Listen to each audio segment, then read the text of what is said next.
നമസ്കാരം.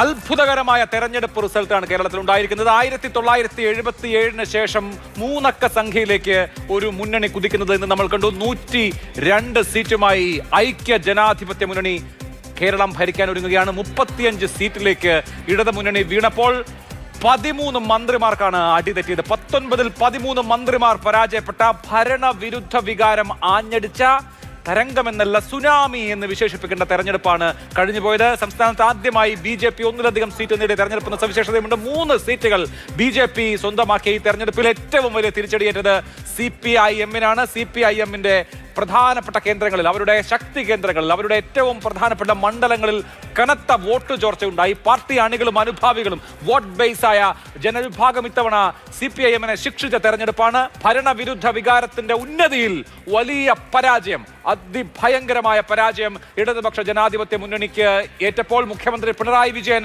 5 റൗണ്ട് പിന്നിൽ പോകുന്ന, തുടക്കം മുതൽ 1 മുതൽ 5 വരെയുള്ള റൗണ്ടുകളിൽ പിന്നിൽ പോകുന്നത് പോലും കേരളം കണ്ടു, കേരളം സാക്ഷ്യം വഹിച്ചു. അങ്ങനെ എല്ലാ കോട്ടകൊത്തളങ്ങളെയും കീഴടക്കിയ, എല്ലാ ദുർഗങ്ങളെയും നിലംപരിശാക്കിയ അതിശക്തമായ ഒരു വേവിൽ UDF കേരളം ഭരിക്കാൻ ഒരുങ്ങുകയാണ്. സൂപ്പർ പ്രൈം ടൈമിലേക്ക് എല്ലാ പ്രേക്ഷകരെയും സ്വാഗതം ചെയ്യുന്നു. വരുന്ന 2 മണിക്കൂർ നേരം എങ്ങനെ ഈ റിസൾട്ട് സാധ്യമായി എന്നതിനെ സംബന്ധിക്കുന്ന അവലോകനമുണ്ടാകും. വിവിധ അതിഥികൾ പല ഘട്ടങ്ങളിലായി ഈ ചർച്ചയിൽ പങ്കുചേരും. ഒരു ദിശാസൂചകമായ കേരള രാഷ്ട്രീയത്തെ സംബന്ധിച്ച് ഇതൊരു ടെക്ടോണിക് ഷിഫ്റ്റ് ആണോ? 2011-ൽ പശ്ചിമ ബംഗാളിൽ നിന്ന് അധികാരത്തിൽ നിന്ന് പുറത്തുപോയ ഇടതുമുന്നണിക്ക് പിന്നെ അവിടെ അധികാരത്തിലേക്ക് തിരികെ എത്താൻ കഴിഞ്ഞിട്ടില്ല. 2018-ൽ അധികാരത്തിൽ നിന്ന് പുറത്തുപോയ ത്രിപുരയിൽ പിന്നീട് അധികാരത്തിലേക്ക് തിരിച്ചെത്താൻ കഴിഞ്ഞിട്ടില്ല.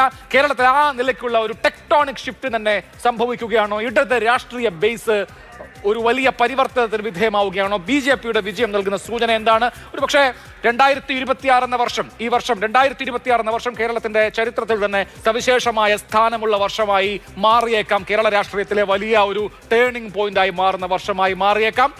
ഇടതുമുന്നണിയെ സംബന്ധിച്ച് അവർക്ക് ബൗൺസ് ബാക്ക് ചെയ്യാനുള്ള 5 വർഷമുണ്ട്. ഏത് നിലയിൽ അത് കേരളം ഉൾക്കൊള്ളും എന്നുള്ളതും ഇനിയുള്ള 5 വർഷം കാത്തിരുന്ന് കാണേണ്ട കാര്യമാണ്. കോൺഗ്രസ് വക്താവ് ജിൻഡോ ജോൺ ഈ രാത്രിയിൽ ആദ്യമായി. ജിൻഡോ, 102 സീറ്റ് എന്നുള്ളത് 1977 അടിയന്തരാവസ്ഥയ്ക്ക് ശേഷം നടന്ന തെരഞ്ഞെടുപ്പിന് ശേഷം ഉണ്ടായിട്ടുള്ള ഏറ്റവും വലിയ വിജയമാണ്. 2001-ൽ വലിയ വിജയം നേടിയപ്പോൾ ആ വിജയത്തെയും കവച്ചു വെക്കുന്ന ഒരു വിജയം ഉണ്ടാകുന്നു.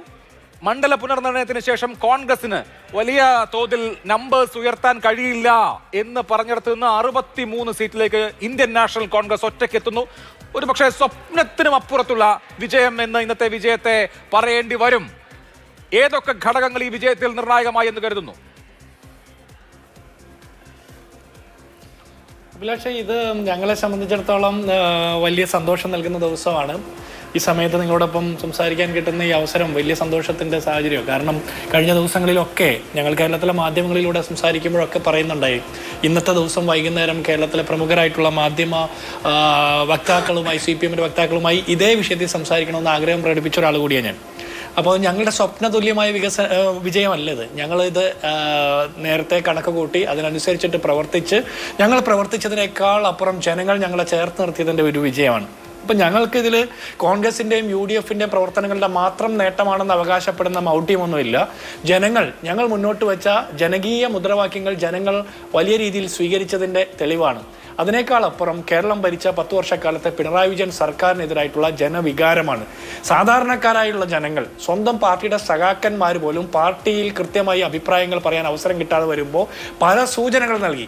പഞ്ചായത്ത് തെരഞ്ഞെടുപ്പ്, പാർലമെന്റ് തെരഞ്ഞെടുപ്പ്, നിയമസഭാ ഉപതെരഞ്ഞെടുപ്പ്, പഞ്ചായത്ത് ഉപതെരഞ്ഞെടുപ്പിലൊക്കെ സൂചന നൽകിയിട്ടും പഠിക്കാതെ സാധാരണക്കാരായിട്ടുള്ള മനുഷ്യരെ അണ്ടർ എസ്റ്റിമേറ്റ് ചെയ്ത പിണറായിസ്റ്റുകൾക്ക് ജനങ്ങൾ കൊടുത്ത മറുപടിയാണ്. സാധാരണക്കാരുടെ ചോദ്യങ്ങൾ ചോദിക്കുമ്പോൾ അവരോട് വീട്ടിൽ പോയി ചോദിക്കാൻ പറയുന്നവരോട് വീട്ടിലിരിക്കാൻ ജനങ്ങൾ ചൂണ്ടുവിരൽ കൊണ്ട് വിധി എഴുതിയതിൻ്റെ വിളംബരം മാത്രമാണ് ഇന്ന് കേട്ടത്. അപ്പോൾ ഞങ്ങൾ മുൻപ് പ്രവചിച്ച പോലെ ഞങ്ങൾ പ്രവർത്തിച്ചതിനനുസരിച്ചിട്ട് ജനങ്ങൾ ഞങ്ങളെ ചേർത്ത് നിർത്തിയപ്പോൾ പിണറായി വിജയനെ അവർ ഓർത്തെടുത്തുകൊണ്ടാണ് വോട്ട് ചെയ്തത്. ഞങ്ങൾ 10 വർഷക്കാലത്തെ പിണറായി വിജയൻ സർക്കാരിൻ്റെ ഓരോ പ്രവർത്തനങ്ങളെയും ഓർമ്മിപ്പിക്കുക എന്നുള്ളതാണ് ഞങ്ങളുടെ ആദ്യത്തെ രാഷ്ട്രീയ പ്രവർത്തനമായിട്ട് ഞങ്ങൾ സ്വീകരിച്ചത്. ജനങ്ങൾ പലതും മറന്നുപോകും. രാവിലത്തെ വാർത്ത, പുതിയ പത്രം വരുമ്പോൾ, പുതിയ വാർത്തകൾ വരുമ്പോൾ മറന്നുപോകും. അങ്ങനെ മറന്നുപോയ ഓരോ വാർത്തകളെയും ഓരോ സംഭവങ്ങളെയും അവരുടെ ജീവിതാനുഭവങ്ങളെ അവരെ ഒന്നുകൂടി ഓർമ്മിപ്പിച്ചതിൻ്റെ ഫലമായിട്ട് ഇത്ര വലിയ വിജയം ഞങ്ങൾക്ക് കിട്ടിയത്. അതിൽ ഞങ്ങൾ അഹങ്കരിക്കുകയല്ല.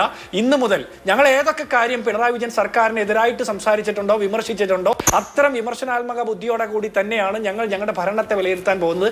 ഞങ്ങൾ വിലയിരുത്തി. ഇനി ഒരിക്കലും ഞങ്ങൾക്ക് ഇത്തരത്തിൽ ഒരു പാകപ്പിഴകൾ, അപകടങ്ങൾ ഉണ്ടാകാതിരിക്കാനുള്ള ഒരു തിരിച്ചറിവോടുകൂടി ജനങ്ങളുടെ മുമ്പിലേക്ക് ഇറങ്ങി നിന്ന് പ്രവർത്തിക്കാനാണ് ഞങ്ങൾ ആഗ്രഹിക്കുന്നത്. ഇത്ര വലിയ വിജയം നൽകിയ കേരളത്തിലെ സകല മനുഷ്യരോടും നന്ദി പറയുകയാണ്. മനുഷ്യരെ ജാതിയുടെയും മതത്തിന്റെയും കോളങ്ങളിൽ, കള്ളികളിൽ മാത്രം ഒതുക്കിക്കൊണ്ട് ഓരോ തെരഞ്ഞെടുപ്പ് പരാജയത്തെയും വിലയിരുത്തിയ CPMന്റെ സംസ്ഥാന സെക്രട്ടറി MB ഗോവിന്ദൻ അടക്കം വർഗീയതയ്ക്ക് മാത്രം വിത്ത് വിതച്ചുകൊണ്ട് കൊടുത്തുകൊണ്ടിരുന്ന പോളിറ്റ് ബ്യൂറോ മെമ്പർമാർ തുടങ്ങി താഴോട്ടുള്ള മുഴുവൻ ആളുകൾക്കും ഉത്തരവാദിത്തപ്പെട്ട പാർട്ടി സഖാക്കന്മാർക്ക്, സാധാരണക്കാരായിട്ടുള്ള സഖാക്കന്മാർ കൊടുത്ത മറുപടിയാണ്. സാധാരണക്കാരെ മുതൽ ശബരിമല ശാസ്താവിനെ വരെ കൊള്ളയടിച്ച കൊള്ളക്കാർക്കെതിരെ ജനങ്ങൾ കൊടുത്ത തുറുങ്കാണ് ഈ തെരഞ്ഞെടുപ്പ് പരാജയം. കപ്പിത്താൻ കപ്പലോടുകൂടി മുങ്ങിപ്പോയപ്പോ ആ കപ്പിത്താൻ വാഴ്ത്തുപാട്ട് പാടുന്ന മന്ത്രിമാർ, ഒരു സംഘം മന്ത്രിമാർ ഒന്നാകെ തോറ്റുപോകുന്നു. ജൈവ ബുദ്ധിജീവിയായിട്ടുള്ള മുഖ്യമന്ത്രി പിണറായി വിജയനെ വാഴ്ത്തുന്ന ആളുകൾ ജൈവിക ബന്ധം നഷ്ടപ്പെട്ടതിന്റെ പേരിൽ പരാജയം ഉണ്ടാകുമ്പോൾ ഇപ്പോൾ തമ്മിലടിയും പല്ലുകടിയും പല്ലിറുമ്മലും കൂട്ടക്കരച്ചിലും ഒക്കെയാണ് കേൾക്കുന്നത്. അതിനിടയിൽ നമ്മൾ പ്രത്യേകം ഓർക്കേണ്ട ഒരു കാര്യമുണ്ട്. CPMൽ പ്രതിപക്ഷത്ത് എതിർക്കുന്നവർ പോലും പറയുന്ന, മാധ്യമ രംഗത്തുള്ളവർ പോലും പറയുന്ന മികച്ച നേതാവ് എന്ന് വിലയിരുത്തുന്ന M സ്വരാജിന്റെ ഒരു സ്റ്റേറ്റ്മെന്റ് ഇന്ന് പുറത്തു വന്നിട്ടുണ്ട്. സാധാരണക്കാരായിട്ടുള്ള മനുഷ്യർക്ക്, സ്വന്തം സഖാക്കന്മാരടക്കമുള്ള സാധാരണക്കാരായിട്ടുള്ള മനുഷ്യർക്ക് എന്തോ കുറവുണ്ടായത് കൊണ്ടാണ് പിണറായി വിജയന്റെ സർക്കാർ തോറ്റതെന്നാണ് വിലയിരുത്തൽ. അല്ലേ? സാധാരണക്കാർ കൊടുത്ത ജനവിധി അംഗീകരിക്കുന്നതിന് പകരം ഈ സർക്കാരിനെ വിലയിരുത്തുന്നതിൽ അവർക്ക് എന്തോ തെറ്റുപറ്റി, അനർഹമായ പരാജയമാണ് CPM ഏറ്റുവാങ്ങിയതെന്ന് M സ്വരാജ് പറയുമ്പോൾ ഒറ്റ കാര്യം ഓർമ്മിപ്പിക്കാം. MB ഗോവിന്ദൻ വർത്തമാന പാർട്ടിക്ക് വലിയ കുഴപ്പങ്ങളുണ്ട് എന്ന് വിചാരിച്ചുകൊണ്ട് M സ്വരാജിനെ പത്രസമ്മേളനത്തിൽ വിട്ട് ഒരു പാർട്ടി കാലമാണ്, തെരഞ്ഞെടുപ്പ് കാലമാണ് കണ്ടത്. പോളിഷ് ചെയ്ത MB ഗോവിന്ദൻ തന്നെയാണ് M സ്വരാജും. തോൽവിയുടെ കാരണങ്ങൾ ഇപ്പോഴും ഇവർക്ക് മനസ്സിലാകുന്നില്ല. ഏകാധിപത്യ പ്രവണതയിലേക്ക് കേരളത്തിലെ മാർക്സിസ്റ്റ് പാർട്ടിയുടെ സർക്കാർ പോയപ്പോൾ, സാധാരണക്കാർക്ക് ഇടം കിട്ടാതെ വന്നപ്പോൾ ജനങ്ങൾ ഇവരെ തിരുത്തുകയാണ്. പാർട്ടി കോട്ടകൾ പോലും തകർന്നു വീഴുന്നതിന്റെ കാരണം എന്താണെന്ന് പരിശോധിക്കണമെന്നാണ് ആഗ്രഹിക്കുന്നത്. കാരണം ഇവരുടെ പരാജയത്തിലൂടെ BJP ജയിക്കുന്ന ഒരു സാഹചര്യം ഉണ്ടാകാൻ പാടില്ല എന്നുള്ളത് കൂടിയാണ് കോൺഗ്രസിന്റെ രാഷ്ട്രീയ ബോധ്യം. കോൺഗ്രസ് ജയിക്കണം, UDF ജയിക്കണം, കേരളത്തിൽ ജനങ്ങൾക്ക് ഗുണകരമായിട്ടുള്ള ഒരു ഭരണം ഉണ്ടാകണം എന്ന് ആഗ്രഹിക്കുമ്പോൾ പോലും BJPയുടെ ജയം ഉണ്ടാകാതിരിക്കാൻ കൂടി ഞങ്ങൾ ആഗ്രഹിക്കുന്നു. അതുകൊണ്ട് ഇവരും പരിശോധിക്കണമെന്നാണ്, പരാജയത്തെ പഠിക്കണമെന്നാണ്, തോൽപ്പിച്ച മനുഷ്യരെ ആക്ഷേപിക്കുകയും പുച്ഛിക്കുകയും അല്ല ചെയ്യേണ്ടതെന്നാണ് ഞങ്ങൾക്ക് പറയാനുള്ളത്. തീർച്ചയായിട്ടും അതാണ് കോൺഗ്രസിന്റെ നിലപാട്. വിവിധ നേതാക്കൾ, B ഗോപാലകൃഷ്ണൻ BJPക്ക് വേണ്ടി, അതുപോലെ തന്നെ തെരഞ്ഞെടുപ്പ് പ്രവചന വിദഗ്ധൻ CP റാഷിദ് ചേരുന്നുണ്ട്, NP ചെക്കുട്ടി മുതിർന്ന മാധ്യമ പ്രവർത്തകൻ. CPM പ്രതിനിധികൾ ഈ ചർച്ചയിൽ പങ്കെടുക്കാമെന്ന് അറിയിച്ചിരുന്നവർ പക്ഷേ ഇപ്പോൾ പങ്കെടുക്കാനുള്ള അസൗകര്യം അറിയിക്കുകയാണ്. പക്ഷേ തോൽവിയെക്കുറിച്ച് വിശദീകരിക്കുക എന്നുള്ളത് മോശം കാര്യമൊന്നുമല്ലല്ലോ, ജനങ്ങൾക്കിടയിലല്ലേ പ്രവർത്തിക്കേണ്ടത്. എന്തായാലും CPM പ്രതിനിധികൾ ഇപ്പോൾ ചർച്ചയിലില്ല. CPM പ്രതിനിധികളെ കിട്ടാൻ പരിശ്രമിക്കാം. ശ്രീ B ഗോപാലകൃഷ്ണൻ, 3 സീറ്റുകൾ BJPയുടെ സംസ്ഥാന ചരിത്രത്തിലെ ഏറ്റവും ഉയർന്ന പെർഫോമൻസ് ആണ്. ഈ തെരഞ്ഞെടുപ്പിനെ വിലയിരുത്തുമ്പോൾ ഭരണവിരുദ്ധ വികാരം സമാനതകളില്ലാത്ത വിധത്തിൽ ആഞ്ഞടിച്ചു. അതിന്റെ ഏറ്റവും വലിയ ഗുണഭോക്താവായി UDF മാറി എന്നുള്ളത് നിസ്തർക്കമാണ്. എന്തൊക്കെയാണ് ഈ ജനവിധി എഴുത്തിൽ നിങ്ങൾ കാണുന്ന കാര്യങ്ങൾ? തീർച്ചയായിട്ടും ജയിച്ചവർക്ക് അഭിനന്ദനങ്ങൾ. അതാണല്ലോ ജനാധിപത്യത്തിൻ്റെ മര്യാദ. എന്നാൽ അതേ സമയത്ത് BJP ഒരു 5 സീറ്റിലെങ്കിലും ഏറ്റവും കുറവ് ജയിക്കേണ്ടതായിരുന്നു എന്നുള്ളത് ആദ്യം ഒന്ന് സൂചിപ്പിച്ചോട്ടെ. കാരണം മഞ്ചേശ്വരത്തും പാലക്കാടും BJPയെ പരാജയപ്പെടുത്താൻ CPM ബോധപൂർവമായ ശ്രമം നടത്തിയില്ലായിരുന്നുവെങ്കിൽ ഞങ്ങൾ പ്രതീക്ഷിച്ചതുപോലെ ഏതാണ്ട് 5നും 8നും ഇടയിലുള്ള ഒരു സംഖ്യ ഞങ്ങൾക്ക് തീർച്ചയായിട്ടും വിജയിക്കാൻ കഴിഞ്ഞേനെ. കാരണം നമുക്കറിയാം, ഇപ്പോൾ മഞ്ചേശ്വരത്തെ സിറ്റുവേഷൻ നോക്കിയാൽ 42,565 വോട്ടാണ് 2016. 2021 അത് 40,639 വോട്ടാണ്. പക്ഷേ ഇപ്രാവശ്യം അത് 2026 അത് 21,212 വോട്ടായിട്ട് കുറഞ്ഞു. എന്ന് പറഞ്ഞാൽ 25,000 വോട്ട് CPMൻ്റെ ലീഗിന് കൊടുത്തതുകൊണ്ടാണ് സുരേന്ദ്രൻ അവിടെ പരാജയപ്പെട്ടത്. ഇല്ലെങ്കിൽ സുരേന്ദ്രൻ അവിടെ ജയിക്കുമായിരുന്നു. ഇത് തന്നെയാണ് പാലക്കാട്ടെ സിറ്റുവേഷൻ. പാലക്കാട്ടെ സിറ്റുവേഷനിലേക്ക് വരുന്ന സമയത്ത് നമുക്ക് എല്ലാവർക്കും അറിയാം, പാലക്കാട് ഏതാണ്ട് 6,000 വോട്ട് കഴിഞ്ഞ നിയമസഭയിൽ, അതായത് ഇപ്പോൾ ഈ കടന്ന ഇടക്കാല തെരഞ്ഞെടുപ്പിലെ നിയമസഭയിൽ കിട്ടിയ വോട്ടിനേക്കാൾ പാലക്കാട് കോൺഗ്രസ്സിന്, CPMനും അതുപോലെ BJPക്കും കിട്ടിയതിൽ ഏതാണ്ട് കുറവ് സംഭവിച്ചിരിക്കുന്നു. ഏതാണ്ട് 6000 വോട്ട് കുറവ് സംഭവിച്ചിട്ടുണ്ട്. എനിക്ക് തോന്നുന്നു 49,052 വോട്ട് ആണ് BJP നേടിയത്. കോൺഗ്രസ് 62,139 നേടിയപ്പോൾ LDF നേടിയിരിക്കുന്നത് 33,931 വോട്ടാണ്. എന്ന് പറഞ്ഞാൽ ഏതാണ്ട് 6000 വോട്ട് കഴിഞ്ഞ പ്രാവശ്യം കിട്ടിയതിനേക്കാൾ കുറവാണ് ഇക്കുറി പാലക്കാട് കിട്ടിയത്. അത് സ്വാഭാവികമായിട്ടും കോൺഗ്രസിന് കൊടുത്തു എന്ന് വേണേൽ പറയാം. കാരണം BJP 100% ജയിക്കും എന്ന് പ്രതീക്ഷിക്കുന്ന പൊതുസമൂഹം സ്വാഭാവികമായി വോട്ടർമാർ എടുക്കുന്ന തീരുമാനമല്ലേ. ഇപ്പൊ LDFന് 60,000 50,000 ഒക്കെ വോട്ടിന് ജയിപ്പിച്ച മണ്ഡലങ്ങൾ ഇത്തവണ എങ്ങനെയാണ് വിധി എഴുതുന്നത് നമ്മൾ കണ്ടതല്ലേ. അപ്പൊ ഏതെങ്കിലും ഒരു പാർട്ടി മറ്റൊരു പാർട്ടിക്ക് കൊടുക്കുന്നതാണോ? ജനങ്ങൾ ആരാണോ അവർക്ക് പഥ്യം ഉള്ള ആളുകൾ അവരെ തെരഞ്ഞെടുക്കുന്നതല്ലേ. അപ്പോൾ ഇക്കണ്ട കാലം ഇങ്ങനെയല്ലല്ലോ നിങ്ങളൊക്കെ പറഞ്ഞുകൊണ്ടിരുന്നത്. BJPക്ക് ലേശം വോട്ട് പറഞ്ഞാൽ BJPയുടെ വോട്ടൊക്കെ കോൺഗ്രസിന് കൊടുത്തു, കമ്മ്യൂണിസ്റ്റ് പാർട്ടി കൊടുത്തു എന്നല്ല ഇക്കണ്ട കാലം പറഞ്ഞുകൊണ്ടിരുന്നത്. അപ്പോൾ അതേ വാദം ഞങ്ങൾ മുന്നോട്ട് വെക്കുമ്പോൾ മാത്രം അത് ജനങ്ങളുടെയും BJPയുടെ വോട്ടെങ്കിലും എവിടെയെങ്കിലും കുറഞ്ഞു കഴിഞ്ഞാൽ ആ വോട്ടൊക്കെ അപ്പുറത്ത് കൊടുത്തു. ഇന്ന് വൈകുന്നേരത്തെ സ്റ്റേറ്റ്മെൻ്റ് ഉണ്ടല്ലോ, പിണറായി വിജയൻ്റെ മരുമകൻ്റെ സ്റ്റേറ്റ്മെൻറ്റ് ബേപ്പൂരുമായി ബന്ധപ്പെട്ട സ്ഥലത്ത് ഇന്ന് വൈകുന്നേരം അദ്ദേഹം പറഞ്ഞിട്ടുണ്ടല്ലോ. അപ്പോൾ CPMൻ്റെ ആളുകൾ പറയുമ്പോൾ അതൊക്കെ, അല്ലെങ്കിൽ കോൺഗ്രസ്സുകാർ പറയുമ്പോൾ അതൊക്കെ കൃത്യമായി BJP കൊടുത്തതാണ്. BJP ഇതേ വാദം വെക്കുമ്പോൾ ജനഹിതം. എന്തായാലും ഒരു കാര്യമുണ്ട്, ഞാൻ പറയേണ്ട കാര്യം ഞാൻ പറഞ്ഞോട്ടെ, അത് കഴിഞ്ഞ് നിങ്ങൾക്ക് ചോദിക്കാം. അപ്പോൾ തീർച്ചയായിട്ടും കേരളത്തിൽ BJPയെ പരാജയപ്പെടുത്താൻ വേണ്ടിയുള്ള ബോധപൂർവമായ ശ്രമം, ആ ശ്രമത്തിനൊരു കാരണം കൂടിയുണ്ട്. കാരണം CPM കരുതിയത്, ഞാൻ എൻ്റെ ഒരു പൊളിറ്റിക്കൽ അനാലിസിസാണ് ഞാൻ നിങ്ങളുടെ മുമ്പിൽ വെക്കുന്നത്. അത് നിങ്ങൾക്ക് സ്വീകരിക്കുകയോ സ്വീകരിക്കാതിരിക്കുകയോ ചെയ്യാം. 3 കാര്യം പറയാനുള്ളതിൽ ഒന്ന് എനിക്ക് സമയം തരുന്നത് കൊണ്ട് ഞാൻ പറയാണ്. CPMൻ്റെ പ്രധാനപ്പെട്ട നേതാക്കന്മാർ വിചാരിച്ചത് ഈ തെരഞ്ഞെടുപ്പിൻ്റെ റിസൾട്ട് എന്ന് പറയുന്നത് ഏതാണ്ട് ബ്രിമ്മായിരിക്കും. പരസ്പരം അങ്ങോട്ടും ഇങ്ങോട്ടും കൂടുതൽ സീറ്റുകൾ ലഭിക്കാതെ, ഇതേപോലത്തെ ഒരു തരംഗമില്ലാതെ ഏതാണ്ട് ബ്രിമ്മായിരിക്കും. അങ്ങനെ ബ്രിമ്മായിട്ട് വന്നാൽ ഈ പിണറായി വിജയൻ പന്തലിടാനും പിണറായി വിജയൻ രണ്ടാമത്തെ മന്ത്രിസഭയുടെ കാര്യങ്ങളൊക്കെ തീരുമാനിക്കാനുള്ള കാരണം അതാണ്. ആ ഒരു ബ്രിം സിറ്റുവേഷൻ വന്നാൽ ഇവിടുത്തെ ലീഗ് CPMനെ സഹായിക്കുമെന്നും ലീഗിനെ രക്ഷിക്കാൻ ശ്രമിച്ചാൽ അഥവാ ലീഗുമായിട്ടൊരു അവിഹിതമായ ബന്ധമുണ്ടാക്കാമെന്നുമെല്ലാം ഒരു ധാരണയിലായിരുന്നു തെരഞ്ഞെടുപ്പിന് മുമ്പ്, അഥവാ റിസൾട്ട് വരുന്നതിന് മുമ്പുണ്ടായിരുന്ന കാര്യങ്ങൾ. അതുമായി ബന്ധപ്പെട്ടിട്ട് ആണ് ചില കാര്യങ്ങളെല്ലാം നടന്നത്. എന്തായാലും ഒരു തരംഗമുണ്ടായി. പക്ഷെ ഞങ്ങൾ പറയുന്നത്, ഞങ്ങളെ സംബന്ധിച്ചിടത്തോളം കേരളത്തിൽ BJP 50 സീറ്റ് പിടിക്കുന്നൊന്നും പറഞ്ഞിട്ടില്ലല്ലോ. BJPയെ സംബന്ധിച്ചിടത്തോളം ഞങ്ങൾക്ക് കൃത്യമായ വീക്ഷണം ഉണ്ടായിരുന്നു. ആ വീക്ഷണം കഴിഞ്ഞിട്ടില്ല, ഒറ്റ പോയിന്റോടെ പറഞ്ഞോട്ടെ. ആ വീക്ഷണം ഉണ്ടായിരുന്നു. ആ വീക്ഷണം എന്ന് പറയുന്നത് 5 മുതൽ 8 സീറ്റ് വരെ കിട്ടുമെന്നായിരുന്നു. അതിലെ 2 സീറ്റ് വളരെ ബോധപൂർവം CPM കോൺഗ്രസിന് കൊടുത്ത വോട്ട് മറിച്ചതിൽ നിന്നാണ് ഞങ്ങൾക്ക് നഷ്ടപ്പെട്ടു പോയത്. അതാണ് ഒരു പോയിന്റ്. രണ്ടാമത്തെ ഒരു പോയിന്റ്, ഈ തെരഞ്ഞെടുപ്പിൽ ഒറ്റ കാര്യം, ഒരു സെക്കൻഡ് വേണ്ടു. ഈ തെരഞ്ഞെടുപ്പിൽ വളരെ ഗൗരവം കഴിഞ്ഞു. ഈ തെരഞ്ഞെടുപ്പിൽ വളരെ ശ്രദ്ധേയമായ ഒരു കാര്യം, എവിടൊക്കെയാണോ BJP ഭരിച്ചത് അവിടെ എല്ലാം BJP തിരിച്ചു വന്നു എന്ന് മാത്രമല്ല, ബംഗാളിൽ അട്ടിമറി വിജയം നടത്തി. എവിടെയൊക്കെയാണോ മോദി വിരുദ്ധ മന്ത്രിസഭയുണ്ടായത് അതെല്ലാം തകർന്നു.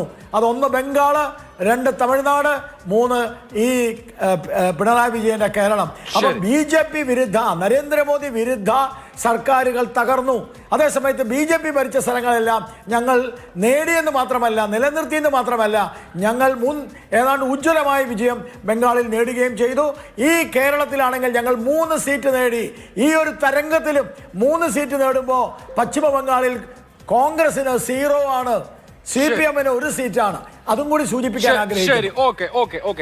NP ചെക്കുട്ടി, എന്തുകൊണ്ട് ഈ ജനവിധി എന്നുള്ളത് താങ്കൾ വിലയിരുത്തിയിട്ടുണ്ടാവുമല്ലോ. കോഴിക്കോട് പോലെയുള്ള ജില്ലയിൽ കഴിഞ്ഞ 1/4 നൂറ്റാണ്ടായി കോൺഗ്രസിന് ഒരൊറ്റ MLA പോലും ഇല്ലാത്ത കോഴിക്കോട് ജില്ലയിൽ 13-ൽ 12 UDFന് കിട്ടുന്നു. എറണാകുളം ജില്ലയിൽ വൈറ്റ് വാഷ് ഉണ്ടാവുന്നു. മലപ്പുറം ജില്ലയിൽ വൈറ്റ് വാഷ് ഉണ്ടാവുന്നു. കാസർഗോഡ് ജില്ലയിൽ ഇതുവരെ കോൺഗ്രസ് ജയിക്കാത്ത സീറ്റുകളിൽ 87-ന് ശേഷം ആദ്യമായിട്ട് ഉദുമ ജയിക്കുന്നു. 1960 ജയിച്ചതിന്, പണ്ട് നീലേശ്വരമായിരുന്ന സമയത്ത് ജയിച്ചതിന് ശേഷം ആദ്യമായിട്ട് തൃക്കരിപ്പൂരിൽ ജയിക്കുന്നു. ആശ്ചര്യജനകമായ ഫലമാണ് ഒരു പൊളിറ്റിക്കൽ സയൻസ് വിദ്യാർത്ഥിയെ സംബന്ധിച്ച്. ഇത് സാധാരണ പറയുന്ന ധ്രുവീകരണമെന്നോ ഏകോപനമെന്നോ ഏകീകരണമെന്നോ ഒന്നും പറയാൻ കഴിയാത്ത സാഹചര്യമുണ്ട്. കാരണം എല്ലാ മേഖലകളിലും, സമസ്ത മേഖലകളിലും ഒരേപോലെ ആഞ്ഞു വീശിയ ഒരു കാറ്റ് നമുക്ക് ഈ തെരഞ്ഞെടുപ്പ് ഫലത്തിൽ കാണാം. എന്ത് സംഭവിച്ചു എന്നാണ് താങ്കൾ വിലയിരുത്തുന്നത്? ഒന്നാമത്തെ കാര്യം CPM-ന്റെ അണികളായ CPM-ന്റെ അനുഭാവികളായിട്ടുള്ള കേരളത്തിലെ മഹാഭൂരിപക്ഷം ജനങ്ങളും ആ പാർട്ടിയോട് തങ്ങൾക്കുള്ള ചില എന്താ പറയുക പരാതികൾ അവർക്ക് നേരെ ചൊവ്വേ പാർട്ടി വേദികളിൽ പറയാൻ പറ്റാത്തത് കൊണ്ട് തെരഞ്ഞെടുപ്പ് വേദിയിൽ അവരത് പറഞ്ഞു. അതായത് പാർട്ടിയിൽ യഥാർത്ഥത്തിലൊരു ജനാധിപത്യപരമായിട്ടുള്ള ഒരു കീഴ്വഴക്കനുസരിച്ച് കൊടുക്കൽ വാങ്ങലുകൾ, ചർച്ചകൾ, പിന്നെ എന്താ പറയുക വിമർശനം, സ്വയം വിമർശനം ഒക്കെ ഉണ്ടായിരുന്നൊരു പാർട്ടി. ആ പാർട്ടിയിൽ സാധാരണ നിലയിൽ കമ്മിറ്റികൾക്കകത്ത് ചർച്ചകൾ നടക്കുകയും കാര്യങ്ങൾ വിശദീകരിക്കാൻ അവസരം കിട്ടുകയും ചെയ്യുമായിരുന്നു. ഇപ്പോൾ കഴിഞ്ഞൊരു കുറേ വർഷങ്ങളായിട്ട് CPM-നകത്ത് ആ ഒരു ജനാധിപത്യ പാരമ്പര്യം ഇല്ലാതെയും കഴിഞ്ഞ 5 വർഷമായിട്ട് അതിൻ്റെ ഒരു ഭയാനകമായ അവസ്ഥയിലെത്തി. അപ്പം അതുകൊണ്ടാണ് പിന്നെ പാർട്ടി അണികൾ പാർട്ടി നേതൃത്വത്തിന് ഒരു മെസ്സേജ് കൊടുക്കേണ്ടതായിട്ടുള്ളത്. അതൊരു പ്രധാനപ്പെട്ട വിഷയമാണ്. ഇപ്പം സംഭവിച്ചിരിക്കുന്ന പരാജയത്തിൻ്റെ ഇത്ര ഊക്ക് വരാനുള്ള കാരണം CPM-ന് പരമ്പരാഗതമായിട്ട് വോട്ട് ചെയ്തിരുന്ന ജനവിഭാഗങ്ങൾ മാറ്റി ചെയ്തു എന്നുള്ളതാണ്. രണ്ടാമത്തെ പ്രശ്നം സ്വാഭാവികമായിട്ടും ഈ കഴിഞ്ഞ 5 വർഷത്തിനിടയിൽ ഉണ്ടായിരിക്കുന്ന ഭരണത്തെക്കുറിച്ച് അതിൻ്റെ പ്രത്യേകിച്ച് അഴിമതിയായിട്ട് ബന്ധപ്പെട്ട വിഷയങ്ങൾ, ഏറ്റവും കടുത്ത അഴിമതി വളരെ പരസ്യമായിരുന്നു. അഴിമതി ഡിഫെൻഡ് ചെയ്യാൻ, അഴിമതി വിശദീകരിക്കാനും പോലും ഒരു തയ്യാറായില്ല. മുഖ്യമന്ത്രിയുടെ മോക്ക് എങ്ങനെ ഈ 2 കോടി ഉറുപ്പിക കിട്ടിച്ചാൽ അതൊന്നും വിശദീകരിക്കേണ്ട കാര്യമില്ല എന്ന് പറഞ്ഞുകൊണ്ട് അതിനെയൊക്കെ പുച്ഛിച്ച് തള്ളുന്ന ഒരവസ്ഥ. ശബരിമല പോലെയുള്ള വിഷയങ്ങൾ, അതിനകത്ത് ഒരു ക്ഷേത്ര കൊള്ളയായിരുന്നത്. മറ്റേ മുഹമ്മദ് ബിൻ തുഗ്ലക്കൊക്കെ വന്നിട്ട് ക്ഷേത്രക്കൊള്ള, അല്ലെങ്കിൽ മറ്റേ ആൾ വന്നിട്ട് ക്ഷേത്രക്കൊള്ള നടത്തിയെന്ന് പറഞ്ഞ് 300 കൊല്ലം 400 കൊല്ലത്തിന് ശേഷവും നമ്മൾ ഇന്ന് ഓർക്കുന്നുണ്ട്. ശബരിമല കൊള്ള നടത്തിയതിനെക്കുറിച്ച് ആ സമയത്ത് കഴിഞ്ഞ 5-8 വർഷത്തിലുണ്ടായ കൊള്ളയെക്കുറിച്ച് വിശദീകരിക്കാൻ നമുക്ക് പറ്റുന്നില്ല. അപ്പോൾ അത് ജനങ്ങളുടെ മനസ്സിനകത്തേക്ക് പോകുന്ന വിഷയങ്ങളാണ്, ജനങ്ങളുടെ ഉള്ളിലേക്ക് പോകുന്ന വിഷയങ്ങളാണ്. ഇത്തരം കാര്യങ്ങളിലൊക്കെ സർക്കാരിനും പാർട്ടിക്കും വിശദീകരിക്കാൻ പറ്റിയിട്ടില്ല, സർക്കാരിനും വിശദീകരിക്കാൻ പറ്റിയിട്ടില്ല. ഈ ഒരു അവസ്ഥ ആണ് പ്രധാനമായിട്ടുണ്ടായിരുന്നത്. തീർച്ചയായും മൈനോറിറ്റി കൺസോൾട്ടേഷൻ പോലെയുള്ള ന്യൂനപക്ഷങ്ങളുടെ അതൊക്കെ ഉണ്ട്. പക്ഷെ അത് അവരുടെ ഒരു സ്ഥിരമായിട്ടുള്ള ഏർപ്പാടാണ്. ഇതിന് മുമ്പ് മൈനോറിറ്റി കൺസൾട്ടേഷൻ. പക്ഷേ എനിക്ക് തോന്നുന്നു ഈ രണ്ട് ഒന്ന് സർക്കാരിനെ സംബന്ധിച്ചുള്ള ശക്തമായിട്ടുള്ള ജനങ്ങളുടെ വിമർശനം, അഴിമതി. മൂന്നാമത്തെ കാര്യം പാർട്ടി ജനാധിപത്യ സമ്പ്രദായം ഇല്ലാതായതുകൊണ്ട് ജനങ്ങൾക്ക് പറയാൻ, ജനങ്ങൾക്ക് നിലപാടുകൾ എടുക്കാൻ, ജനങ്ങളുടെ തങ്ങളെ വിപ്രതിപത്തി പ്രകടിപ്പിക്കാൻ ഒരേ ഒരു വഴി മാത്രമാണ് ഉണ്ടായത്. അത് ഈ പോളിംഗ് ബൂത്തിലാണ് ഉണ്ടായത്. അതാണ് സംഭവിച്ചത് എന്നാണ് എനിക്ക് തോന്നുന്നത്. ശരി, ശ്രീ റാഷിദ് CP, താങ്കൾ 9-ാം തീയതി തെരഞ്ഞെടുപ്പ് കഴിഞ്ഞതിന് ശേഷം ഇട്ട ഫേസ്ബുക്ക് പോസ്റ്റിൽ പറഞ്ഞത് UDF-ന് 91 മുതൽ 102 സീറ്റുകൾ വരെ കിട്ടാം എന്നുള്ളതാണ്. 102 സീറ്റ് ഇപ്പോൾ കിട്ടിയിരിക്കുന്നു. LDF-ന് 38 മുതൽ 48 സീറ്റ്, NDA-ക്ക് 3 സീറ്റ് വരെ കിട്ടാമെന്ന് പറഞ്ഞിരുന്നു. 3 സീറ്റും കിട്ടിയിട്ടുണ്ട്.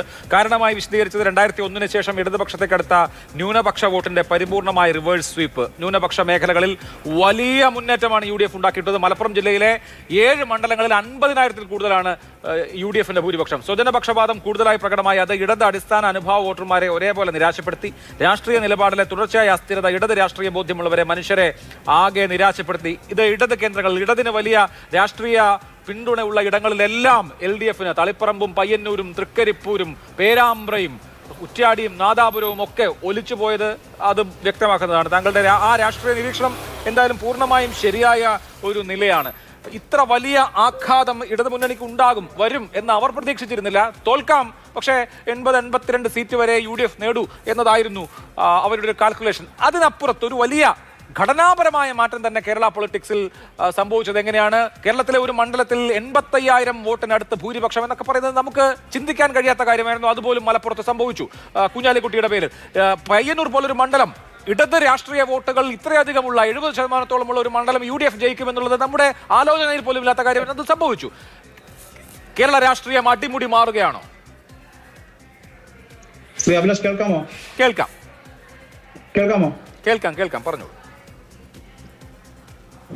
അതായത് നമ്മളിപ്പോ ന്യൂനപക്ഷ വോട്ടിന്റെ ഏകീകരണത്തിന്റെ ഒരു സൂചന തദ്ദേശ തെരഞ്ഞെടുപ്പിൽ ഉണ്ടായിരുന്നു. പക്ഷെ ഈ തെരഞ്ഞെടുപ്പിലേക്ക് അതിന്റെ ഒരു 6 മാസത്തെ പീരീഡിൽ നമ്മൾ കണ്ടത് ഈ പാർട്ടിയുമായി ബന്ധപ്പെട്ട വിഷയങ്ങളായിരുന്നു. ആ പാർട്ടിയുമായി ബന്ധപ്പെട്ട വിഷയങ്ങൾ എന്ന് പറയുന്നത് അത് ഇവിടെ നമ്മൾ കാണേണ്ടതില്ല. കഴിഞ്ഞ 5 വർഷം മുമ്പേ അതിന്റെ ഒരു സ്റ്റാർട്ടിംഗ് ഉണ്ടായിരുന്നു. അത് ആ പാർട്ടിയുടെ അടിസ്ഥാന വോട്ട് ജനവിഭാഗങ്ങൾ വിശ്വസിച്ചിരുന്ന ഒരു നേതൃത്വനിര, അതേപോലെ തന്നെ അതിനോട് അനുഭാവപൂർവ്വമായി വോട്ട് ചെയ്ത മനുഷ്യരെ നിരാശപ്പെടുത്തുന്ന തരത്തിലുള്ള ഒരു മന്ത്രിസഭ രൂപീകരണത്തോടു കൂടി ആരംഭിച്ച് G. സുധാകരനെ പോലെയുള്ള ആളുകൾക്ക് സ്ഥാനാർത്ഥിത്വം ഇല്ലാതായി ശൈലജ ടീച്ചർ മാറി നിൽക്കുന്നു. അപ്പൊ അവിടെ ഒരു സ്വജനപക്ഷപാതത്തിന്റെ G. സുധാകരന് ബദൽ വരുന്നത് റിയാസ്, ഒരു അറിയപ്പെട്ട രാഷ്ട്രീയ നേതാവാണെങ്കിലും പൊടുന്നനെ പ്രധാനപ്പെട്ട വകുപ്പിലേക്ക് വരുന്നു. ആ രീതിയിൽ ഡെവലപ്പായി വന്ന ഒരു രാഷ്ട്രീയം പതിയെ അതിന്റെ അവസാന ഘട്ടത്തിൽ ഈ ഒരു 6 മാസം അവസാന ഘട്ടത്തിൽ ആലപ്പുഴയിൽ ജി സുധാകരൻ അടക്കം പുറത്തേക്ക് പോകുന്ന ഒരു സാഹചര്യം. അപ്പൊ ആ തരത്തിൽ അതിന്റെ രാഷ്ട്രീയമായ ചോദ്യം ചെയ്യലുകൾ നടക്കുന്നുണ്ടായിരുന്നു. മറുഭാഗത്താണെങ്കിൽ ഈ രാഷ്ട്രീയം അതിന്റെ വിഷയങ്ങളെ സാമുദായിക പ്രീണനമാണ്. ലോക്സഭാ തെരഞ്ഞെടുപ്പ് വരെ മുസ്ലിം പ്രീണനമാണെങ്കിൽ അത് കഴിഞ്ഞ് ഭൂരിപക്ഷ സമുദായത്തെ പ്രീണിപ്പിക്കും. വിഷയങ്ങളുമായി ബന്ധപ്പെട്ട് സത്യസന്ധമായ നിലപാടുകളാണ് ജനം ആഗ്രഹിക്കുന്നത്. പ്രീണനം രാഷ്ട്രീയ പാർട്ടികൾ നടത്തുമ്പോൾ ജനം അത് ആഗ്രഹിക്കുന്നില്ല. ആ തരത്തിലുള്ള ഒരു കരുണ ജനത്തിന് ഈ ഒരു രാഷ്ട്രീയ പാർട്ടികളിൽ നിന്നും വേണ്ട, പ്രത്യേകിച്ച് ഇടത് രാഷ്ട്രീയത്തിൽ നിന്ന് ഒരു തരത്തിലും ജനം ആഗ്രഹിക്കുന്നില്ല. അങ്ങനെ മാറി പ്രീണനം നടത്തിയ ഒരു രാഷ്ട്രീയ പ്രസ്ഥാനം അതിന്റെ അവസാന കാലഘട്ടത്തിൽ ജമാഅത്ത് ഇസ്ലാമിയുമായി ബന്ധപ്പെട്ട വിഷയം വന്നു. അതിന്റെ വിമർശനം ഉയർത്തിയ CPM ആണ് നടത്തുന്നത്. എന്ത് SDPI പോലെയുള്ള ഒരു രാഷ്ട്രീയ പാർട്ടി പിന്തുണ കൊടുക്കുമ്പോൾ ഇരു കൈയും നീട്ടി സ്വീകരിക്കുമ്പോൾ ഇടതിന്റെ അടിസ്ഥാന വോട്ടിൽ ഏത് ചലനം എന്ന് തിരിച്ചറിയാൻ കഴിയാത്ത ഈ SDPI നമുക്കറിയാം കഴിഞ്ഞ 4.5 വർഷമായി പിണറായി വിജയനെ വിമർശിക്കുന്ന പാർട്ടിയായിരുന്നു. അത് മാത്രമല്ല പിണറായി വിജയൻ ഒരു സംഘീയ മനോഭാവമുള്ള ആളാണെന്ന മട്ടിലൂടെ കടുത്ത വിമർശനം SDPIയുടെ ഭാഗത്തുനിന്നുണ്ടായിരുന്നു. പക്ഷേ SDPIയുടെ പ്രവർത്തകർ അവരുടെ മറ്റ് രാഷ്ട്രീയ കാരണങ്ങൾ കൊണ്ട് ഇടതിനു വേണ്ടി ശരിക്കും വർക്ക് ചെയ്ത് ആളുകളെ കണ്ട് വോട്ട് ചോദിക്കുന്ന അല്ലെങ്കിൽ അവരെ ജയിപ്പിക്കാൻ വേണ്ടി എല്ലാ തരത്തിലുള്ള നിലപാടെടുക്കുന്നത് കണ്ടു. പക്ഷേ ഈ ജനസാമാന്യം എന്ന് പറയുന്നത് അതിപ്പോൾ ന്യൂനപക്ഷ വിഭാഗത്തിൽപ്പെട്ട ജനസാമാന്യമാണ് SDPI സംബന്ധിച്ച് പ്രസക്തമായത്. അങ്ങനെ സംഘടനകൾ പറയുന്നതല്ല മനുഷ്യരുടെ തീരുമാനം എന്ന് വ്യക്തമാക്കുന്ന തെരഞ്ഞെടുപ്പാണോ ഇത്? SDPI സംബന്ധിച്ചിടത്തോളം SDPIയുടെ പിന്തുണ എന്നുള്ളത് ആ ഘട്ടത്തിലൊക്കെ നാട്ടിലെ മനുഷ്യർ ആഗ്രഹിക്കുന്നത് VS അച്യുതാനന്ദൻ ജീവിച്ചിരുന്നെങ്കിൽ എങ്ങനെ പ്രതികരിക്കുമായിരുന്നു എന്നാണ്. SDPI പോലുള്ള രാഷ്ട്രീയ സംവിധാനത്തിന്റെ പിന്തുണ വരുമ്പോൾ ആ നിമിഷം തള്ളി പറയേണ്ടതിന് പകരം അതിനെ താലോലിക്കുന്ന സോഫ്റ്റ് ലൈൻ സ്വീകരിക്കുന്നത്. അതിന്റെ തലേ ദിവസം വരെ ജമാഅത്തെ ഇസ്ലാമിയെ വിമർശിച്ച ഒരു രാഷ്ട്രീയ പ്രസ്ഥാനമാണെന്ന് നോക്കണം. പ്രത്യേകിച്ച് SDPIയുടെ രാഷ്ട്രീയ സ്വഭാവം എന്ന് പറയുന്നത് അത് മുസ്ലിം ലീഗിന് തീവ്രത പോരാ, ആ തരത്തിൽ മുസ്ലിം സമുദായത്തിൽ തീവ്രത പോരാ എന്നുള്ളതിന്റെ അങ്ങേ അറ്റത്ത് പോയി നിൽക്കുന്ന ഒരു രാഷ്ട്രീയ പ്രസ്ഥാനം. ആ രാഷ്ട്രീയ പ്രസ്ഥാനത്തിന് പ്രത്യേകിച്ച് വോട്ടിംഗ് കോളത്തിൽ ഇടമില്ലാത്തത് കൊണ്ട് തന്നെ അവരെങ്ങോട്ടും വോട്ട് ചെയ്യും. അവർ വോട്ട് പോലും ചെയ്യില്ല എന്നുള്ളത് തിരിച്ചറിയാതെ അവരുടെ പിന്തുണ സ്വീകരിക്കുക എന്ന് പറയുന്നത് ഇടതുപക്ഷ നേതൃത്വം കാണിച്ച അങ്ങേ അറ്റത്ത് അവിവേകമാണ്. ആ തരത്തിൽ നിരവധിയായ ഒരു പാറ്റേണിലാണ് രാഷ്ട്രീയത്തെ കൊണ്ടുപോയി. പ്രത്യേകിച്ച് CPM പോലുള്ള രാഷ്ട്രീയ പാർട്ടികൾ ഞാനൊക്കെ ചെറുപ്പകാലത്തൊക്കെ തെരഞ്ഞെടുപ്പ് ഘട്ടത്തിൽ 2-3 ദിവസങ്ങളിൽ അതിന്റെ കമ്മിറ്റികൾ കൂടി അതിൽ നിന്നാണ് രാഷ്ട്രീയം രൂപപ്പെടുത്തുന്നത്. തെരഞ്ഞെടുപ്പിന് എങ്ങനെ നേരിടും. ഇന്നാണെങ്കിൽ PR-കളാണ്, പല തരത്തിലുള്ള ആളുകളാണ് അതിനെ സ്വാധീനിക്കുന്നത്. ഒരു തരത്തിലുള്ള രാഷ്ട്രീയവുമില്ല. അതിന്റെ രാഷ്ട്രീയം എന്ന് പറയുന്നത് ചാനൽ ചർച്ചയിൽ ഇരിക്കുന്ന ആളുകളിലേക്ക് മാത്രമാണ്. അതിനപ്പുറം ഭരണം കൈകാര്യം ചെയ്ത മനുഷ്യർ, അതിന്റെ ഭരണത്തിന്റെ ഓരം പറ്റി നടന്ന ഒരാൾ പോലും ആ രാഷ്ട്രീയത്തെ കഴിഞ്ഞ 5 വർഷം കേരളത്തിന് മുന്നിലേക്ക് അവതരിപ്പിച്ചിട്ടില്ല. അത് അവതരിപ്പിച്ചത് ഏറി വന്നാൽ അതിന്റെ രാഷ്ട്രീയം കൈമോശം വന്നു എന്നുള്ളതിലാണ്. അത് ചാനൽ ചർച്ചയിൽ ഇരിക്കുന്ന ആളുകൾ നിരന്തരം പറയുന്നുണ്ട്. പക്ഷേ ഭരണം കൈകാര്യം ചെയ്ത ഒരു മനുഷ്യനും ആ രാഷ്ട്രീയത്തെ ഉയർത്തിപ്പിടിക്കാത്തതിന്റെ ദുരന്തമാണ് നമ്മുടെ നാട്ടിൽ ഇന്ന് ഈ ഇടതുപക്ഷം നേരിടുന്നത്. ഇതിനെ സംബന്ധിച്ചിടത്തോളം എനിക്ക് വ്യക്തമായ ധാരണ ഉണ്ടായിരുന്നു. അദ്ദേഹം പലപ്പോഴും പലരും ചോദ്യം ചെയ്യപ്പെടുകയും പലരും വലിയ രീതിയിൽ എന്നെ വെല്ലുവിളിച്ചിട്ടുണ്ട്, തെറിവിളിച്ചിട്ടുണ്ട്. ആ രീതിയിൽ വലിയ രീതിയിൽ മുന്നോട്ട് വന്നിട്ടുണ്ടെങ്കിലും എന്റെ ബോധ്യമായിരുന്നു ഞാൻ കുറിച്ച നമ്പറുകൾ ഇന്ന് കൃത്യമായി വന്നു എന്നുള്ളത് ഒരു ഭാഗത്ത് എന്നെ സംബന്ധിച്ചിടത്തോളം സന്തോഷമാണ്. ശരി, നമ്പർ വന്നു എന്നുള്ളത് മാത്രമല്ല ആ നിരീക്ഷണങ്ങളും ശരിയായി എന്നുള്ളത് വളരെ പ്രസക്തമായ കാര്യമാണ്. എന്തായാലും അങ്ങനെ വലിയ രാഷ്ട്രീയ വിശാരദനൊന്നുമല്ല റാഷിദ്, പക്ഷേ വരുന്ന ഡേറ്റയുടെ അടിസ്ഥാനത്തിൽ കാര്യങ്ങൾ വിശകലനം ചെയ്യാൻ ശേഷിയുള്ള ആളാണ്. എന്തായാലും ആ നിരീക്ഷണങ്ങൾ ശരിയായി എന്നുള്ളത് ഇന്നത്തെ ദിവസത്തിന്റെ ഒരു പ്രത്യേകതയാണ്. ഇപ്പോൾ നരേന്ദ്രമോദി BJP ആസ്ഥാനത്ത് സംസാരിക്കുന്നുണ്ട്. ഒരല്പസമയം നമുക്കത് കൊടുക്കാം. BJPയെ സംബന്ധിച്ച് ചരിത്ര വിജയം നേടിയിരിക്കുന്നു പശ്ചിമ ബംഗാളിൽ എന്നുള്ളത് BJPയുടെ ചരിത്രത്തിലെ തന്നെ ഏറ്റവും വലിയ മുഹൂർത്തങ്ങളിൽ ഒന്നാണ്. और आज सिर्फ भारत का लोकतंत्र ही नहीं जीता है, आज भारत का संविधान भी जीता है. हमारी संवैधानिक संस्थाएं जीती हैं, हमारी लोकतांत्रिक प्रक्रियाएं जीती है. पश्चिम बंगाल में करीब 93% मतदान होना अपने आप में ऐतिहासिक रहा है. असम, तमिलनाडु, पुडुचेरी और केरल में भी मतदान के नए रिकॉर्ड बने हैं. इसमें भी महिलाओं की भागीदारी बहुत अधिक रही है. ये भारतीय लोकतंत्र की सबसे उजली तस्वीर बन रही है. നരേന്ദ്രമോദി പ്രവർത്തകരെ അദ്ദേഹത്തിന്റെ ഹെഡ്ക്വാർട്ടേഴ്സിൽ BJPയുടെ ഹെഡ്ക്വാർട്ടേഴ്സിൽ അഭിസംബോധന ചെയ്യാണ്. വലിയ രാഷ്ട്രീയ വിജയം പശ്ചിമ ബംഗാളിൽ നേടിയെന്ന ആത്മവിശ്വാസം BJPയെ സംബന്ധിച്ചുണ്ട്. അങ്ങനെ ബംഗാൾ രാഷ്ട്രീയത്തിലും ഇതുവരെ BJPക്ക് ഭരിക്കാൻ കഴിയാതിരുന്ന സംസ്ഥാനമാണ് ബംഗാൾ. ഈ വർഷം മുതൽ ബംഗാളിലും BJP ഭരിച്ചു തുടങ്ങുകയാണ്. തമിഴ്നാട്ടിൽ DVK എന്ന പുതിയ പാർട്ടി ഉദയം ചെയ്യുകയും ഭരണം നേടുകയും ചെയ്തു. ഇങ്ങനെ ഈ വർഷത്തിൽ 2026 മെയ് മാസം ഒരുപാട് രാഷ്ട്രീയ വഴിത്തിരിവുകളുള്ള മാസമാണ്. അത് കേരളത്തിൽ എത്രമാത്രം പ്രസക്തമാണ് എന്നുള്ള ചോദ്യം ഉണ്ട്. CPM പ്രതിനിധികളെ കിട്ടുന്ന മുറയ്ക്ക് CPMനോട് ചോദിക്കേണ്ട ചോദ്യങ്ങൾ ചോദിക്കാം. ശ്രീ ജിൻഡോ ജോൺ, ഇതേപോലെ 5 വർഷം ഒരു മെയ് മാസത്തിൽ വലിയ വിജയം നേടിയാണ് പിണറായി വിജയന്റെ സർക്കാർ രണ്ടാമത് വന്നത്. കേരള ചരിത്രത്തിൽ അപൂർവമായി സംഭവിക്കുന്ന തുടർ ഭരണം അന്ന് സംഭവിച്ചു. ഒരു മന്ത്രി ഒഴിച്ച് വലിയ വിജയം അവിടെ സ്വന്തമാക്കുന്നത് കണ്ടു. UDF അമ്പരന്ന് പോയ തെരഞ്ഞെടുപ്പ് പരാജയം ഉണ്ടായി. അങ്ങനെ 5 കൊല്ലം മുമ്പ് വലിയ ഭൂരിപക്ഷം 60,000 50,000 ഒക്കെ കൊടുത്ത് ജയിപ്പിച്ച ജനങ്ങളാണ് ഇന്ന് ഇടതുപക്ഷത്തോട് കണക്ക് ചോദിച്ച് മതി എന്ന് പറഞ്ഞത്. അപ്പൊ അതിലൊരു പാഠമുണ്ടല്ലോ. ഇത് ജനങ്ങളുടെ പിന്തുണ എന്ന് പറയുന്നത് എല്ലാ കാലത്തേക്കും എന്തും ചെയ്യാനുള്ള ലൈസൻസ് അല്ല.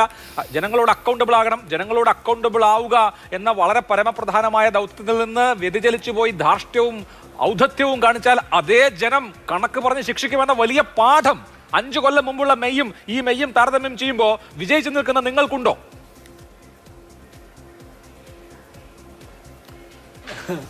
ഞങ്ങൾക്കത് മനസ്സിലാകുന്നുണ്ട് അഭിലാഷേ. കാരണം 10 വർഷക്കാലം പുറത്തിരുന്നതിൻ്റെ ഭാഗമായിട്ട് ചില പാഠങ്ങൾ സ്വയം പഠിക്കുകയും ചില തിരുത്തലുകൾ സ്വയം വരുത്തുകയും ചെയ്തതിൻ്റെ ഭാഗമായിട്ട് കൃത്യമായി പഠിച്ച് പ്രവർത്തിച്ചു വന്നതുകൊണ്ടാണ് ഞങ്ങൾക്ക് ഇത്ര വലിയ വിജയം കിട്ടിയത്. ഞാനത് ആദ്യഘട്ടത്തിൽ പറഞ്ഞു. ഞങ്ങളെ സംബന്ധിച്ചിടത്തോളം തുടർഭരണം കേരളത്തിൽ ഇതിനു മുമ്പും ഉണ്ടായിട്ടുണ്ട്. അടിയന്തരാവസ്ഥയ്ക്ക് ശേഷം കരുണാകരൻ്റെ നേതൃത്വത്തിൽ തുടർഭരണം കിട്ടിയ ഒരു സർക്കാരുണ്ടായിരുന്നു. പക്ഷെ തുടർഭരണം കിട്ടിയ ഒരു മുഖ്യമന്ത്രി എന്നുള്ള രീതിയിൽ വലിയ പ്രശംസ ഏറ്റുവാങ്ങിയ ആളാണ് പിണറായി വിജയൻ സർക്കാർ. ഈ സർക്കാരിൻ്റെ കാലത്ത് ഇപ്പോൾ പലരും പറയുന്നുണ്ട് ഒരുപാട് കാര്യങ്ങൾ ചെയ്തു എന്ന്. എല്ലാം ചെയ്തില്ല എന്നൊന്നും ഞാൻ പറയുന്നില്ല. പക്ഷേ അവർ ചെയ്ത ഒരുപാട് കാര്യങ്ങളെക്കാൾ അതിൻ്റെ ഒട്ടനവധി ഇരട്ടി കാര്യങ്ങൾ ജനദ്രോഹപരമായിരുന്നു. അത് ചൂണ്ടിക്കാണിക്കുന്നവരൊക്കെ സർക്കാർ വിരുദ്ധർ എന്നുള്ളതിനേക്കാളപ്പുറം കേരള വിരുദ്ധരായിരുന്നു. ഈ രാജ്യം ഭരിക്കുന്ന നരേന്ദ്രമോദി സർക്കാരിനെതിരെ നമ്മൾ സംസാരിച്ചാൽ അപ്പോൾ നമ്മൾ രാജ്യവിരുദ്ധരായി മാറുന്നത് പോലെയാണ്. കേരളത്തിലെ സർക്കാരിനെതിരെ നമ്മൾ എപ്പോഴെങ്കിലും സംസാരിച്ചാൽ അത് കേരള വിരുദ്ധരായിട്ടുള്ള ചാപ്പയടിക്ക് കാരണമാകുന്ന രീതിയിലേക്ക് മാറിയത്. അപ്പോൾ എല്ലാ രീതിയിലും കേരളം പൊതുവെ ഒരു ഇടത് മനോഭാവമുള്ള ജനങ്ങളുള്ള സ്ഥലമാണ്. ഇടതുപക്ഷം എന്ന് പറഞ്ഞാൽ അത് CPM ആണെന്നുള്ള തെറ്റിദ്ധാരണയും വേണ്ട. ജനപക്ഷത്ത് നിൽക്കുന്ന ജനങ്ങളുടെ വികാരങ്ങളോടും അവരുടെ സങ്കടങ്ങളോടും ഓരം പറ്റി സമരം ചെയ്യാൻ ശേഷിയുള്ളവരെയാണ് ഇടതുപക്ഷം എന്ന് പറയാം. അങ്ങനെ നോക്കുമ്പോൾ കഴിഞ്ഞ 10 വർഷക്കാലം കേരളത്തിലെ പിണറായി വിജയന്റെ സർക്കാർ തീവ്ര വലതുപക്ഷമായിരുന്നു. അതിന്റെ ഏറ്റവും നല്ല ദൃഷ്ടാന്തം 10 വർഷക്കാലത്തെ ആഭ്യന്തര വകുപ്പ് മാത്രം എടുത്ത് പരിശോധിച്ചാൽ മതി. ഇനി ഒന്നും വേണ്ട, പിണറായി വിജയൻ എന്ന മുഖ്യമന്ത്രിയുടെ പ്രസ്താവനകൾ മാത്രം എടുത്ത് പരിശോധിച്ചാൽ പോരെ. PR എക്സസൈസിലൂടെ മേക്കപ്പ് ഇട്ട് ക്യാമറയുടെ മുമ്പിലിരുത്തി ഡോക്യുമെന്ററി ചിത്രീകരിക്കുന്നതിനപ്പുറം സ്പോണ്ടേനിയസ് ആയിട്ട് പിണറായി വിജയൻ എന്ന മുഖ്യമന്ത്രി പൊതുസമൂഹത്തോട് സ്വന്തം സഖാക്കന്മാരോട് ഇടപെട്ടിട്ടുള്ളത് എപ്പോഴൊക്കെ അദ്ദേഹത്തിന്റെ തനി സ്വഭാവം പുറത്തു വന്നിട്ടുണ്ട്. അത് മാറി നിൽക്കുന്നോ, കടക്ക പുറത്തുനിന്നോ, ഇരിക്കുക അവിടെയെന്നോ, വീട്ടിൽ പോയി ചോദിച്ചാൽ മതിയെന്നോ, അല്ലെങ്കിൽ ചെറ്റത്തരം പ്രയോഗങ്ങളോ അതുപോലെയുള്ള ഏത് പ്രയോഗങ്ങളായിക്കോട്ടെ, മുഖ്യമന്ത്രി പിണറായി വിജയന്റെ യഥാർത്ഥ സ്വഭാവം എന്താണെന്ന് കേരളത്തിലെ പൊതുസമൂഹത്തിന് ബോധ്യപ്പെട്ടിട്ടുണ്ട്. അതൊരു വ്യക്തിപരമായ വ്യക്തിപരമായ അദ്ദേഹത്തിന്റെ കുഴപ്പങ്ങളായിരുന്നു. പക്ഷേ ഒരു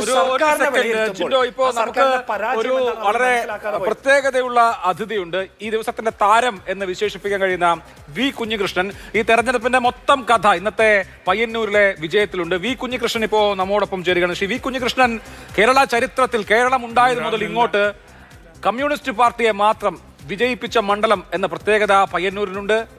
AV കുഞ്ഞമ്പ് മുതൽ മഹാരഥന്മാർ MV രാഘവൻ, പിണറായി വിജയനൊക്കെ ജയിച്ചു വന്ന പയ്യന്നൂർ മണ്ഡലത്തിൽ ഒരിക്കലും LDF തോക്കില്ല, അല്ലെങ്കിൽ CPIM മുന്നോട്ട് വെക്കുന്ന സ്ഥാനാർത്ഥി തോക്കില്ല എന്ന് ഉറച്ചു വിശ്വസിച്ചിരുന്നു കേരളത്തിലെ ജനങ്ങൾ മുഴുവൻ. അങ്ങനത്തെ കേരളത്തിലെ 2 മണ്ഡലങ്ങളിൽ ഒരു മണ്ഡലമാണ് പയ്യന്നൂർ. ആ പയ്യന്നൂരിൽ താങ്കൾ ഇന്ന് ജയിച്ചു എന്നുള്ളത് സത്യത്തിൽ ആ വാർത്ത ബ്രേക്ക് ചെയ്യുമ്പോൾ നമുക്ക് തന്നെ വിശ്വസിക്കാൻ കഴിയാത്തതായിരുന്നു. കാരണം പാർട്ടിയെ ഒരു തരത്തിൽ റിലീജിയസ് ആയി ഫോളോ ചെയ്യുന്ന ഇത്രയധികം ആളുകളുള്ള വലിയ ജനക്കൂട്ടമുള്ള പയ്യന്നൂർ പോലത്തെ ഒരു സ്ഥലം, മറ്റ് രാഷ്ട്രീയ സംഘടനകൾക്ക് അങ്ങനെ അത്ര വലിയ വേരാട്ടാൻ കഴിയാത്ത ഒരു സ്ഥലം, അവിടെ ജനങ്ങൾ CPIMന്റെ സ്ഥാനാർത്ഥിയെ പരാജയപ്പെടുത്തി താങ്കളെ വിജയിപ്പിച്ചു എന്നുള്ളത് ഈ തെരഞ്ഞെടുപ്പിൽ ഏറ്റവും വലിയ സർപ്രൈസ് ആണ്. ഏറ്റവും പ്രധാനപ്പെട്ട ടേണിംഗ് പോയിന്റ് ആണ്. താങ്കൾക്ക് ആദ്യമേ അഭിനന്ദനങ്ങൾ. എന്തുകൊണ്ട് ഈ റിസൾട്ട് വന്നു എന്നാണ് താങ്കൾ വിചാരിക്കുന്നത്?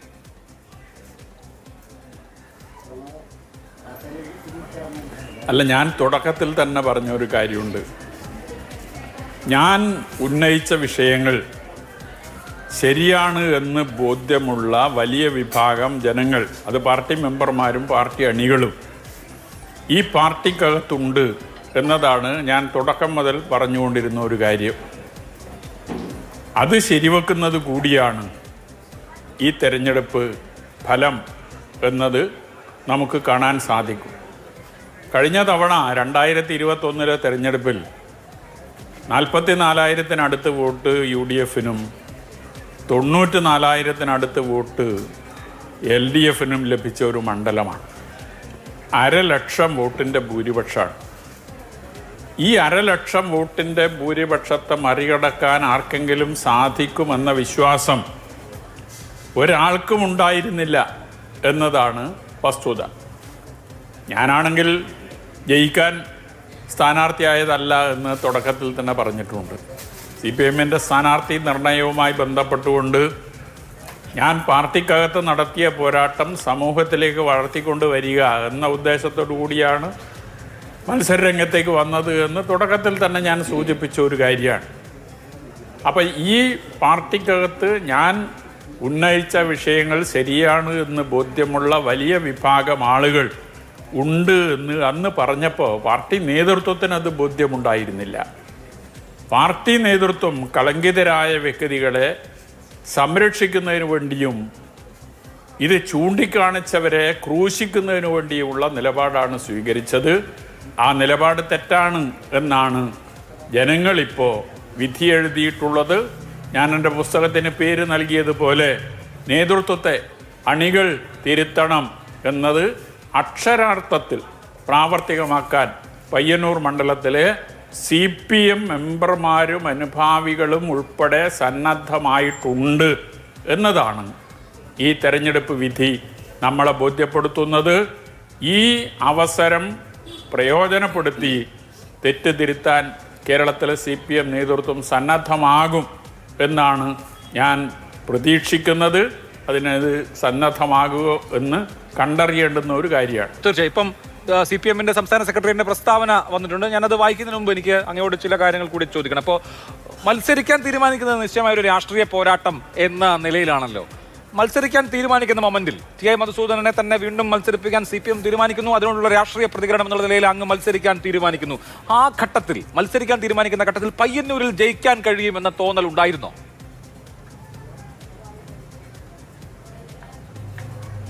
അങ്ങനെ ഒരു തോന്നലും എനിക്കുണ്ടായിരുന്നില്ല. ഞാൻ പറഞ്ഞല്ലോ, ഈ 1,00,000 വോട്ടിൻ്റെ ഭൂരിപക്ഷത്തെ അട്ടിമറിച്ചൊരു വിജയം ആർക്കെങ്കിലും കൈവരിക്കാൻ സാധിക്കും എന്ന് ഞാൻ മാത്രമല്ല ഒരാളും വിശ്വസിച്ചിരുന്നില്ല. അങ്ങനെ ഒരു പ്രതീക്ഷ ആർക്കും ഉണ്ടായിരുന്നില്ല. പക്ഷേ ഞാൻ സ്ഥാനാർത്ഥിയായി UDF എന്നെ പിന്തുണക്കാൻ സന്നദ്ധമായി തെരഞ്ഞെടുപ്പ് പ്രവർത്തനം ആരംഭിച്ചു. തെരഞ്ഞെടുപ്പ് പ്രവർത്തനത്തിൽ ചുരുക്കം ദിവസം മാത്രമേ നമ്മുടെ മുമ്പിൽ ലഭിച്ചുള്ളൂ എന്നുള്ള ഒരു പ്രശ്നം ഈ തെരഞ്ഞെടുപ്പിൽ ഉണ്ടായിട്ടുണ്ട്. പക്ഷേ ആ തെരഞ്ഞെടുപ്പ് പ്രവർത്തനവുമായി മുന്നോട്ട് പോയപ്പോൾ ജനങ്ങൾക്കിടയിലുള്ള ആവേശം അത് നമുക്ക് ഈ മണ്ഡലത്തെ മാറ്റാൻ സാധിക്കുമെന്ന ഒരു വിശ്വാസം എന്നിലുണ്ടാക്കിയിട്ടുണ്ട്. പോളിംഗ് കഴിഞ്ഞപ്പോൾ ജനങ്ങളുടെ ഭാഗത്ത് നിന്ന് ഉയർന്നു വന്നിട്ടുള്ള അഭിപ്രായങ്ങൾ ഒരു വിജയപ്രതീക്ഷ നൽകുന്നതായിരുന്നു. വോട്ടെണ്ണുന്നത് വരെയും ആ വിജയപ്രതീക്ഷയിൽ തന്നെയായിരുന്നു ഞാൻ. ഒരു നേരിയ ഭൂരിപക്ഷത്തിനെങ്കിലും ജയിക്കാൻ സാധിക്കും എന്ന പ്രതീക്ഷയിലായിരുന്നു ഞാൻ. അത് ആ നിലയിൽ ഞാൻ പറയാതിരുന്നത് ഈ പാർട്ടിക്കകത്ത് അടിയൊഴുക്ക് എത്രത്തോളം ശക്തമാണ് എന്ന് ആർക്കും വിലയിരുത്താൻ കഴിയില്ല. അത് എനിക്ക് മാത്രമല്ല, CPM നേതാക്കന്മാർക്ക് പോലും വിലയിരുത്താൻ സാധിക്കുന്നതല്ല. അടിയൊഴുക്കുണ്ടു എന്നുള്ളത് അവർക്കും ബോധ്യമുണ്ട്, എനിക്കും ബോധ്യമുണ്ട്.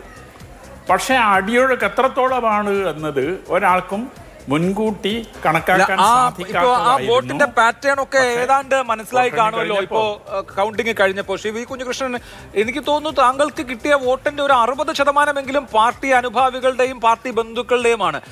പാർട്ടി അംഗങ്ങളടക്കം ഇത്തവണ പോളിംഗ് ബൂത്തിൽ ചെന്നപ്പോ താങ്കൾക്കാണ് വോട്ട് ചെയ്തതെന്ന് തോന്നുന്നു, അല്ലേ? ഉണ്ട്. പാർട്ടി മെമ്പർമാരുൾപ്പെടെ, മെമ്പർമാർ മാത്രമല്ല കമ്മിറ്റികളിലെ ആളുകൾ ഉൾപ്പെടെ എനിക്ക് വോട്ട് ചെയ്തിട്ടുണ്ട് എന്നാണ് ഞാൻ വിശ്വസിക്കുന്നത്. ഇന്നത്തെ വോട്ടെണ്ണലിൻ്റെ ആദ്യ റൗണ്ട് കഴിഞ്ഞപ്പോൾ തന്നെ ഞങ്ങൾ വിലയിരുത്തിയത്, ആ കൗണ്ടിങ് സ്റ്റേഷനകത്ത് ഞങ്ങൾ വിലയിരുത്തിയത് കരിവള്ളൂർ പെരളം പഞ്ചായത്താണ് ആദ്യം 1 മുതലുള്ള ബൂത്ത് ആരംഭിക്കുന്നത്. CPM-ൻ്റെ ഉരുക്ക് കോട്ടയാണ്. പക്ഷേ ആ കോട്ടയിൽ അവർ കൊടുത്ത കണക്കിൽ നിന്ന് വ്യത്യസ്തമായി CPM-ന് വോട്ട് കുറയുകയും എനിക്ക് വോട്ട് വർദ്ധിക്കുകയും ചെയ്യുന്ന ഒരവസ്ഥയാണ് ആദ്യ റൗണ്ടിൽ തന്നെ ഉണ്ടായത്. തുടർന്നുള്ള 14 റൗണ്ടിലും അത് ആവർത്തിക്കുന്ന ഒരു നിലയാണ് ഉണ്ടായത്. ആ നിലയിലേക്ക് തുടക്കം മുതൽ തന്നെ ഈ നിലയിലേക്ക് ആണ് ഈ തെരഞ്ഞെടുപ്പിൻ്റെ ചിത്രം എന്ന ധാരണ നമുക്ക് വോട്ടെണ്ണാൻ പോയ ആളുകൾക്ക് ഉണ്ടായിട്ടുണ്ട്. അത് അവസാനം വരെ ശരിയായിരുന്നു എന്ന് തന്നെയാണ് ബോധ്യപ്പെട്ടത്. ശ്രീ കുഞ്ഞികൃഷ്ണൻ, ഇപ്പോൾ എല്ലാവർക്കും തുറന്ന പിന്തുണ പ്രകടിപ്പിക്കാനോ കൂടെ നിൽക്കാനോ ധൈര്യം ഉണ്ടാവുകയോ അല്ലെങ്കിൽ പറ്റുകയോ ചെയ്തിട്ടുണ്ടാവില്ല എന്ന് മാത്രമല്ല, പുസ്തക പ്രകാശന ചടങ്ങിൽ പങ്കെടുത്തതിന് മുതൽ തങ്ങളുടെ പ്രചരണ പ്രവർത്തനത്തിന് സഹകരിച്ചതിന് വരെ പലതരത്തിലുള്ള അതിക്രമങ്ങൾ നേരിട്ട ആളുകൾ ആ മേഖലയിലുണ്ട്. സ്കൂട്ടർ കത്തിച്ചതടക്കമുള്ള സംഭവങ്ങൾ പയ്യന്നൂരിൽ നിന്ന് റിപ്പോർട്ട് ചെയ്തിട്ടുണ്ട്. വളരെ ജനാധിപത്യ വിരുദ്ധമായ നടപടികൾ പോളിംഗിന് ശേഷം ഉണ്ടായിട്ടുണ്ട്. ഇപ്പോൾ താങ്കൾ അവിടുത്തെ MLA ആണ്, നിയുക്ത MLA, സത്യപ്രതിജ്ഞ ചെയ്തില്ലെങ്കിലും. ആ അന്തരീക്ഷത്തിനൊക്കെ മാറ്റം വന്നിട്ടുണ്ടോ?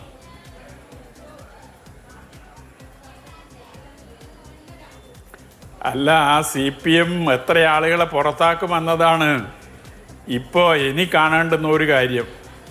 എൻ്റെ പുസ്തക പ്രകാശന ചടങ്ങിൽ പങ്കെടുത്തു എന്നുള്ളതാണ് സഖാവ് T. പുരുഷോത്തമനെ പുറത്താക്കാനുള്ള കാരണമായി അവർ ചൂണ്ടിക്കാണിച്ചത്. ഈ തെരഞ്ഞെടുപ്പ് പ്രവർത്തനത്തിൽ ഞാൻ വാടകയ്ക്ക് പ്രചരണത്തിന് വേണ്ടി ഒരു വാഹനം, ഒരു ടെമ്പോ വാഹനം വാടകയ്ക്കെടുത്തതിൻ്റെ പേരിൽ അതിൻ്റെ ഡ്രൈവറും ഓണറുമായിട്ടുള്ള ഒരു പാർട്ടി മെമ്പറെ പുറത്താക്കാൻ പാർട്ടി തീരുമാനിച്ചു. അയാളുടെ ജോലിയാണ് വാഹനം ഓടിക്കുക, വാഹനം വാടകയ്ക്ക് കൊടുക്കുക എന്ന് പറയുന്നത്. അങ്ങനെ ആ ജോലി ചെയ്തതിൻ്റെ ഫലമായി പാർട്ടിയിൽ നിന്ന് പുറത്താക്കാൻ തീരുമാനിച്ച ഒരു പ്രദേശമാണ് ഈ പയ്യന്നൂർ. ഇപ്പോൾ വോട്ട് ചെയ്ത നിരവധി ആളുകൾ, ആരെയൊക്കെ ഇവർക്ക് പുറത്താക്കാൻ സാധിക്കും? എത്ര ആളുകളെ പുറത്താക്കേണ്ടതുണ്ട്? ഈ പാർട്ടിക്കകത്ത് വന്നു ചേർന്നിട്ടുള്ള തെറ്റ് തിരുത്തുക എന്നതാണ്, അപജയം ഇല്ലാതാക്കുക എന്നതാണ്. അതിനുവേണ്ടി നേതൃത്വം ഇനിയെങ്കിലും സന്നദ്ധമാകും എന്നാണ് ഞാൻ കരുതുന്നത്. സന്നദ്ധമായാൽ അത്രയും നല്ലത് എന്നേ സൂചിപ്പിക്കാൻ. തീർച്ചയായും ശ്രീ വി. കുഞ്ഞകൃഷ്ണൻ, പയ്യന്നൂർ മാത്രമല്ല തളിപ്പറമ്പ് ഇതേപോലെ ഒരു പാർട്ടി കോട്ടയാണ്, പരാജയപ്പെട്ടു. മുഖ്യമന്ത്രി പിണറായി വിജയൻ 6 റൗണ്ടുകളിൽ വിയർത്ത് കഷ്ടപ്പെട്ടാണ് ജയിച്ചത്. ധർമ്മടം പോലൊരു മണ്ഡലത്തിൽ മട്ടന്നൂരിലും കല്യാശ്ശേരിയിലും അടക്കം വലിയ വോട്ട് ചോർച്ച ഉണ്ടാവുന്നു. കണ്ണൂരിലെ CPM അനിതര സാധാരണമായ ഒരു പ്രതിസന്ധിയെ നേരിടുകയാണ്. കേവലം തെരഞ്ഞെടുപ്പിൽ കേരളത്തിൽ തോറ്റു എന്നുള്ളതിനപ്പുറത്ത് പാർട്ടിയുടെ നെടുങ്കോട്ടയായ കണ്ണൂരിൽ അനിതര സാധാരണമായ ഒരു പ്രതിസന്ധിയെ CPM നേരിടുകയാണ്. എന്തുകൊണ്ട് ഇങ്ങനൊരു പ്രതിസന്ധി കണ്ണൂർ CPM-ൽ വന്നു, അല്ലെങ്കിൽ വടക്കൻ കേരളത്തിലെ CPM-ൽ വന്നു? തൃക്കരിപ്പൂരും തോറ്റു, തൊട്ടടുത്ത മണ്ഡലമാണല്ലോ പയ്യന്നൂരിന്. തൃക്കരിപ്പൂരും തോറ്റു. എന്തുകൊണ്ട് വന്നു എന്ന് കരുതുന്നു? അതിനൊരു കറക്ഷൻ സാധ്യമാണ് എന്ന് താങ്കൾ വിചാരിക്കുന്നുണ്ടോ? ആ കറക്റ്റീവ് സ്റ്റെപ്സിലേക്ക് പോകുമെന്ന് വിചാരിക്കുന്നുണ്ടോ?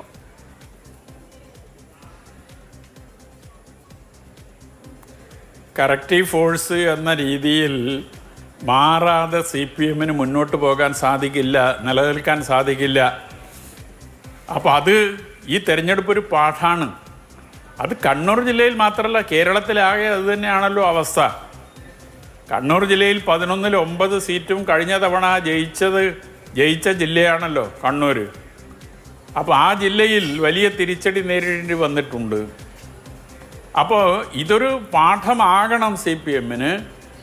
അത് പരിശോധിച്ചുകൊണ്ട് തിരുത്താൻ സന്നദ്ധമാകണം. തിരുത്തൽ സാധാരണ പറയുന്നത് പോലെ ഒരു തിരുത്തൽ പ്രക്രിയ ആയതുകൊണ്ട് ഒരു പ്രയോജനവുമില്ല.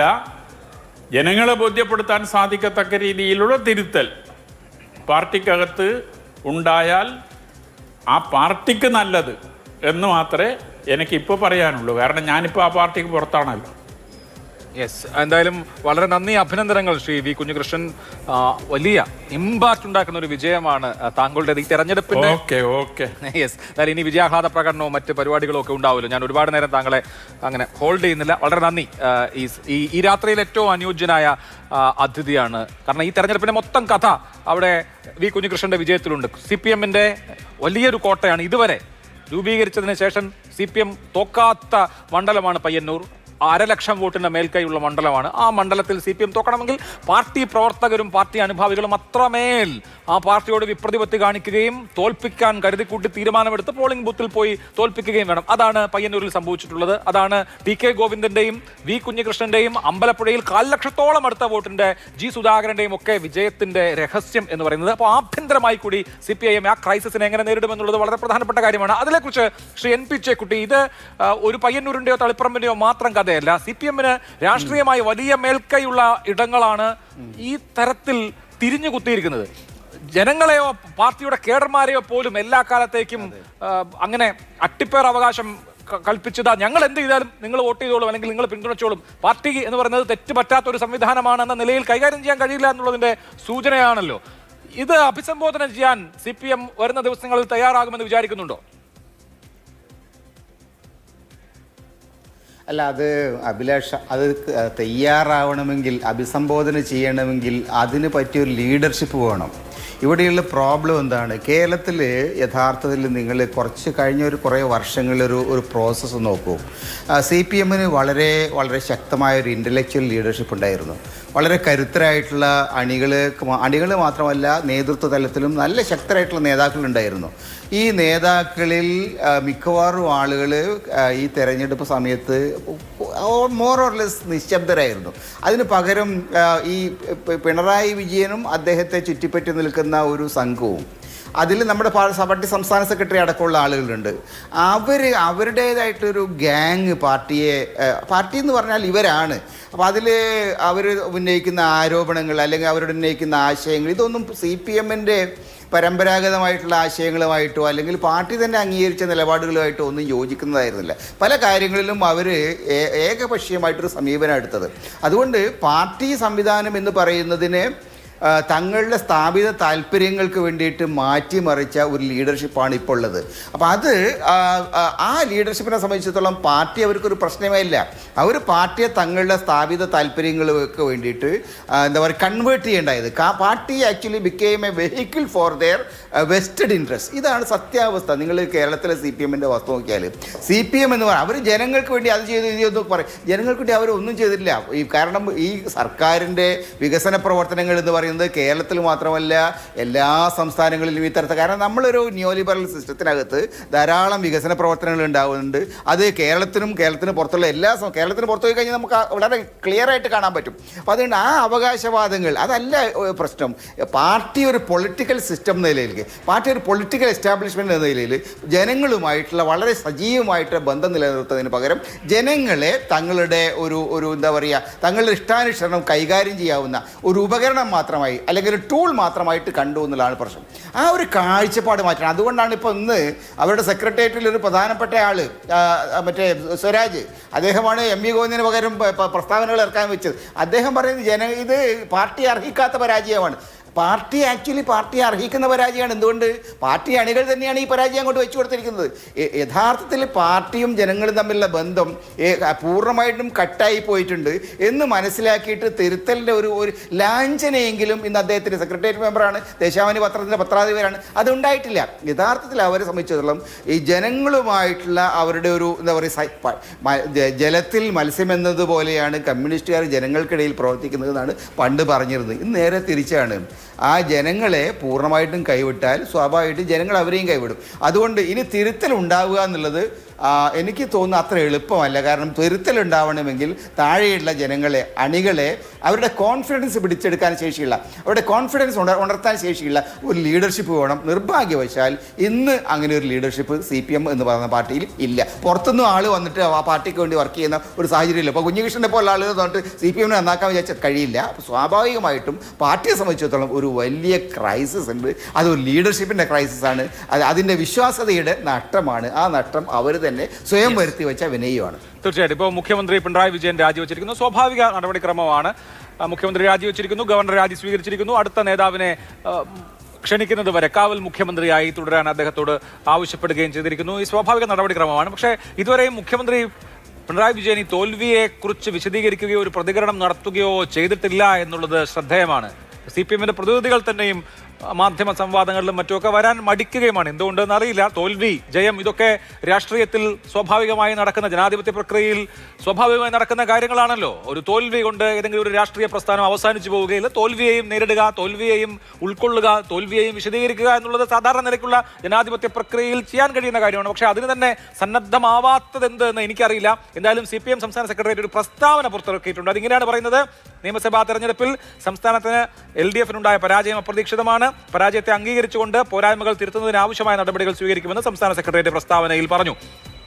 പിന്നീട് സർക്കാരിന്റെ ഗുണഗണങ്ങൾ വിശദീകരിക്കുന്നു. രാജ്യത്താകമാനം ന്യൂനപക്ഷങ്ങളും ജനാധിപത്യവാദികളും ആക്രമിക്കപ്പെട്ടപ്പോൾ അതിൽ നിന്ന് വ്യത്യസ്തമായി മതസൗഹാർദ്ദത്തിന്റെ നാടായി കേരളത്തെ മാറ്റാൻ കഴിഞ്ഞു തുടങ്ങിയ സർക്കാരിന്റെ നല്ല വശങ്ങൾ വിശദീകരിക്കുന്നു. ഏറ്റവും ഒടുവിൽ പറയുന്നത് BJP-യുടെ വോട്ട് തുടങ്ങി ആന്റി ഇൻകംബൻസിയുടെ കാര്യം സൂചിപ്പിച്ചുകൊണ്ട് LDF-ന് വോട്ട് ചെയ്ത മുഴുവൻ ജനങ്ങളെ അഭിവാദ്യം ചെയ്യുന്നു. കേരളം നേടിയ നേട്ടങ്ങൾ സംരക്ഷിക്കാനും ജനകീയ ആവശ്യങ്ങൾ നേടിയെടുക്കുന്നതിനും പാർട്ടി പ്രതിജ്ഞാബദ്ധമാണെന്ന് CPM സംസ്ഥാന സെക്രട്ടേറിയറ്റ് പ്രസ്താവനയിൽ പറഞ്ഞു. AK സ്റ്റെഫിൻ വിവരങ്ങളുമായുണ്ട്. സ്റ്റെഫിൻ, മുഖ്യമന്ത്രി രാജി നൽകിയിരിക്കുന്നു. സ്വാഭാവിക നടപടിക്രമം.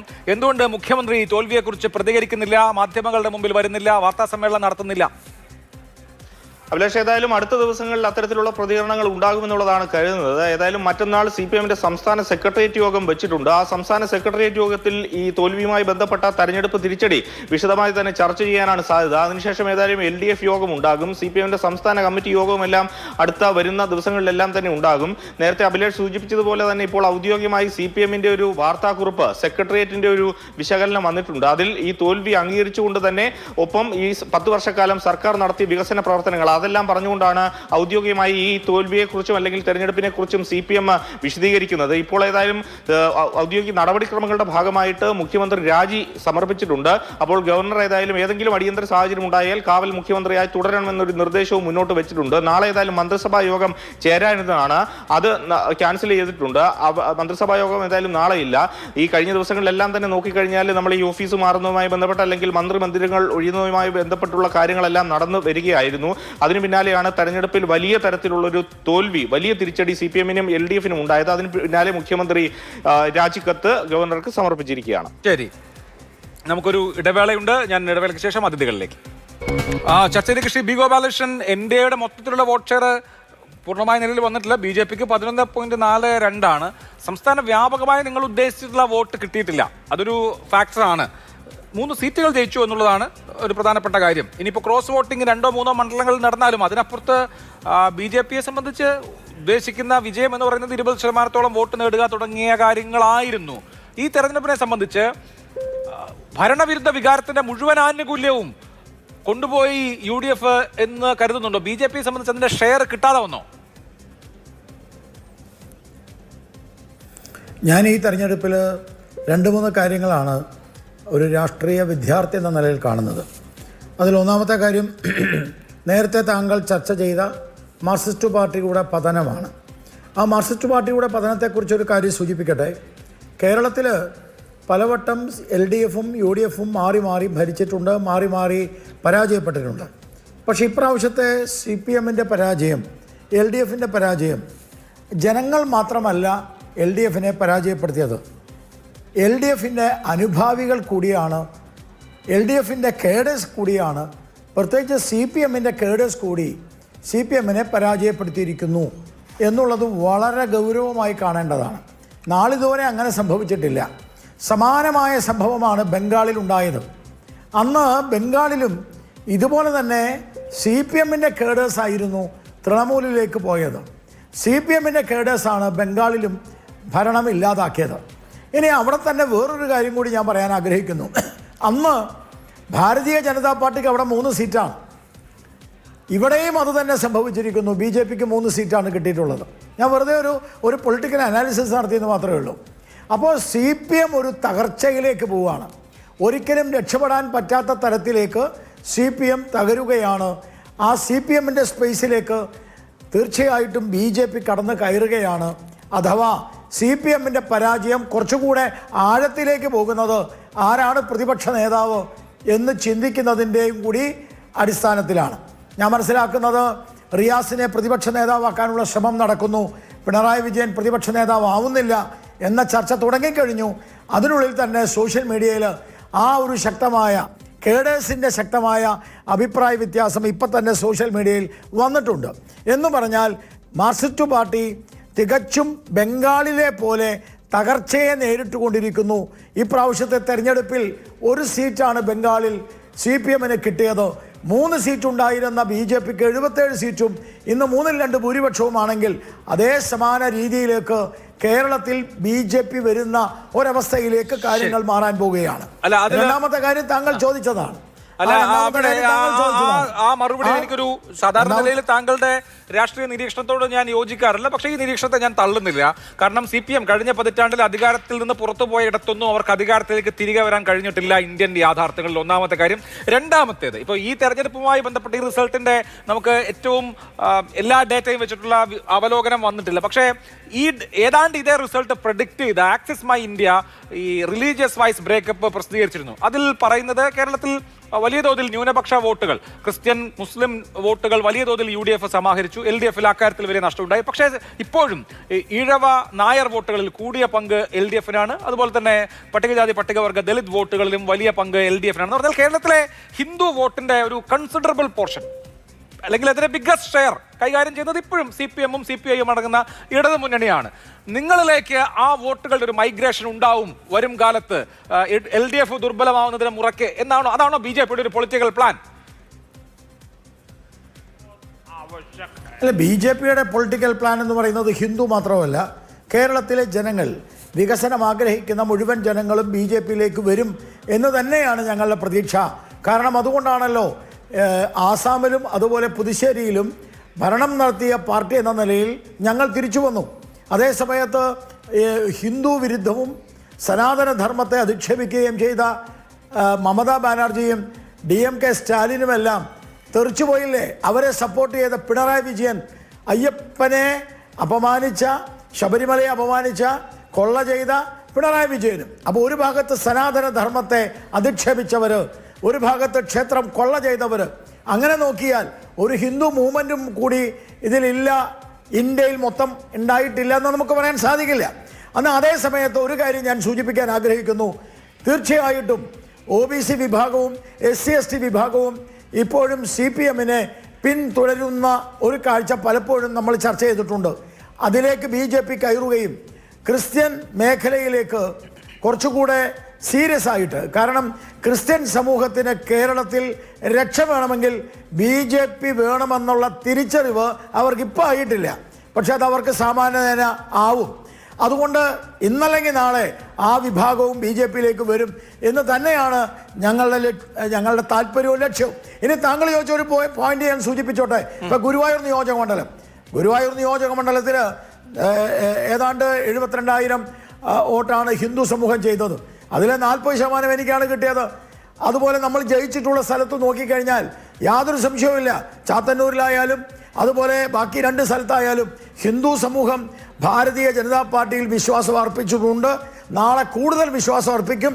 അതനുസരിച്ച് CPM-ന്റെ അടിവേരി തകരും. CPM എന്ന് പറയുന്നത് ഒരു ഹിന്ദു വിരുദ്ധ പാർട്ടിയായി, സനാതനധർമ്മ വിരുദ്ധ പാർട്ടിയായി മാറുകയും ഇവിടുത്തെ കോൺഗ്രസ് എന്ന് പറയുന്നത് ഈ ഒരു എന്താ പറയുക ന്യൂനപക്ഷ പ്രീണനത്തിൻ്റെ ഒരു മുസ്ലിം ലീഗിൻ്റെ വാലായിട്ട് കോൺഗ്രസ് മാറുകയും ചെയ്യുന്ന ഒരു രാഷ്ട്രീയ ഭൂമിക കേരളത്തിൽ ഉണ്ടാവാൻ പോവുകയാണ്. ശരി, ശ്രീ KT കുഞ്ഞിക്കണ്ണൻ CPM നേതാവ് നമ്മോടൊപ്പം. ശ്രീ KT കുഞ്ഞിക്കണ്ണൻ, ഇത് സാധാരണ തെരഞ്ഞെടുപ്പുകളിൽ സംഭവിക്കാറുള്ളത് പോലത്തെ ഒരു തോൽവി എന്നുള്ളതിനപ്പുറത്ത് ബംഗാളിലൊക്കെ സംഭവിച്ചതുമാതിരി സപ്പോർട്ട് ബേസിൽ വലിയ ഇറോഷൻ സംഭവിക്കുകയും ഒരു തിരിച്ചുവരവ് സാധ്യമാണോ എന്ന സംശയം പാർട്ടി കേഡർമാർക്കിടയിൽ സ്വയം തോന്നിക്കുകയും ചെയ്യുന്ന തരത്തിലുള്ള ആഘാതം നൽകുന്ന ഒരു തോൽവിയാണോ?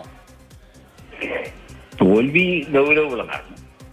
ആ തോൽവിയുടെ കാരണങ്ങൾ പഠിക്കുകയും അതിലേക്ക് എത്തിച്ച സംഘടനാപരമായ ദൗർബല്യങ്ങൾ, സർക്കാരിന്റെ പ്രവർത്തനങ്ങളിലെ ഏതെങ്കിലും വീഴ്ചകളുണ്ടോ, വ്യക്തികളുടെ സമീപനങ്ങളിലെ പ്രശ്നങ്ങളുണ്ടോ, ഇതെല്ലാം പരിശോധിച്ച് തിരുത്തി പോകാൻ കഴിയുന്ന ഒരു ഉൾപാർട്ടി ഘടനയുള്ള പാർട്ടിയാണ് CPM-ഉം അത് നയിക്കുന്ന ഇടതുപക്ഷ ജനാധിപത്യ മുന്നണിയും. കേരളത്തിലെ കഴിഞ്ഞ 10 വർഷക്കാലം എന്ന് പറയുന്നത് സമാനതകളില്ലാത്ത വികസനം മനുഷ്യ ജീവിതത്തിന്റെ എല്ലാ മണ്ഡലങ്ങളിലും ഉണ്ടാക്കിയ, പ്രത്യേകിച്ച് കേരളത്തിലെ അടിസ്ഥാന സൗകര്യ രംഗത്തൊക്കെ വിസ്മയകരമായ മാറ്റങ്ങൾ ഉണ്ടാക്കിയ ഒരു ഭരണമാണ് 10 വർഷക്കാലം എന്ന് പറയും. നമ്മുടെ വിദ്യാഭ്യാസ രംഗത്തും ആരോഗ്യ രംഗത്തും ഒക്കെ വലിയ മാറ്റങ്ങൾ ഉണ്ടായിട്ടുണ്ട്.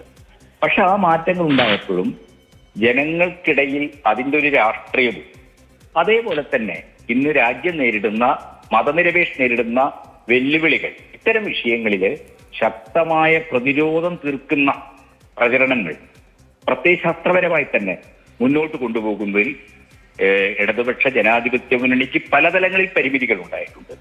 അപ്പൊ ക്ഷേമ വികസന പ്രവർത്തനങ്ങൾക്ക് അപ്പുറത്ത് ഇടതുപക്ഷം ചൂഷണവും ജനങ്ങൾക്കിടയിൽ വിവേചനവും ഇല്ലാത്തൊരു സാമൂഹ്യ വ്യവസ്ഥയ്ക്ക് വേണ്ടിയാണ് നിലകൊള്ളുന്നത്. അതുകൊണ്ട് തന്നെ ഇവിടെ എനിക്ക് മുമ്പ് സംസാരിച്ചത് ഗോപാലകൃഷ്ണനാണെന്ന് തോന്നുന്നു. ഞങ്ങൾ സനാതന ധർമ്മത്തിനെതിരെ തന്നെയാണ്. ഞങ്ങൾ മനുഷ്യർക്കിടയിൽ വർണ്ണാശ്രമ ധർമ്മങ്ങളുടെ അടിസ്ഥാനത്തിലെ വിവേചനങ്ങൾ സൃഷ്ടിക്കുന്ന മനുഷ്യത്വരഹിതമായ രീതിയിൽ മനുഷ്യരോട് വിവിധ വിഭാഗങ്ങളാക്കി അവരെ മാറ്റി അവരെ ഈ വർണ്ണാശ്രമ ധർമ്മത്തിന്റെ അടിസ്ഥാനത്തിൽ വേർതിരിച്ച് അവഹേളിക്കുകയും അപമാനിക്കുകയും മാറ്റി നിർത്തുകയും ചെയ്യുന്ന പ്രത്യയശാസ്ത്രത്തിന് ഞങ്ങൾ എതിര് തന്നെയാണ്. സനാതന ധർമ്മത്തിനെതിരായിട്ടുള്ള വലിയ സമരങ്ങളിലൂടെയാണ് കേരളം അതിന്റെ നവോത്ഥാനം ചരിത്രം പൂർത്തീകരിച്ചത്. ആ നവോത്ഥാനത്തിന്റെ മൂല്യങ്ങൾ മനുഷ്യരുടെ ഭൗതിക ജീവിതത്തിൽ അനുഭവവേദ്യമാക്കുകയാണ് ഭൂപരിഷ്കരണത്തിലൂടെ. ഇവിടുത്തെ സവർണ ബ്രാഹ്മണ്യത്തിന്റെയൊക്കെ തന്നെ ഭൗതിക അടിസ്ഥാനമായ ഭൂബന്ധങ്ങളെ, ജന്മിത്വ ബന്ധങ്ങളെ മാറ്റി കമ്മ്യൂണിസ്റ്റ് പാർട്ടി കേരളത്തിൽ ചെയ്തത്. അതുകൊണ്ടാണ് ഇന്ത്യയിലെ മറ്റ് സംസ്ഥാനങ്ങളിൽ നിന്ന് വ്യത്യസ്തമായിട്ട് എല്ലാ വിഭാഗത്തിലും പെട്ട മനുഷ്യർക്കിടയിൽ വലിയ മാറ്റങ്ങൾ, വലിയ പുരോഗതി ഈ കേരളത്തിൽ ഉണ്ടായത്. ഇന്ന് സാർവദേശീയ തലത്തിലും ദേശീയ തലത്തിലും ഒക്കെ തന്നെ വംശീയതയും വർഗീയതയും ഒക്കെ വളർന്നു വരുന്നതിന്റെ ഭാഗമായിട്ട് വലിയ രീതിയിലുള്ള മതപരവും വംശപരവും ജാതിപരവും ഒക്കെ ആയിട്ടുള്ള വിവേചനങ്ങളും വിദ്വേഷവും ഒക്കെ വളരുകയാണ്. ആ വിദ്വേഷ രാഷ്ട്രീയം വലിയ രീതിയിൽ പ്രതിരോധിക്കേണ്ടതുണ്ട്. അത് പ്രതിരോധിക്കുന്ന ഒരു പ്രവർത്തനത്തെ ശക്തമായ രീതിയിൽ മുന്നോട്ട് കൊണ്ടുപോവുക എന്നുള്ളത് ഇന്ന് വളരെ പ്രധാനപ്പെട്ട കാര്യമാണ്.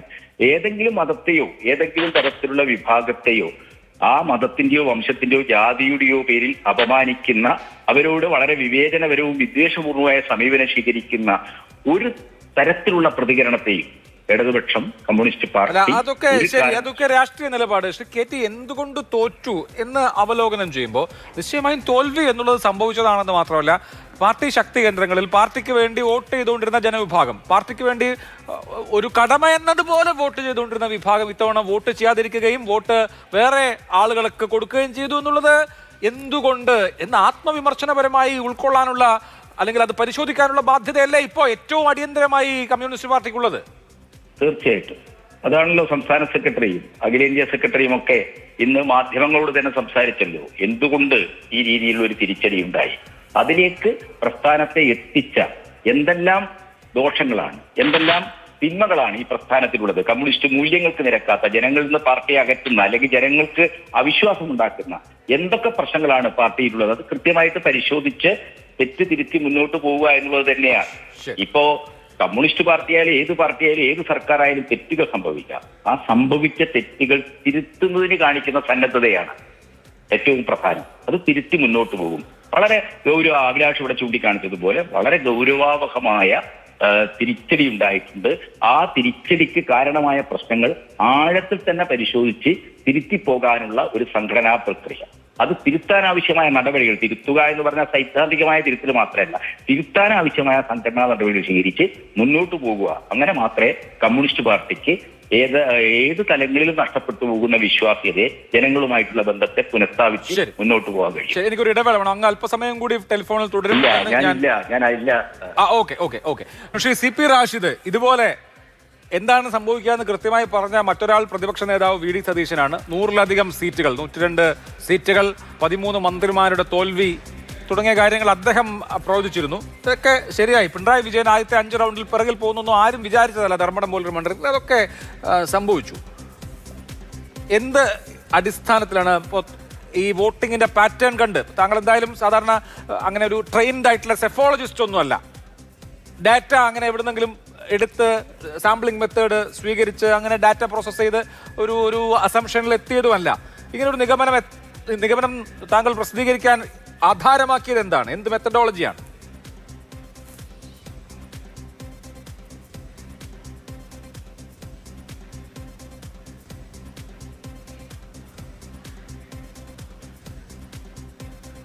റാഷിദ മ്യൂട്ടാണ്.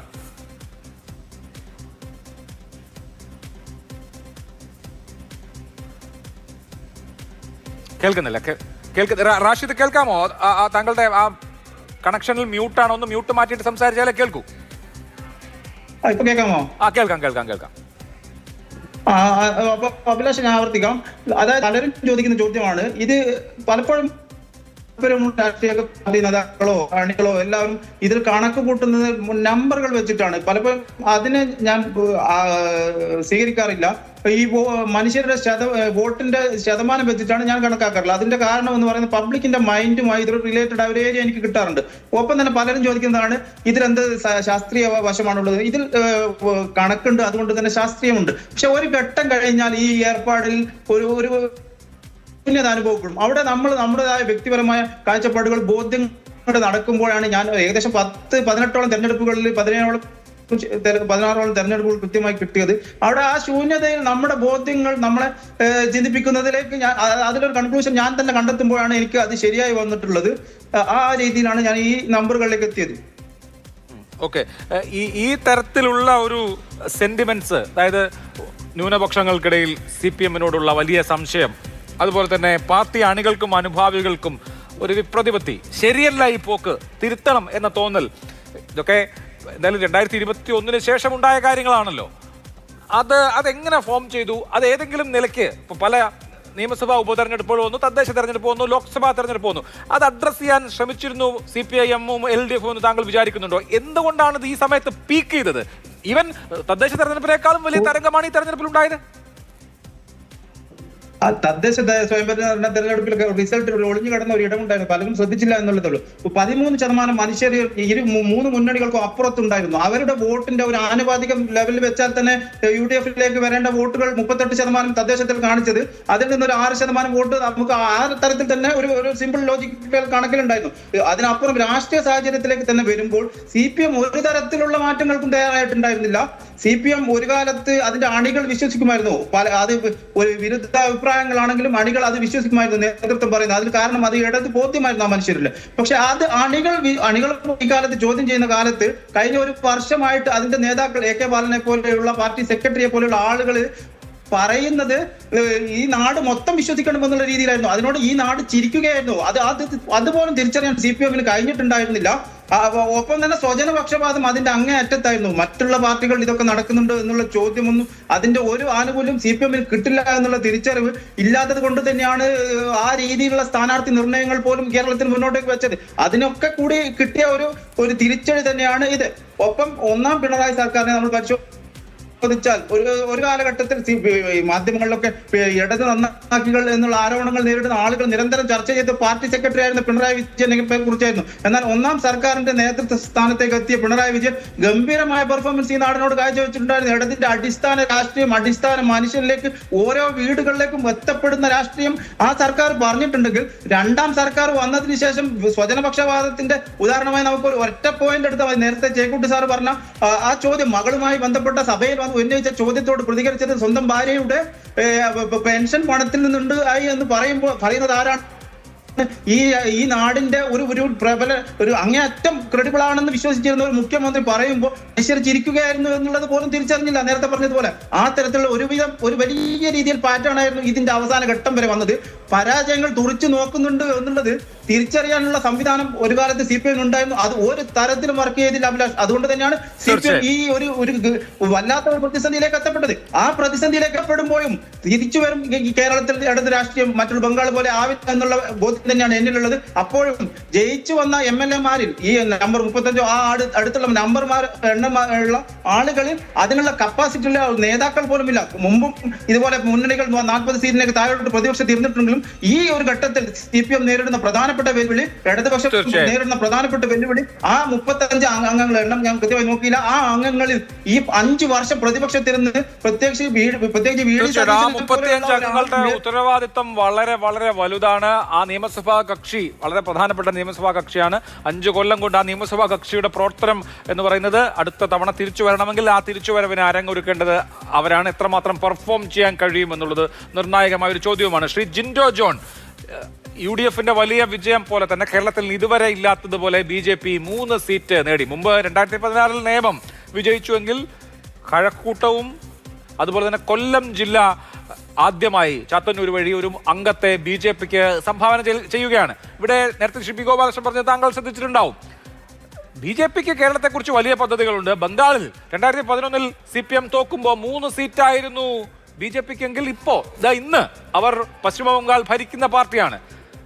CPM-ന്റെ ക്ഷയം അല്ലെങ്കിൽ CPM വലിയ തോതിൽ പരാജയപ്പെടുന്നത് അല്ലെങ്കിൽ അവർ ഇല്ലാതായി പോകുന്നത്, അവർ ഒരു ഡിസിൻറ്റഗ്രേഷനെ നേരിടുന്നത് തീർച്ചയായിട്ടും BJP-ക്ക് വളമാവുന്ന ഒരു കാര്യമാണ്. കോൺഗ്രസ് അതിനെ എങ്ങനെയാണ് കാണുന്നത്? അല്ല അഭിലാഷ്, ഞങ്ങളെ സംബന്ധിച്ചിടത്തോളം BJP കഴിഞ്ഞ 10 വർഷക്കാലമേ കേരളം ഭരിച്ചുകൊണ്ടിരിക്കുകയായിരുന്നു. കേരളത്തിലെ പോലീസിന്റെ നയപരിപാടി പരിശോധിച്ചാൽ മതിയാവുമല്ലോ. പൂരം കലക്കി സുരേഷ് ഗോപിയെ ജയിപ്പിക്കുക, RSS-നെ നാണിപ്പിക്കുന്ന വിധം ആഭ്യന്തര വകുപ്പ് സംഘപരിവാർ നയങ്ങൾ നടപ്പാക്കുക എന്നൊക്കെ പറഞ്ഞാൽ അഭിലാഷ് തന്നെ ഞാൻ വിചാരിക്കുന്ന ഒരു ചർച്ചയിൽ ഇതേ ഗോപാലകൃഷ്ണനോട് ചോദിച്ചിട്ടുണ്ട്, ഒറ്റ MLA-മാരില്ലാതെ ആഭ്യന്തര വകുപ്പ് ഭരിക്കാൻ പറ്റുന്നുണ്ടല്ലോ, എങ്ങനെ സാധിക്കുന്നു എന്ന്. അപ്പോൾ കേരളത്തിൽ BJP-യുടെ ഭരണത്തിന് അന്ത്യം കുറിച്ചു എന്നുള്ളതാണ് ഞങ്ങളുടെ ഇന്നത്തെ ഏറ്റവും വലിയ അഭിമാനം. പിന്നെ BJP-ക്ക് 3 MLA-മാർ, തത്വത്തിൽ 3 MLA-മാർ ജയിച്ചു വന്നതിൽ വലിയ ദുഃഖിതനാണ് ഞാൻ, ഞങ്ങളുടെ പാർട്ടിയും. അങ്ങനെ ഉണ്ടാകാൻ പാടില്ലാത്തതാണ്. ഈ വലിയ വിജയത്തിൻ്റെ ഇടയ്ക്ക് പോലും ചില കല്ലുകടി എന്നുള്ള രീതിയിലാണ് നിങ്ങൾ അതിനെ കാണുന്നത്. പക്ഷേ BJP-യുടെ പ്രതിനിധി ഗോപാലകൃഷ്ണൻ പറഞ്ഞൊരു കാര്യമുണ്ട്, കേരളത്തിലെ ക്രിസ്ത്യൻ സമൂഹത്തിന് രക്ഷ നൽകാൻ BJP വേണമത്രേ. അതായത് കേരളത്തിലെ ക്രൈസ്തവർക്ക് ഇപ്പോഴും തിരിച്ചറിവില്ലാത്തത് കൊണ്ടാണ് BJP തോറ്റതെന്ന്. അപ്പോൾ ഉത്തരേന്ത്യയിലെ BJP-ക്കാർ അവിടുത്തെ ക്രൈസ്തവരെ സംരക്ഷിക്കുന്നത് പോലെ, മാതാവിൻ്റെ തലയടിച്ച് പൊട്ടിക്കുന്നത് പോലെ, ക്രൂശിത രൂപം തകർക്കുന്നത് പോലെ, അച്ഛന്മാരുടെ ലോഹ വലിച്ചു കയറി പൊതിരെ തല്ലുന്നത് പോലെ, കന്യാസ്ത്രീമാരെ ദ്രോഹിക്കുന്നത് പോലെ, അൽമായരെയും അവരുടെ സ്ഥാപനങ്ങളെ ആക്രമിച്ച് ഇല്ലാതാക്കാൻ നോക്കുന്ന പോലെ, ആൾക്കൂട്ട വിചാരണയും വേട്ടയും നടത്തുന്നത് പോലെ നിങ്ങൾ നടത്തുന്ന സേവനം കേരളത്തിൽ നടത്താൻ നിങ്ങൾ ആഗ്രഹിക്കുന്നു എന്ന് ക്രൈസ്തവർ തിരിച്ചറിഞ്ഞത് കൊണ്ടാണ് നിങ്ങൾ വേണ്ട എന്ന് അവർ തീരുമാനിച്ചത്. നിങ്ങൾ പാലായിലും പൂഞ്ഞാറിലും കൊണ്ടുവന്ന ആ ഒറ്റുകാരെ 2 പേരെ ഇന്ന് വീട്ടിലിരുത്തിയത് അവർക്ക് കൃത്യമായി തിരിച്ചറിവുള്ളത് കൊണ്ടാണ്. പിന്നെ ഗുരുവായൂരപ്പൻ തീരുമാനിച്ചിട്ടുണ്ട് ഗോപാലകൃഷ്ണൻ എന്തായാലും നിയമസഭയിൽ വേണ്ടെന്ന്. അക്കാര്യത്തിലും എനിക്ക് സന്തോഷമുണ്ട്. ബാക്കി 2-3 സ്ഥലത്ത് ചില കുറവുകൾ, പാകപ്പിഴകൾ, ചില ശ്രദ്ധക്കുറവുകൾ മറ്റ് കോൺഗ്രസിൻ്റെയും UDF-ൻ്റെയും LDF-ൻ്റെ ഭാഗത്ത് നിന്ന് വന്നതുകൊണ്ട് നിങ്ങൾ 3 പേര് ജയിച്ചു പോയി. അതുകൂടി തിരുത്താൻ ഞങ്ങൾ പരമാവധി ശ്രമിക്കും. പിന്നെ BJP ബംഗാളിൽ ജയിച്ചു എന്നുള്ളത് വെച്ചിട്ട് കേരളം ജയിക്കുമെന്ന് വിചാരിക്കരുത്. കേരളം ഇപ്പോഴും അവർക്ക് പിടുത്തം കിട്ടാത്ത ഇടമാണ്.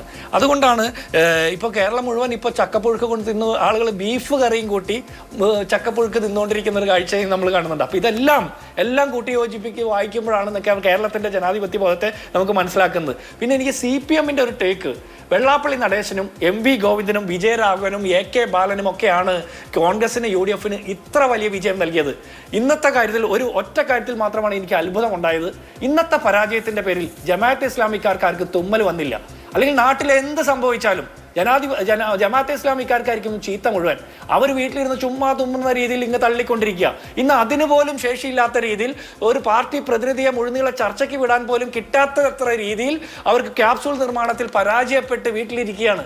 വെല്ലുവിളിച്ചിരുന്നു, 4-ാം തീയതി വൈകുന്നേരം കാണിച്ചു തരാമെന്നൊക്കെ വെല്ലുവിളിച്ച ആളുകൾ, പാർട്ടിയുടെ സ്ഥിരം പ്രതിനിധികളായിട്ടുള്ളവർ, ഈ തോൽവിക്ക് കാരണക്കാരായിട്ടുള്ളവർ അവർ കൂടിയാണ്. ഒരു മര്യാദയുമില്ലാതെ ഒരു പരിധിയുമില്ലാതെ ന്യായീകരിച്ച് മെഴുകിയ അവരൊക്കെ ഇന്ന് വീട്ടിൽ കയറി ഒളിച്ചിരിക്കുകയാണ്. ക്യാപ്സൂൾ നിർമ്മിക്കാത്തത് കൊണ്ടായിരിക്കും ഞാൻ വിചാരിക്കുക. ഇവിടെ 2-3 പ്രധാനപ്പെട്ട കാര്യമുണ്ട് അഭിലാഷേ. നിങ്ങളുടെ അടക്കമുള്ള ചാനലുകളിൽ കൃത്യമായി പറഞ്ഞ ഒരു സ്റ്റേറ്റ്മെന്റ് ഉണ്ടായിരുന്നു, സർക്കാർ വിരുദ്ധതയുണ്ട്, പിണറായി വിരുദ്ധതയുണ്ട്, പക്ഷേ MLA-മാർ വിരുദ്ധത നാട്ടിലില്ല എന്ന്. 58 സ്ഥലത്താണ് LDF സിറ്റിംഗ് MLA-മാരെ മത്സരിപ്പിച്ചത്. അത് കേട്ട് വിശ്വസിച്ചിട്ടാണ്. നിങ്ങളും അത് രീതിയിൽ പറഞ്ഞിട്ടുണ്ട്. ഞാൻ അതിനൊന്നും ആക്ഷേപിക്കുന്നില്ല, കാരണം പലതരത്തിലുള്ള സർവേകളും റിപ്പോർട്ടുകളാണ് വരുന്നത്. നിങ്ങൾ അത് വ്യാഖ്യാനിച്ചു പറയുന്നു എന്ന് മാത്രം. പക്ഷെ ഇവിടെ ഒരു കാര്യം മനസ്സിലായി, സർക്കാർ വിരുദ്ധതയുണ്ട്, പിണറായി വിരുദ്ധതയുണ്ട്, CPM വിരുദ്ധതയുണ്ട്, മന്ത്രിസഭ ഒന്നാകെ വിരുദ്ധതയുണ്ടെന്ന് മാത്രമല്ല സിറ്റിംഗ് MLA-മാരോടും വിരുദ്ധതയുണ്ട്. അതായത് UDF അനുകൂല തരംഗം എന്ന് പറഞ്ഞാൽ CPM LDF വിരുദ്ധ തരംഗം എന്നുകൂടി നമ്മൾ മനസ്സിലാക്കണം. മുട്ടിന് മുഖ്യമന്ത്രിയുടെ പടം വെച്ചത് കൊണ്ട് മാത്രം പാവപ്പെട്ട മനുഷ്യർക്ക് ക്ഷേമം കിട്ടില്ല എന്നുള്ള തിരിച്ചറിവ് സഖാക്കന്മാർക്കടക്കം വന്നതുകൊണ്ടാണ് കോട്ടക്കൊത്തളങ്ങളിൽ പോലും ചെങ്കൊടി വാടി വീണത്, അതിന്റെ മേലെ മൂവർണ്ണക്കൊടി ഉയർന്നു പാറി പറക്കുന്നത്. യെസ്, അപ്പോൾ BJP-യുടെ നേതാവ് BL സന്തോഷ് ഇട്ട ഒരു ഫേസ്ബുക്ക് പോസ്റ്റ് ഉണ്ട്. ഗംഗോത്രി മുതൽ ഗംഗാസാഗർ വരെ, അതായത് ഗംഗ ഉത്ഭവിക്കുന്ന സ്ഥലം മുതൽ ഗംഗ കടലിനോട് ചേരുന്ന സ്ഥലം വരെ ഗംഗ ഒഴുകുന്ന മുഴുവൻ വഴികളും ഇപ്പോൾ BJP-യുടെ ഭരണത്തിന് കീഴിലാണ് എന്നുള്ളതാണ്. BJP-യുടെ ഒരു പൊളിറ്റിക്കൽ പ്രൊജക്റ്റാണ് ഹിന്ദുത്വ ഇന്ത്യ എന്നുള്ളത്. ഗംഗ ഒഴുകുന്ന വഴി മുഴുവൻ BJP-യുടെ കാവിക്കൊടിക്ക് കീഴിലായിരിക്കുന്നു, അല്ലെങ്കിൽ കുങ്കുമ ഹരിത പതാകയ്ക്ക് കീഴിലായിരിക്കുന്നു എന്ന് BJP-ക്കാർ അഭിമാനം കൊള്ളുന്ന ദിവസം കൂടിയാണ്. പശ്ചിമ ബംഗാളിലെ ജയമാണ് അതിന് ആധാരം. കേണൽ ദിന്നി കൂടി നമ്മോടൊപ്പം ഈ ചർച്ചയിൽ ചേരുന്നുണ്ട്. അതിനു മുമ്പ് ശ്രീ NP ചെക്കുട്ടി, കേരളത്തിലേക്കുള്ള BJP-യുടെ എൻട്രി എത്രമാത്രം അനായാസമായിരിക്കും? BJP കേരളത്തെ ലക്ഷ്യം വെക്കാൻ തുടങ്ങിയിട്ട് കഴിഞ്ഞ കുറെ നാളുകളായി, പക്ഷെ അത് വിജയം കാണുന്നുണ്ടായിരുന്നില്ല. 2016 ജയിച്ചു. പക്ഷേ 2021 ഒരു MLA പോലും ഉണ്ടായിരുന്നില്ല. പക്ഷേ കഴിഞ്ഞ ലോക്സഭാ തെരഞ്ഞെടുപ്പിൽ തൃശ്ശൂരിൽ നിന്ന് ജയിച്ചു. ഈ നിയമസഭാ തെരഞ്ഞെടുപ്പിൽ തിരുവനന്തപുരത്തും കൊല്ലത്തും BJPക്ക് MLA-മാരുണ്ട്. 3 അംഗ നിയമസഭാ കക്ഷി BJPക്ക് ഉണ്ടാവുകയാണ് ഈ തെരഞ്ഞെടുപ്പിൽ. അത് മൾട്ടിപ്ലൈ ചെയ്യാൻ മറ്റ് സംസ്ഥാനങ്ങളിലേതെന്നതുപോലെ കേരളത്തിലും സാധിക്കുന്ന ഒരു രാഷ്ട്രീയ അന്തരീക്ഷം ഉണ്ടാകുമോ? എന്ത് തോന്നുന്നു താങ്കൾക്ക്? അല്ല, BJPയുടെ ഈ ത്രെറ്റ്, അതായത് BJPയുടെ കേരളത്തിലുള്ള വളർച്ചയുടെ സാധ്യതകൾ, അങ്ങനെയൊന്നും കേരളത്തിൽ സംഭവിക്കില്ല. കേരളത്തിൻ്റെ സ്വഭാവം വളരെ വ്യത്യസ്തമാണ്. കേരളം മറ്റൊരു ഒരു പ്രദേശമാണ് എന്ന മട്ടിലുള്ള ഒരു ആത്മവിശ്വാസം സത്യത്തിൽ എനിക്കില്ല. കാരണം എന്തുകൊണ്ടാണെന്ന് വെച്ച് കഴിഞ്ഞാൽ BJPയുടെ വളർച്ചയ്ക്ക് ആധാരമാവുന്ന ഘടകങ്ങൾ നമ്മൾ നോക്കണം. ആ ഘടകങ്ങളിൽ ഏറ്റവും പ്രധാനമായിട്ടുള്ളത് ഇടതുപക്ഷമായിരുന്നു ഇത്രയും കാലം പൊതുവിൽ മതേതര ജനാധിപത്യ രാഷ്ട്രീയത്തിൻ്റെ ഏറ്റവും ശക്തമായിട്ടുള്ള ഒരു ഡിഫെൻസീവ് ഫോഴ്സ് ആയിരുന്നത്. ഇടതുപക്ഷം എന്ന് പറയുന്നത് മതേതര പക്ഷമായിരുന്നു. അപ്പോൾ സ്വാഭാവികമായിട്ടും UDFനെ നമ്മളെപ്പോഴും സമുദായ ശക്തികളുടെ, വ്യത്യസ്ത സമുദായങ്ങളുടെ ഒരു ഐക്യമുന്നണിയായിട്ടാണ്. അതിനകത്ത് കുഴപ്പമൊന്നുമില്ല. വ്യത്യസ്ത സമുദായങ്ങളുടെ ഐക്യമുന്നണിയായിട്ട് നിൽക്കുമ്പോൾ സമുദായങ്ങളുടെ ഇടയിലുള്ള വീതം വെപ്പും പങ്കുവയ്പ്പും അതിൻ്റെ ഭാഗമായിട്ടുള്ള ചില തർക്കങ്ങളൊക്കെ ഉണ്ടാവും. പക്ഷേ അതിന്ന് വ്യത്യസ്തമായിട്ട് ഒരു മതേതര രാഷ്ട്രീയത്തിൻ്റെ പ്രധാനപ്പെട്ട പതാകവാഹകൻ എന്ന ഒരു പൊസിഷനിലാണ് ഇടതുപക്ഷം എല്ലാ കാലത്തും നിന്നത്. അത് ജനങ്ങൾ അംഗീകരിച്ചിരുന്നു. കാരണം രാഷ്ട്രീയത്തിനകത്ത് മതസമുദായങ്ങൾക്ക്, ജാതി സമുദായങ്ങൾക്ക് അനാവശ്യമായിട്ടുള്ള പങ്കാളിത്തം കൊടുക്കുന്നത് ഗുണത്തെക്കാളേറെ ദോഷം ചെയ്യും എന്നാണ് പൊതുവിൽ ജനങ്ങളൊക്കെ കരുതി. ഇപ്പോഴും അത് തന്നെ കരുതും. പക്ഷേ ആ ഒരു പതാക, ഇടതുപക്ഷം എന്ന് പറയുന്നത് മതേതര പക്ഷമാണ് എന്ന ആ ഒരു കാഴ്ചപ്പാട് അവരെന്നെ ഉപേക്ഷിച്ചു. ആ ഉപേക്ഷയുടെ ഏറ്റവും വലിയ ലക്ഷണമാണ്, അങ്ങേയറ്റം വർഗീയമായിട്ടുള്ള, ഒരു നിലക്കും കേരളീയ സമൂഹത്തിൽ ആർക്കും അംഗീകരിക്കാൻ കഴിയാത്ത തരത്തിലുള്ള മതവർഗീയത. മലപ്പുറത്ത് വെച്ച് വന്ന് പ്രസംഗിച്ചു പോയ വെള്ളാപ്പള്ളി നടേശൻ എന്ന് പറയുന്ന വിദ്വാനെ മുഖ്യമന്ത്രി സ്വന്തം കാറ് കയറ്റിയിട്ട് അയ്യപ്പ സംഗമത്തിന് കൊണ്ടുപോയത്. എന്താ മുഖ്യമന്ത്രിയുടെ കാറ് ഇങ്ങനെ ടാക്സിക്കാരായിട്ട് കൊണ്ടുപോകേണ്ട കാര്യമുണ്ടായിരുന്നു? യഥാർത്ഥത്തിൽ ഇദ്ദേഹത്തിന് സ്വന്തമായിട്ടൊരു വണ്ടി പോയാൽ പോരെ. അപ്പോൾ അത് വളരെ ക്ലിയർ ആയിട്ടൊരു മെസ്സേജ് കൊടുത്തു. ആ മെസ്സേജ് എന്താണ്? അവർ മതേതരത്വത്തിൻ്റെ പാത ഉപേക്ഷിച്ചു, നേരെ മറിച്ച് വർഗീയതയുടെ പാതയിലേക്ക് അവർ പ്രവേശിക്കുകയാണ്. അതൊരു വലിയ ഗൗരവമുള്ള പ്രശ്നമാണ്. ഇടതുപക്ഷം മതേതരത്വം ഉപേക്ഷിക്കുമ്പോൾ, അവർ വർഗീയ രാഷ്ട്രീയം ഉപയോഗിക്കുമ്പോൾ, വർഗീയ രാഷ്ട്രീയത്തിലേക്ക് അവർ പതുക്കെ, ഇതൊരു ചളിക്കൂട്ടിലേക്ക് വീഴുന്ന വരികയാണ്. വീഴാൻ തുടങ്ങിയാൽ നിങ്ങൾ വീഴും. പക്ഷേ വീഴുന്ന സമയത്ത് നിങ്ങളുടെ കൂടെയുള്ള അണികൾ, നിങ്ങളുടെ കൂടെയുള്ള പങ്കാളികൾ, നിങ്ങളുടെ അനുയായികൾ, അവരെ കൂടി നിങ്ങൾ ഈ ചളിക്കുണ്ടിലേക്ക് കൊണ്ടുപോവുകയാണ്. അപ്പം മതേതരത്വത്തിൻ്റെ ഒരു രാഷ്ട്രീയത്തെ ഉപേക്ഷിക്കുമ്പോൾ മതവർഗീയതയുടെ രാഷ്ട്രീയം സ്വാഭാവികമായിട്ടും നിങ്ങളുടെ രാഷ്ട്രീയ ശരീരത്തിൽ, നിങ്ങളുടെ മനസ്സിനകത്ത് പ്രവേശിക്കും. ഇടതുപക്ഷത്ത് അങ്ങനെ ഒരു വലിയ ഗുരുതരമായ പ്രശ്നം വന്നിട്ടുണ്ട്. അതിന് ഏറ്റവും വലിയ തെളിവ്, നിങ്ങൾ ഈ കഴിഞ്ഞ ഈ അസംബ്ലി മണ്ഡലത്തിൽ നേരത്തെ CPMൻ്റെയും CPIയുടെയും ആളുകളായിരുന്ന MLA-മാരായിരുന്ന 6 പേര് ഇത്തവണ മറുഭാഗത്ത് നിന്ന്, പിന്നെ ഉദാഹരണത്തിന് G. സുധാകരൻ, ഷൈഷ പോറ്റി, പിന്നെ മറ്റേ ഇടുക്കിയിലുണ്ടായിരുന്ന രാജേന്ദ്രൻ, CPIയുടെ 2 കക്ഷികൾ, അങ്ങനെ 6 പേര്.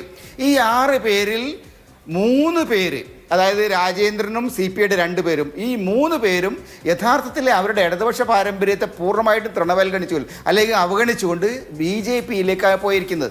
കാരണം BJP ഒരു അസ്പൃശ്യമായ പാർട്ടിയാണ്. BJPയുമായിട്ട് കൂട്ടുകൂടുന്നത് തങ്ങളുടെ രാഷ്ട്രീയ നിലപാടുകൾക്ക് അനുയോജ്യമല്ല, തൻ്റെ രാഷ്ട്രീയ കൺവിക്ഷൻ അനുയോജ്യമല്ല എന്ന് ഇടതുപക്ഷത്തിൻ്റെ MLA-മാരായിരുന്ന ആളുകൾക്കും പോലും ബോധ്യമില്ല. അപ്പം അതിൻ്റെ അർത്ഥം താഴേക്കിടയിലുള്ള ആളുകൾക്കും ആ ബോധ്യം ഉണ്ടാവും. BJPയിലേക്ക് പോയാൽ പ്രത്യേകിച്ചൊന്നും കുഴപ്പമൊന്നുമില്ല എന്നുള്ള ഒരു അവസ്ഥയിൽ വരാനുള്ള സാധ്യതയുണ്ട്. CPM ഇന്നാണെങ്കിൽ അങ്ങേയറ്റം കൺഫ്യൂഷനിൽ നിൽക്കുകയാണ്. CPM ഒരു തകർച്ച, ആഭ്യന്തരമായ തകർച്ച, ആത്മീയമായ തകർച്ച, സൈദ്ധാന്തികമായ ചിന്താപരമായ ആ തകർച്ചയുടെ അന്തരീക്ഷത്തിൽ അങ്ങനെയുണ്ടാകുന്ന ഒരു ക്രൈസിസിൽ BJPക്ക് കുറച്ച് ആളുകളെ പിടിക്കാൻ കഴിയും. അങ്ങനെ പിടിക്കാൻ പറ്റി കഴിഞ്ഞാൽ അവർ കൂടുതൽ ഒരു ബ്രേക്ക് ത്രൂ അവർക്ക് ഉണ്ടാവും എന്ന ഭീതി സത്യത്തിൽ എനിക്കുണ്ട്. Yes, Shri M. Jayachandran, CPM അനുകൂല നിരീക്ഷകൻ. ശ്രീ ജയചന്ദ്രൻ, ഇത്രമേൽ വലിയ ഒരു തോൽവി എന്തായാലും LDF പ്രതീക്ഷിച്ചിട്ടില്ല. നേരത്തെ ജിൻഡോ ചർച്ചയിൽ സൂചിപ്പിച്ചതുപോലെ MLA-മാർക്ക് അവരുടെ തട്ടകങ്ങൾ ഹോൾഡ് ചെയ്യാൻ കഴിയും. MLA-മാരുടെ ജനകീയത കൊണ്ട് 75-76 സീറ്റെങ്കിലും നേടി തുടർഭരണം നേടാൻ കഴിയും. ശക്തമായ ആന്റി ഇൻകംബൻസി എന്ന് പറയുന്നത് MLA-മാർക്ക് അതിജീവിക്കാൻ കഴിയുമെന്ന് വിചാരിച്ചിടത്തുനിന്ന് ഒരു സുനാമിക്ക് സമാനമായ വിധത്തിലുള്ള തകർച്ച എന്തുകൊണ്ട് ഇടതുപക്ഷം നേരിട്ടു എന്നാണ് താങ്കൾ വിലയിരുത്തുക? സമാനമല്ല, സുനാമി, പൊളിറ്റിക്കൽ സുനാമി തന്നെയായിരുന്നു അഭിലാഷേ. അത് തന്നെയാണ് ഞാൻ കാണുന്നത്. അത് പിന്നെ എന്തുകൊണ്ടാണ് എന്നൊക്കെയുള്ളത് തങ്ങൾ വിലയിരുത്തുമെന്ന് CPM PBയുടെ കമ്മ്യൂണിക്കെ വന്നു. MV ഗോവിന്ദൻ മാസ്റ്റർ പറഞ്ഞു, സ്വരാജിൻ്റെ ഫേസ്ബുക്ക് പോസ്റ്റ് വന്നു. അതൊക്കെ അവർ നോക്കിക്കോട്ടെ. പ്രാഥമികമായി പക്ഷേ ഞാൻ കാണുന്ന മറ്റ് ചില പ്രധാനപ്പെട്ട കാര്യങ്ങളുണ്ട്. ആ കാര്യങ്ങളിലേക്ക് വരുന്നതിന് മുമ്പ് ഒറ്റ കാര്യം ഒന്ന് ക്ലിയർ ചെയ്തോട്ടെ അഭിലാഷ്. പ്രിയപ്പെട്ട ചേക്കുട്ടി പറഞ്ഞ ഒരു കാര്യം, ഇപ്പോൾ പിന്നെ ഈ അയ്യപ്പ സംഗമത്തിൽ വെള്ളാപ്പള്ളിയെ കയറ്റിക്കൊണ്ടുമായി ബന്ധപ്പെട്ട് നേരത്തെ ഞാനത് ചില ചാനൽ ചർച്ചകൾ പറഞ്ഞിട്ടുണ്ടെങ്കിലും സെപ്റ്റംബർ 20-നാണല്ലോ ഈ സംഭവം നടക്കുന്നത്. ഞാൻ അവിടെ ഉണ്ട്. ആഗോള അയ്യപ്പ സംഗമത്തിന് പങ്കെടുക്കാൻ പോയ ഒരാളെന്നുള്ള നിലയിൽ ഞാൻ അവിടെ ഉണ്ട്. അപ്പോൾ ഈ സുരക്ഷാ കാരണങ്ങളാൽ മുഖ്യമന്ത്രിയുടെ വാഹനം മാത്രമേ പിന്നെ ഗസ്റ്റ് ഹൗസിന് 500 മീറ്റർ അകലെയുള്ള വേദിയിലേക്ക് കടത്തി വിടുന്നുള്ളൂ. പമ്പയിലെ താങ്കൾ പോയിട്ടുണ്ടാവില്ല, ആ പാലം കഴിഞ്ഞ് അങ്ങോട്ടിറങ്ങുന്ന സ്ഥലത്താണ് വേദി. അപ്പോൾ മറ്റൊരു വാഹനങ്ങളും കടത്തി വിടുന്നില്ല. മുഖ്യമന്ത്രിയുടെ വാഹനം മാത്രമേ കടത്തി വിടുന്നുള്ളൂ. മുഖ്യമന്ത്രി തലേദിവസം തന്നെ അവിടെ വന്നതാണ്. അദ്ദേഹം രാവിലെ വാഹനത്തിലേക്ക് കയറാൻ വരുമ്പോഴാണ് പോർട്ടിക്കോയിൽ വെള്ളാപ്പള്ളി നടേശൻ നിൽക്കുന്നത്. അപ്പോൾ പിന്നെ അങ്ങോട്ടല്ലേ എന്ന് ചോദിച്ചു. അതേന്ന് പറഞ്ഞു. എങ്ങനെയാണ് വരുന്നത്? ഇല്ല, ഞാൻ നടന്നങ്ങ് വന്നോളാം. എന്നാൽ കയറിക്കോളൂ, ഞാൻ അങ്ങോട്ടല്ലേ, വേറെ മറ്റു വാഹനങ്ങളൊന്നും ഇല്ലല്ലോ എന്ന് പറഞ്ഞ് കയറ്റിക്കൊണ്ട് വന്ന ഒരു സംഭവത്തെയാണ് ഈ തരത്തിലേക്ക്. മുഖ്യമന്ത്രിയുടെ കാറിൽ വെള്ളാപ്പള്ളി നടേശൻ എന്ന സമുദായ നേതാവ് കയറി, അത് ഇത്ര വലിയ ആനക്കാര്യമാണോ എന്ന പ്രശ്നമല്ല അത്. വെള്ളാപ്പള്ളി നടേശൻ കഴിഞ്ഞ 1.5 വർഷമായി നിരന്തരമായി മുസ്ലിം വിരുദ്ധ പരാമർശങ്ങൾ നടത്തിക്കൊണ്ടേയിരിക്കുന്ന ഒരാളാണ്. ഏറ്റവും ഒടുവിൽ അദ്ദേഹം നടത്തിയ വാർത്താ സമ്മേളനത്തിൽ തന്നെ എന്തൊക്കെ കാര്യങ്ങൾ പറഞ്ഞു.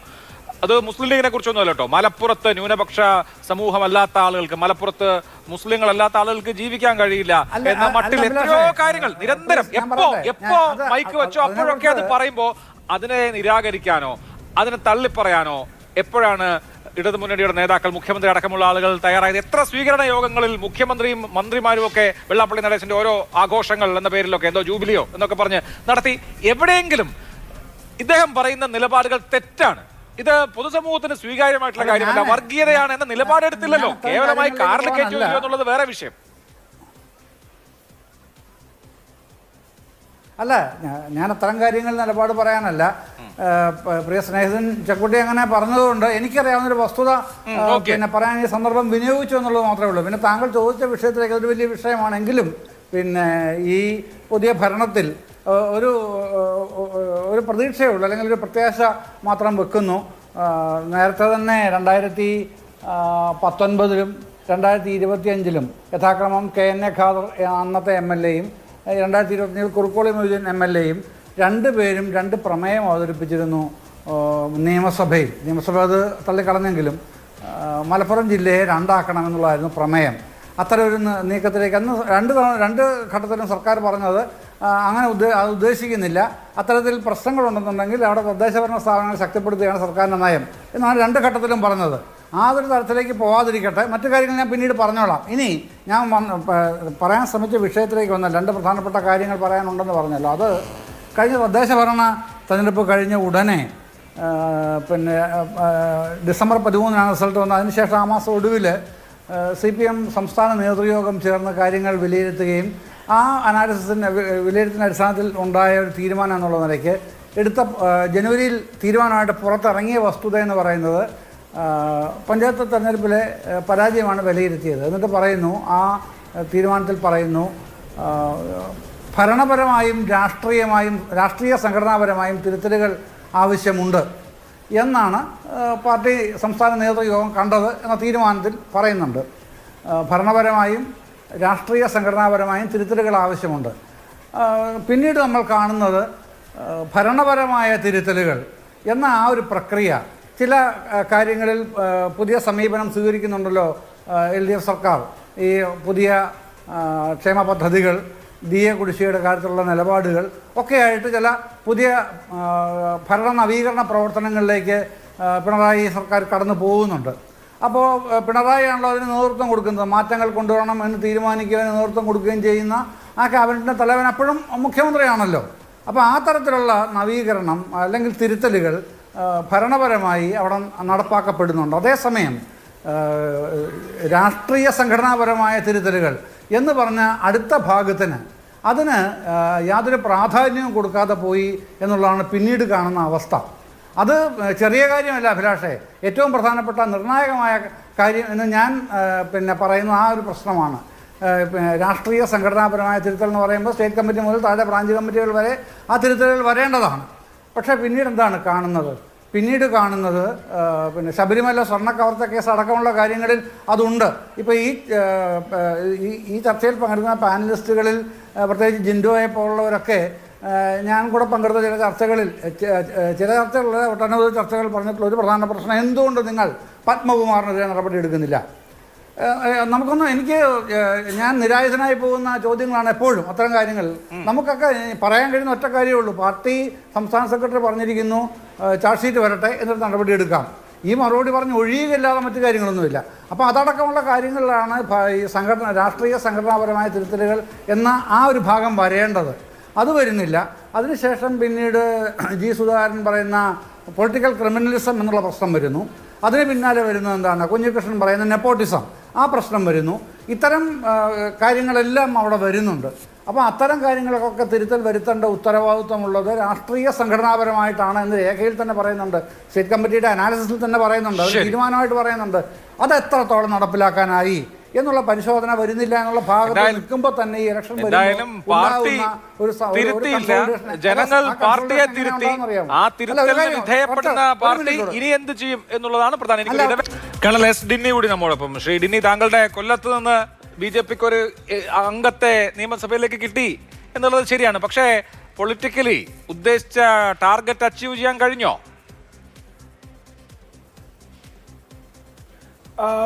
നമ്മളെ ഒരു ടാർഗറ്റ് എന്ന് വെച്ച് കഴിഞ്ഞാൽ ഞങ്ങൾ നേരത്തെ തന്നെ പറഞ്ഞത്, അതിന് പലരും പല രീതിയിലുള്ള ഒരു എക്സ്പ്ലനേഷൻ ആയിരുന്നെങ്കിലും ഒരു കാര്യത്തിൽ യാതൊരു ഞങ്ങൾക്ക് വ്യത്യാസം അല്ലെങ്കിൽ ഞങ്ങൾക്ക് യാതൊരു കൺഫ്യൂഷൻ ഇല്ലാത്തത്, ഈ ഒരു തെരഞ്ഞെടുപ്പിൽ ഭാരതീയ ജനതാ പാർട്ടി നയിക്കുന്ന NDA ഒരു ഡിസൈസീവ് ഫോഴ്സ്, ഒരു ശക്തമായിട്ടുള്ള ഒരു റോളിലേക്ക് വരും. അത് ഞങ്ങൾ നേടിയിട്ടുണ്ട്, അതിനകത്ത് യാതൊരു സംശയമില്ല. അപ്പം ഒരു സീറ്റ് പോലും ഇല്ല, പൂട്ടും താക്കോലും ഒക്കെ ആയിട്ട് നടക്കുന്ന, ഇരട്ടപ്പൂട്ടായിട്ടൊക്കെ നടക്കുന്ന എന്നൊക്കെ പറഞ്ഞ് അവിടെ ഞങ്ങൾക്ക് 3 സീറ്റ് കിട്ടി. പ്രത്യേകിച്ച് കൊല്ലം പോലുള്ള ഒരു മണ്ഡലം, കൊല്ലം ഏകാലത്തും ഇടതുപക്ഷം മാത്രം എന്നുള്ള രീതിയിലേക്ക് ചുമപ്പ് കോട്ട എന്നൊക്കെ പറയുന്ന ഒരു സ്ഥലത്ത് ഞങ്ങൾക്ക് ഒരു MLA കിട്ടി എന്നുള്ള, അല്ലെങ്കിൽ ഞങ്ങൾക്ക് അവിടെ നേടാൻ സാധിച്ചു എന്ന് പറഞ്ഞത് വലിയൊരു കാര്യം തന്നെയാണ്.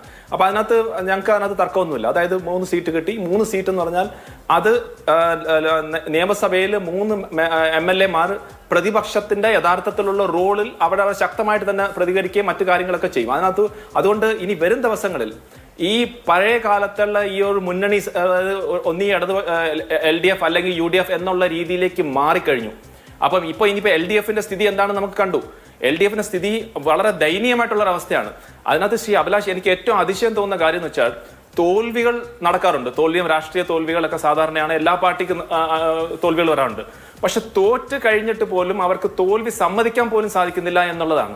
നോക്കൂ, ഈ തോൽവി കഴിഞ്ഞിട്ട് തോൽവി എന്തുകൊണ്ടാണെന്നുള്ളതൊക്കെ ധാരാളം എനിക്ക് തോന്നുന്നു ഇതുവരെയൊക്കെ ഉള്ള അനാലിസിസ് ഓൾറെഡി കഴിഞ്ഞു. അത് ശ്രീ പിണറായി വിജയന്റെ അഹങ്കാരം തൊട്ട് അവരുടെ അഴിമതി തൊട്ട് പല പല കാരണങ്ങളുണ്ട്. പക്ഷെ ആ ഒരു രീതിയിൽ ഇപ്പോഴും നമ്മൾ ഇന്ന് സംസാരിച്ചുകൊണ്ടിരിക്കുമ്പോഴും ഒരാൾ പോലും ശരി ഞങ്ങൾക്ക് തെറ്റ് പറ്റി അല്ലെങ്കിൽ ഞങ്ങൾ ജനങ്ങളുടെ എന്താണോ അത് ഞങ്ങൾ മാനിക്കും അങ്ങനല്ല പറയുന്നത്. MM മണി എന്താണ് പച്ചയ്ക്ക് പറഞ്ഞത്, ഞങ്ങൾക്ക് ഇവിടെ നന്ദിയില്ലാത്ത വർഗം എന്നുള്ളത്.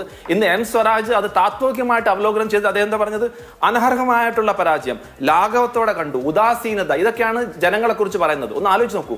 അപ്പൊ ഇങ്ങനെയുള്ള ഒരു ഇടതുപക്ഷം, ഈ ചിന്തയുള്ള ഒരു ഇടതുപക്ഷം ഇനി വരുന്ന ആളുകൾ വീണ്ടും ഈ പ്രബുദ്ധ കേരള ആളുകൾ അവരെ കൊണ്ടുവരുമോ? ഒന്ന് ആലോചിച്ച് നോക്കൂ. അപ്പൊ അതുകൊണ്ടാണ് ഞങ്ങൾ പറയുന്നത് BJP NDA ഇനി ഒരു ഫോഴ്സ് ആണ്. അതിനി എത്ര ആര് പറഞ്ഞാലും, നേരത്തെ ഡോക്ടർ ജിൻഡോ ജോൺ ക്രിസ്ത്യൻസിനെ കുറിച്ച് പറഞ്ഞു, ബഹുമാനപ്പെട്ട ഡോക്ടർ ജിൻഡോ ജോണിന്റെ അടുത്ത് പറയാനുള്ള, ഇന്ന് ഭാരതത്തിൽ ഏറ്റവും കൂടുതൽ ക്രിസ്ത്യൻ MLA ഉള്ള പാർട്ടി BJP ആണ്. അതുകൊണ്ട് നിങ്ങൾ ഇലക്ഷന് മുൻപ് ഈ കാര്യങ്ങളൊക്കെ പറയുന്നത് നമുക്ക് മനസ്സിലാവും. ഇനി ഇലക്ഷൻ കഴിഞ്ഞു, ഇനി ഇലക്ഷൻ കഴിഞ്ഞിട്ട് വീണ്ടും തെറ്റിദ്ധരിപ്പിക്കുന്ന രീതിയിലേക്ക് പോകരുത്.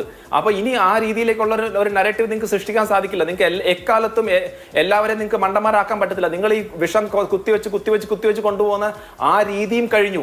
അതുകൊണ്ടാണ് ഇപ്പം എനിക്ക് തോന്നുന്നു ഇനി അടുത്ത കുറച്ച് ദിവസത്തേക്ക് ശ്രീ അഭിലാഷ് കൊല്ലത്തിന്റെയും തിരുവനന്തപുരത്തിന്റെയും ജനാധിപത്യവും അവരുടെ മതേതരത്വവും പ്രബുദ്ധത്തെയൊക്കെ ചിലപ്പോൾ കുറച്ച് താഴ്ന്നു വരുന്നു എന്നൊക്കെ ഉള്ള ചില സോഷ്യൽ മീഡിയയിലൊക്കെ കാണാൻ കാരണം എന്താ, അവിടെ BJP ജയിച്ചു.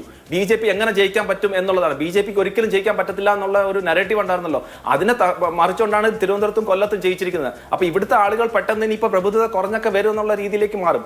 അതുകൊണ്ട് BJP ഹാസ് അറൈവ്ഡ്. അതിനകത്ത് യാതൊരു സംശയമില്ല. ആ BJP 3 സീറ്റ് വളരെ ശക്തമായിട്ടുള്ള ഒരു പ്രസൻസ് തന്നെ ആയിരിക്കും. ഇനി വരും ദിവസങ്ങളിൽ പല കാര്യങ്ങളിലും മുൻകൈ എടുത്ത് മുന്നോട്ട് തന്നെ പോകും. അതിനകത്ത് ഒരു സംശയമാണ്. അതിനകത്ത് നേരത്തെ അങ്ങ് ഈ ചർച്ചയിൽ തുടങ്ങിയ സമയത്ത് 2011 ഞങ്ങൾക്ക് ബംഗാളിൽ 0 വോട്ട് സീറ്റ്സ് ആയിരുന്നു. 2016 3 സീറ്റായി മാറി. 2016 3 സീറ്റാണെങ്കിൽ ഇന്ന് 200-ൽ പരം സീറ്റുണ്ട്. അവിടെ ഞങ്ങൾക്ക് ഇപ്രാവശ്യം ഏറ്റവും വലിയൊരു ദുഃഖം മാത്രമേ ഉള്ളതെന്ന് വെച്ചാൽ അവിടെ കോൺഗ്രസിന് 2 സീറ്റ് കിട്ടി, CPM-ന് 1 സീറ്റ് കിട്ടി. അത് മാത്രമേ ഞങ്ങൾക്ക് ദുഃഖമായിട്ടുള്ളൂ. ഞങ്ങൾക്ക് അത് ഒരിക്കലും അങ്ങനെ ചെയ്യാൻ പാടില്ല. ഇതേ കാര്യം തന്നെയാണല്ലോ അവർ ഇങ്ങോട്ട് പറയുന്നത്, BJP-ക്ക് ഇവിടെ കിട്ടിയെന്ന്. അപ്പോൾ അത് തിരിച്ച് മറിച്ച് ഞങ്ങൾക്ക് ബംഗാളിൽ CPM-നും BJP-ക്ക് CPM-നും കോൺഗ്രസിന് 1-2 സീറ്റുകൾ ഞങ്ങൾക്ക് ദുഃഖമായിട്ടാണ് കാണുന്നത്. അപ്പോൾ അവിടെ 0-0 നിന്നിരുന്ന ഒരു പാർട്ടീസാണ് അവർ. അപ്പോൾ ഇത് എങ്ങോട്ടാ പോകുന്നതെന്നുള്ളത് അവർ മനസ്സിലാക്കുക. ആസാമിൽ എന്താണ് സ്ഥിതി? ആസാമിൽ വീണ്ടും ഞങ്ങൾക്ക് കിട്ടിയതിന്റെ സീറ്റുകൾ ഉയർത്തിക്കൊണ്ടാണ് ഞങ്ങൾ വന്നിട്ടുള്ളത്. DMK-മായിട്ട് സഖ്യം പിടിച്ച് കോൺഗ്രസ് ഇന്ന് തമിഴ്നാട്ടിൽ എന്താണ് അവസ്ഥ? അപ്പൊ ഇതൊന്നും ആത്മപരിശോധന ചെയ്യാതെ നിങ്ങൾ BJP വന്നു എന്ന് പറഞ്ഞാൽ എന്തോ വലിയൊരു സംഭവമാണെന്നുള്ള രീതിയിലേക്കുള്ള കാര്യങ്ങളൊക്കെ ഒരു കാര്യവും പറഞ്ഞിട്ട് കാര്യമില്ല. 22 സംസ്ഥാനത്ത് ഇന്ന് ഇന്ത്യയിൽ NDA ആണ് ഭരിക്കുന്നത്. അതിനകത്ത് 17 എണ്ണത്തിൽ BJP ആണ് മുഖ്യമന്ത്രി ഉള്ളത്. അപ്പൊ അത് മനസ്സിലാക്കുക. ഇന്ന് ഒരൊറ്റ എണ്ണത്തിൽ പോലും ഇനി CPM-ന്റെ ഒരു മുഖ്യമന്ത്രി ഇല്ല. 57 EMS-ന്റെ സർക്കാർ ഇന്ന് എത്ര ശക്തിശാലിയായിട്ടാണ് അവർ മുന്നോട്ട് വെക്കേണ്ടത്? ഇന്ന് ഏതെങ്കിലും സ്ഥലത്തുണ്ടോ? ഏതെങ്കിലും ഒരു സ്ഥലത്ത് അവർക്കില്ലല്ലോ. അപ്പൊ ഇതേപോലത്തെ കാര്യങ്ങൾ വരുന്നെങ്കിൽ ഒന്ന് ആത്മപരിശോധന ചെയ്യുക. കാരണം ആളുകൾ കഴുതയല്ല, ജനങ്ങൾ കഴുതയല്ല. ജനങ്ങൾക്ക് നിങ്ങൾ എല്ലാം കൊണ്ട് കൊടുത്തു, അതുകൊണ്ട് അവരിനി ഞങ്ങളെല്ലാം വോട്ട് ചെയ്യണം. ഞങ്ങൾ പറയുന്നത് ഇവരെല്ലാം ഒരു ശരി. അപ്പൊ നമുക്ക് 1-2 കാര്യങ്ങളുണ്ട്. ഒറ്റ വാക്കും കൂടെ പറഞ്ഞു നിർത്താം. ഒരു സെക്കൻഡ് ശ്രീ അഭിലാഷ് പറഞ്ഞോളൂ. അല്ല, അതായത് ഈ ഒരു മതപ്രീരണം യഥാർത്ഥത്തിൽ ചെയ്യുന്ന ആളുകളാണ്. ഇപ്പൊ ഞാൻ ഒറ്റ ഇതേ ഉള്ളൂ. ഇപ്പൊ നേരത്തെ ശ്രീ ജിൻറ്റോ പറഞ്ഞു ജമാഅത്തെ ഇസ്ലാമിയെ കുറിച്ച് പറഞ്ഞില്ല എന്ന്. ശ്രീ ജിൻറ്റോ അങ്ങയുടെ തന്നെ ശ്രീ VD സതീശനാണ് വെളുപ്പിച്ച് മതരാഷ്ട്രവാദം കൊണ്ടുവരുന്നില്ല, അവരും ജമാഅത്തെ ഇസ്ലാമി മതരാഷ്ട്രവാദം ഇല്ലെന്ന്. ജമാഅത്ത് തന്നെ പറഞ്ഞു ഞങ്ങൾ അങ്ങനെയാണെന്ന്. മറ്റ് മുസ്ലിം സംഘടനകൾ പറയുന്നു അത് ശരിയല്ല എന്ന്. എന്നിട്ട് നിങ്ങൾ പറഞ്ഞത് നിങ്ങൾ ചെയ്തത് എന്തുകൊണ്ടാണ്? വ്യക്തമായിട്ട് നിങ്ങൾക്ക് രാഷ്ട്രീയ ഇതുകൊണ്ടാണ്. ആ മതപ്രീരണവും ഈ ഒരു ആന്റി കമ്മ്യൂണിസ്റ്റ് ആന്റി പിണറായി വോട്ടിന്റെ ഭാഗമായിട്ട് നിങ്ങൾ കിട്ടിയിട്ടുണ്ട്. അത് നിങ്ങൾ മനസ്സിലാക്കണം. അപ്പൊ അതുകൊണ്ട് നിങ്ങൾ ചെയ്ത എല്ലാ കാര്യങ്ങളും കൊണ്ട് മാത്രമല്ല ജയം എന്നും കൂടെ ഞാനിത് പറയാൻ ഈ ഒരു ആഗ്രഹിക്കുകയാണ്. എന്തായാലും കുറെ കൗതുകങ്ങൾ ഇന്ത്യൻ രാഷ്ട്രീയത്തിലുണ്ട്. ഇന്ത്യൻ രാഷ്ട്രീയത്തിൽ ചരിത്രത്തിൽ ഇതുവരെ BJP-ക്ക് മുഖ്യമന്ത്രിമാർ ഇല്ലാതിരുന്ന ചില സംസ്ഥാനങ്ങളുണ്ട്. ഒന്ന് ബീഹാറിൽ BJP മുഖ്യമന്ത്രിയായി. അടുത്ത് ബംഗാളിൽ BJP മുഖ്യമന്ത്രി വരുന്നു. ഇനി ഈ ചില തെക്കൻ സംസ്ഥാനങ്ങളിൽ മാത്രമേ ഉള്ളൂ. അതേപോലെ കഴിഞ്ഞ 5 പതിറ്റാണ്ടിനിടെ ആദ്യമായി ഒരൊറ്റ ഇന്ത്യൻ സംസ്ഥാനത്തും ഒരു ഇടതുപക്ഷ മുഖ്യമന്ത്രി, കമ്മ്യൂണിസ്റ്റ് മുഖ്യമന്ത്രി ഇല്ല എന്ന അവസ്ഥ ഇപ്പോൾ കേരളം കൂടി തോറ്റതോടുകൂടി ഉണ്ടാവുന്നു. ബംഗാൾ, ത്രിപുര, കേരളം, ഇങ്ങനെ ഒരുപാട് രാഷ്ട്രീയ കൗതുകങ്ങൾ അല്ലെങ്കിൽ രാഷ്ട്രീയമായ വഴിത്തിരിവുകൾ സംഭവിച്ച ഒരു തെരഞ്ഞെടുപ്പ് എന്ന വലിയ രാഷ്ട്രീയ പ്രാധാന്യം ഈ തെരഞ്ഞെടുപ്പിനുണ്ട്. ശ്രീ NP ചെക്കുട്ടി, CPM-ന്റെയും കോൺഗ്രസിന്റെയും ഒക്കെ കാര്യം പറയുന്നത് പോലെ തന്നെ നോക്കൂ, നമ്മൾ ഇന്നത്തെ പെർഫോമൻസ് എടുക്കുകയാണെങ്കിൽ 27 സീറ്റിൽ മത്സരിച്ച മുസ്ലിം ലീഗ് 22 സീറ്റിൽ വിജയിച്ചു. വളരെ ഉയർന്ന സ്ട്രൈക്ക് റേറ്റ് ആണ്. കേരള കോൺഗ്രസ് ജോസഫ് വിഭാഗം 8 സീറ്റിൽ മത്സരിച്ചു. കാഞ്ഞങ്ങാട് ഒഴികെ ബാക്കി 7 സീറ്റിലും അവർ ജയിച്ചു. RSP കഴിഞ്ഞ ഒരു പതിറ്റാണ്ടായി 1 സീറ്റ് പോലും ഇല്ലാതിരുന്ന പാർട്ടിയാണ്. അവർ 3 സീറ്റിലേക്ക് വരുന്നു. അതേസമയം LDF-ന്റെ ഘടകകക്ഷികളിൽ 8 സീറ്റിലേക്ക് CPI ചുരുങ്ങുമ്പോൾ കേരള കോൺഗ്രസ് മാണി എന്ന പ്രബലമായ പാർട്ടി 0 ആയി 1 സീറ്റ് പോലും ഇല്ലാത്ത അവസ്ഥ നേരിടുകയാണ്. ഈ പാർട്ടികളുടെ എല്ലാം പെർഫോമൻസ് കേരളത്തിലെ ഒരു പൊതു ട്രെൻഡിന്റെ ഭാഗമായി നമ്മൾ കാണണോ? അതിനപ്പുറത്ത് അവർ ഇൻഡിവിജ്വലി വളരെ മികച്ച പ്രകടനം കാഴ്ചവെച്ചതായി കാണണോ? അല്ല, 2 കാര്യങ്ങളുണ്ട്. ഒന്നാമത്തത് LDF-ന്റെ ലീഡർഷിപ്പ് CPM-നാണ്. CPM-ന് പറ്റിയിരിക്കുന്ന വളരെ ഗുരുതരമായിട്ടുള്ള പിഴവുകൾ, ആ പിഴവുകൾ അവരുടെ കൂടെയുള്ള സഖ്യകക്ഷികളെയും വലിയ തോതിൽ ബാധിച്ചിട്ടുണ്ട്. സത്യത്തിൽ CPIയെ സംബന്ധിച്ചിടത്തോളം CPI എല്ലാ കാലത്തും 67 സർക്കാരിൻ്റെ കാലം മുതൽ നമുക്കത് വളരെ ക്ലിയർ ആയിരുന്നു. CPI ഇടതുപക്ഷ ജനാധിപത്യ മുന്നണിയിൽ അന്ന് സപ്തകക്ഷി മുന്നണിയിൽ ഇരുന്ന സമയത്ത് പോലും CPI ഒരു കറക്റ്റീവ് ഫോഴ്സായിട്ട് ആ മുന്നണിക്കകത്ത് പ്രവർത്തിച്ചിരുന്നു. നിങ്ങൾ ആ ഹിസ്റ്ററി എടുത്ത് നോക്കിക്കഴിഞ്ഞാൽ നോസിസ്റ്ററൊക്കെ വളരെ കൃത്യമായിട്ട് കമ്മ്യൂണിസം കേരള നോസിസ്റ്റർ പുസ്തകത്തിനകത്ത് ആഭ്യന്തരമായിട്ട് ഇടതുപക്ഷ അന്നത്തെ സപ്തകക്ഷി മുന്നണിയിൽ CPI എങ്ങനെയാണ് ഒരു കറക്റ്റീവ് ഫോഴ്സായിട്ട് നിൽക്കാൻ ശ്രമിച്ചത് എന്ന് വളരെ ക്ലിയർ ആയിട്ട് പറയുന്നുണ്ട്. വലിയ ആഭ്യന്തര യുദ്ധങ്ങളുണ്ടായിരുന്നു. അപ്പം അതിനുശേഷമുള്ള അതിനുശേഷമാണ് പിന്നെ അച്യുത് മേനോനൊക്കെ വേറൊരു സർക്കാർ ഉണ്ടാക്കിയത്. പക്ഷേ ഞാൻ പറയുന്നത് ഈ മുന്നണിക്കകത്ത് മുന്നണിയുടെ കെട്ടുറപ്പിന് ഏറ്റവും പ്രധാനം മുന്നണിയിൽ ഏറ്റവും നേതൃത്വപരമായ പങ്ക് വഹിക്കുന്ന പാർട്ടി അതൊരു തെറ്റായ വഴിയിലേക്ക് പോകുമ്പോൾ അതിനെ തിരുത്തുക എന്നുള്ളൊരു ചുമതല രണ്ടാമത്തെയും മൂന്നാമത്തെയും കക്ഷികൾക്കുണ്ട്. അത് യഥാർത്ഥത്തിൽ 67 മുതൽ CPI എല്ലാ കാലത്തും ചെയ്തിരുന്നതാണ്. ഒരു പരിധി വരെ പിന്നെ സമീപകാലം വരെ അത് അവർ ചെയ്തിരുന്നു. ഇപ്പോൾ എനിക്ക് തോന്നുന്നത് അവസാനമായിട്ടുണ്ടായത് നമ്മുടെ കാനം രാജേന്ദ്രൻ്റെ കാലത്ത് അതിൻ്റെ തുടക്കത്തിൽ അദ്ദേഹം ചില ശക്തമായ പൊസിഷൻ എടുത്തിരുന്നു. അതിനുശേഷം ഒരേ ഒരു സന്ദർഭം CPI ഒരു പൊളിറ്റിക്കൽ പൊസിഷൻ എടുത്തത് ഈ വിദ്യാഭ്യാസ രംഗത്തുണ്ടായ കേന്ദ്ര സർക്കാരിൻ്റെ PM ശ്രീയുമായിട്ട് ബന്ധപ്പെട്ട കാര്യത്തിൽ CPI ഒരു പൊസിഷൻ എടുത്തു. ആ പൊസിഷൻ ഇടതുപക്ഷ ജനാധിപത്യ മുന്നണിക്ക് CPM വിഡ്രോ ചെയ്യേണ്ടി വന്നു. അപ്പോൾ അത്തരം കാര്യങ്ങളിൽ ഒരു കറക്റ്റീവ് ഫോഴ്സായിട്ട് നിൽക്കേണ്ട പാർട്ടികൾ, പ്രത്യേകിച്ച് CPI, അതിൽ വമ്പിച്ച പരാജയം ഏറ്റുവാങ്ങിയതിൻ്റെ ദുരന്തം സത്യത്തിൽ ഇതൊരു എന്താ പറയുക, ഒരു കലക്റ്റീവ് ഫെയിലിയർ, ഒരു കലക്റ്റീവ് സൂയിസൈഡാണ്. സത്യം പറഞ്ഞാൽ ഒരു കലക്റ്റീവ് സൂയിസൈഡ് എന്ന് പറയാൻ പറ്റുള്ളൂ. കാരണം CPIക്ക് അതിൻ്റെ രാഷ്ട്രീയമായ ഉത്തരവാദിത്വം, അവർ CPM അല്ല, CPM വിട്ടു നിൽക്കുന്നൊരു പാർട്ടിയാണ്. അവർക്ക് പറയാനുള്ള ഉത്തരവാദിത്വം ഉണ്ടായിരുന്നു. നമ്മൾ പോകുന്ന വഴി ശരിയല്ല, നമ്മൾ ഏറ്റെടുത്തിരിക്കുന്ന വഴി തെറ്റാണ്, അത് തിരുത്തലുകൾ വേണം എന്ന് പറയേണ്ട സമയത്ത് അവർ പറഞ്ഞില്ല. നേരെ മറിച്ച് ഇപ്പം മറുഭാഗത്ത് UDFനെ സംബന്ധിച്ചിടത്തോളം അവർക്ക് രാഷ്ട്രീയമായി നേരത്തെ പറ്റിയിരുന്ന തെറ്റുകൾ ഓരോന്നായി തിരുത്തി. നിങ്ങൾ മുസ്ലിം ലീഗ് നോക്കൂ, മുസ്ലിം ലീഗിനകത്ത് അവരുടെ സ്ഥാനാർത്ഥി പട്ടിക നിങ്ങൾ നോക്കിയോ? സ്ഥാനാർത്ഥി പട്ടികയിൽ പണ്ടൊക്കെയാണെങ്കിൽ മുസ്ലിം ലീഗ് എന്ന് പറഞ്ഞാൽ മുസ്ലിം ലീഗിൻ്റെ കുറേ പ്രമാണിമാർ മാത്രം സ്ഥാനാർത്ഥികളാവും. അവർ 5, 6, 7 തവണ ഒരു സ്ഥാനാർത്ഥിയായിട്ട് നിൽക്കുന്നതെന്ന് ജയിച്ചു പോകും. അപ്പം അങ്ങനെയല്ല. ഇത്തവണ അവരുടെ സ്ഥാനാർത്ഥി ലിസ്റ്റിൽ യങ്സ്റ്റേഴ്സിന് വലിയ പ്രാധാന്യം കൊടുത്തു, പെൺകുട്ടികൾക്ക്, സ്ത്രീകൾക്ക് വലിയ പ്രാധാന്യം കൊടുത്തു. മറ്റ് സമുദായങ്ങളിൽപ്പെട്ട ആളുകൾ, മുസ്ലിം ലീഗ് ഒരു മുസ്ലിം സമുദായ കക്ഷി എന്നുള്ളത് മാറ്റിയിട്ട് വളരെ വ്യത്യസ്തമായിട്ടുള്ള സാമൂഹിക പശ്ചാത്തലമുള്ള ആളുകളെ അവരുടെ ലിസ്റ്റ്, കാൻഡിഡേറ്റ് ലിസ്റ്റിൽ കൊണ്ടുവന്നു. അങ്ങനെ ഒരു സെൽഫ് എന്താ പറയുക കറക്ഷന്, അല്ലെങ്കിൽ ഒരു സെൽഫ് ഡെവലപ്മെൻറ്റിന് കേരളീയ പൊതുസമൂഹത്തിൻ്റെ ഇച്ഛകൾക്കൊത്തിട്ട് മാറാനുള്ള ഒരു തയ്യാറാവൽ അതൊക്കെ സംഭവിച്ചിട്ടുണ്ട് പാർട്ടിയിൽ. ആ ഒരു ഇതൊന്ന് കമ്പയർ ചെയ്യുമ്പോൾ ഒരു ഭാഗത്ത് CPIയുടെ ധാർമ്മികമായ തകർച്ച, മോറൽ ഫെയിലിയർ, മറുഭാഗത്ത് മുസ്ലിം ലീഗ് പോലെ രണ്ടാം കക്ഷി അവരുടെ ഒരു സെൽഫ് റീഡിസ്കവറി, ഇത് രണ്ടും കമ്പയർ ചെയ്യുമ്പോൾ നമുക്കറിയാം ഇത് UDFനെ സംബന്ധിച്ചിടത്തോളം പെട്ടെന്ന് കിട്ടിയ, പെരച്ചനടിച്ച് കിട്ടിയ വിജയമല്ല. നേരെ മറിച്ച് വളരെ കാലത്തെ ദീർഘമായ പരിശ്രമങ്ങളുടെ, ഒരു മനക്കണക്കുകളുടെ, മാനസികമായിട്ടുള്ള തയ്യാറെടുപ്പിൻ്റെ ഒക്കെ ഫലമായിട്ടുള്ള വിജയമാണ് എന്നാണ് നമ്മൾ മനസ്സിലാക്കേണ്ടത്. തീർച്ചയായിട്ടും നല്ല ഹോംവർക്ക്, നല്ല പ്രിപ്പറേഷൻ, നല്ല കാൻഡിഡേറ്റ്സ്. മുസ്ലിം ലീഗിന്റെ വിജയം ഒട്ടും അതുകൊണ്ട് കുറച്ച് കാണാൻ കഴിയില്ല. വലിയ വിജയം നേടാൻ കൃത്യമായി അവർ ഗ്രൗണ്ട് വർക്ക് ചെയ്തിട്ടുണ്ട്. അതിൻ്റെ കൂടി പ്രതിഫലനമാണ് ലീഗിന്റെ വലിയ വിജയത്തിൽ കണ്ടത്. ഇവിടെ ശ്രീ ജയചന്ദ്രൻ നോക്കൂ, തിരുത്തണം എന്നുള്ളത് ആ പാർട്ടി CPM ആണല്ലോ വിചാരിക്കേണ്ടത്. ഇന്നിപ്പോൾ തെരഞ്ഞെടുപ്പ് പരാജയത്തെക്കുറിച്ചുള്ള ആ പാർട്ടിയുടെ പ്രതികരണങ്ങൾ കാണുന്നത് M സ്വരാജ് പറയുന്നു ഇത് അർഹിച്ച തോൽവിയല്ല എന്ന്.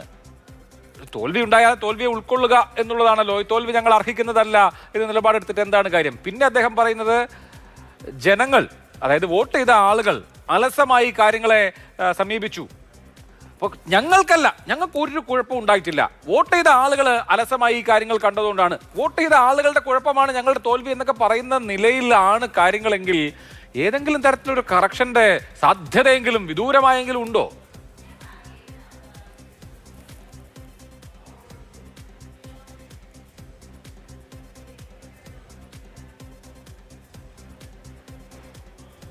ശ്രീ ജയചന്ദ്രൻ,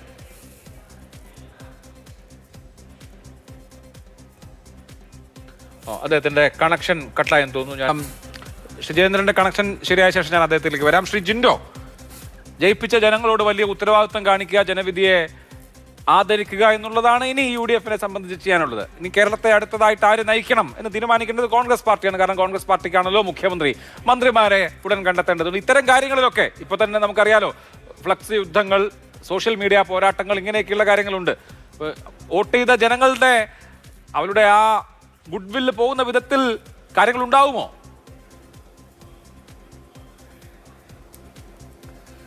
ഒരു തരത്തിലും ഇല്ല അഭിലാഷേ. ഞാൻ അതിലേക്ക് വരുന്നതിന് മുമ്പ് ഒറ്റ കാര്യം പറഞ്ഞിട്ട് ആ ചോദ്യത്തിന് മറുപടി പറയാം. ശ്രീ ജയേന്ദ്രൻ സാർ ഒരുപാട് ചർച്ചയിൽ ഞാനുമായിട്ട് സംസാരിച്ചിട്ടുണ്ട്. ഇന്നത്തെ ചർച്ചയിലും അദ്ദേഹം എടുക്കുന്ന നിലപാട് എന്തുകൊണ്ട് തോറ്റു എന്ന് സാധാരണ മനുഷ്യർക്ക് മനസ്സിലാകുന്ന രീതിയിൽ ഒരു കാര്യം പറയാൻ അവർക്ക് പറ്റുന്നില്ല. 10 വർഷമായി കേരളം ഭരിക്കുന്ന ഒരുപാട് പ്രോഗ്രസ് റിപ്പോർട്ടുകൾ കേരളത്തിന് മുമ്പിൽ അവതരിപ്പിച്ച ആ സർക്കാർ എന്തുകൊണ്ട് തോറ്റു? ജയേന്ദ്രൻ സാറിനെ പോലുള്ള ആളുകൾ നിരന്തരം ന്യായീകരിച്ചിട്ടുണ്ട്. ഒരുപാട് വട്ടം പാർട്ടിയുടെ ഔദ്യോഗിക പ്രതിനിധികളെ ന്യായീകരിച്ചിട്ടുണ്ട്.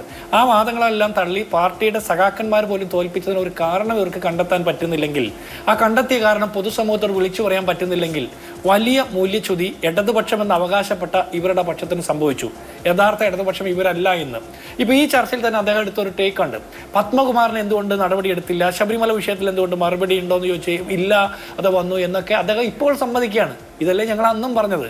അന്ന് ഞങ്ങൾ പറഞ്ഞപ്പോൾ മാസപ്പടി കേസിൽ മറുപടി ഉണ്ടായില്ല, പത്മകുമാറിന്റെ കേസിൽ, ശബരിമല കേസിൽ, അതുപോലെ രക്തസാക്ഷി ഫണ്ട് തട്ടിയെടുത്ത കേസിലൊക്കെ മറുപടി ഇല്ലാതെ വരുമ്പോൾ അന്ന് ന്യായീകരിച്ച് ഞങ്ങൾ തെറ്റാണെന്ന് സാധൂകരിക്കാൻ വേണ്ടി ശ്രമിച്ച ആളുകളാണ് നിങ്ങൾ.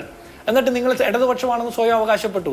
ഇന്നൊരു തോൽവി ഏറ്റുവാങ്ങിയിട്ട് CPM-ന്റെ ഏറ്റവും പ്രമുഖനായ നേതാവെന്ന് അവരവകാശപ്പെടുന്ന എം സ്വരാജിനെ പോലുള്ള ആളുകൾ ന്യായീകരിക്കുകയാണ്. എന്താ അനർഹമായ തോൽവിയാണെന്ന്. അതായത് ഇപ്പോഴും ജനങ്ങൾക്കാണ് തെറ്റുപറ്റിയത്, CPM-ന് ഒരു തെറ്റും പറ്റിയിട്ടില്ല എന്നാണ് എം സ്വരാജിനെ പോലുള്ള ആളുകൾ പറയുന്നത്. MV ഗോവിന്ദൻ മാഷ് പറയുന്നതിനെ കുറച്ചുകൂടി വൃത്തിക്ക് അച്ചടി ഭാഷയിൽ പറയുന്നു എന്നുള്ളതിനപ്പുറം യാതൊരു നിലപാടും എം സ്വരാജിനെ പോലുള്ള ആളുകൾക്ക് ഇല്ല എന്ന് നമ്മൾ മനസ്സിലാക്കണം. അദ്ദേഹത്തിന്റെ ഇടതുബോധമാണ് എന്നെ അത്ഭുതപ്പെടുത്തുന്നത്. ഈ തോൽവി, ഇത്രയും വമ്പിച്ച തോൽവി പാർട്ടി കോട്ടയിൽ ഉണ്ടായിട്ടും ജനങ്ങൾക്ക്, സാധാരണക്കാരായിട്ടുള്ള മനുഷ്യർക്കാണ് ഒരു കുറവ് സംഭവിച്ചത് എന്ന് പറഞ്ഞാൽ അത് ആ രാഷ്ട്രീയ ബോധമാണ്. അതാണ് തിരുത്തപ്പെടേണ്ടത്. ഇനി BJP-യുടെ പ്രതിനിധി പറയുന്നു ഞങ്ങൾ വിഷം കുത്തിവെക്കുന്നു. ഏത് കോൺഗ്രസ് അല്ലെങ്കിൽ CPM മറ്റാളുകൾ BJP വിരുദ്ധർ മുഴുവൻ വിഷം കുത്തിവെക്കുന്നതാണ് അദ്ദേഹത്തിന്റെ ടേക്ക്. കേണൽ ഡിന്നി ആദ്യമായി ചാനൽ ചർച്ചകളിൽ വരുന്നത് വലത് സഹയാത്രികൻ എന്നുള്ള രീതിയിൽ പേരെഴുതിക്കൊണ്ടാണ്. ഞാൻ ആദ്യമായിട്ട് വരുന്നത് കോൺഗ്രസ് പ്രതിനിധി എന്നുള്ള രീതിയിലാണ്. ഞാൻ ഇടയ്ക്ക് വെച്ചിട്ട് BJP പ്രതിനിധി ആയ പോലെ ആയ ആളല്ല. അതുകൊണ്ട് അന്നും ഇന്നും ഒറ്റ നിലപാടേ ഉള്ളൂ. ഈ രാജ്യത്ത് വലത് ഡോക്ടർ ജിൻഡോ ഇല്ല, ഞാൻ പറഞ്ഞു പൂർത്തിയാക്കട്ടെ. ഡോക്ടർ ജിൻഡോ ഞാൻ ഒരിക്കലും വലത് നിരീക്ഷണം വന്നിട്ടില്ല. അഭിലാഷ് നഗർ ഒരിക്കലും അങ്ങനെ വലത് നിരീക്ഷണം വന്നിട്ടില്ല. അദ്ദേഹം ഒരു മുൻ സൈനിക ഉദ്യോഗസ്ഥൻ എന്നുള്ള നിലയിൽ BJP പ്രതിനിധി അല്ലാതെ നിരീക്ഷകൻ എന്ന് പറഞ്ഞു. വന്നിട്ടുണ്ട്. കേന്ദ്ര സർക്കാരുമായി ബന്ധപ്പെട്ട വിവാദ വിഷയങ്ങൾ BJP പ്രതിനിധി അല്ലാതെ വന്ന ആൾ പിന്നീട് ഒരു സപ്രായത്തിൽ BJP പ്രതിനിധിയായിട്ടും വരുന്നുണ്ട്.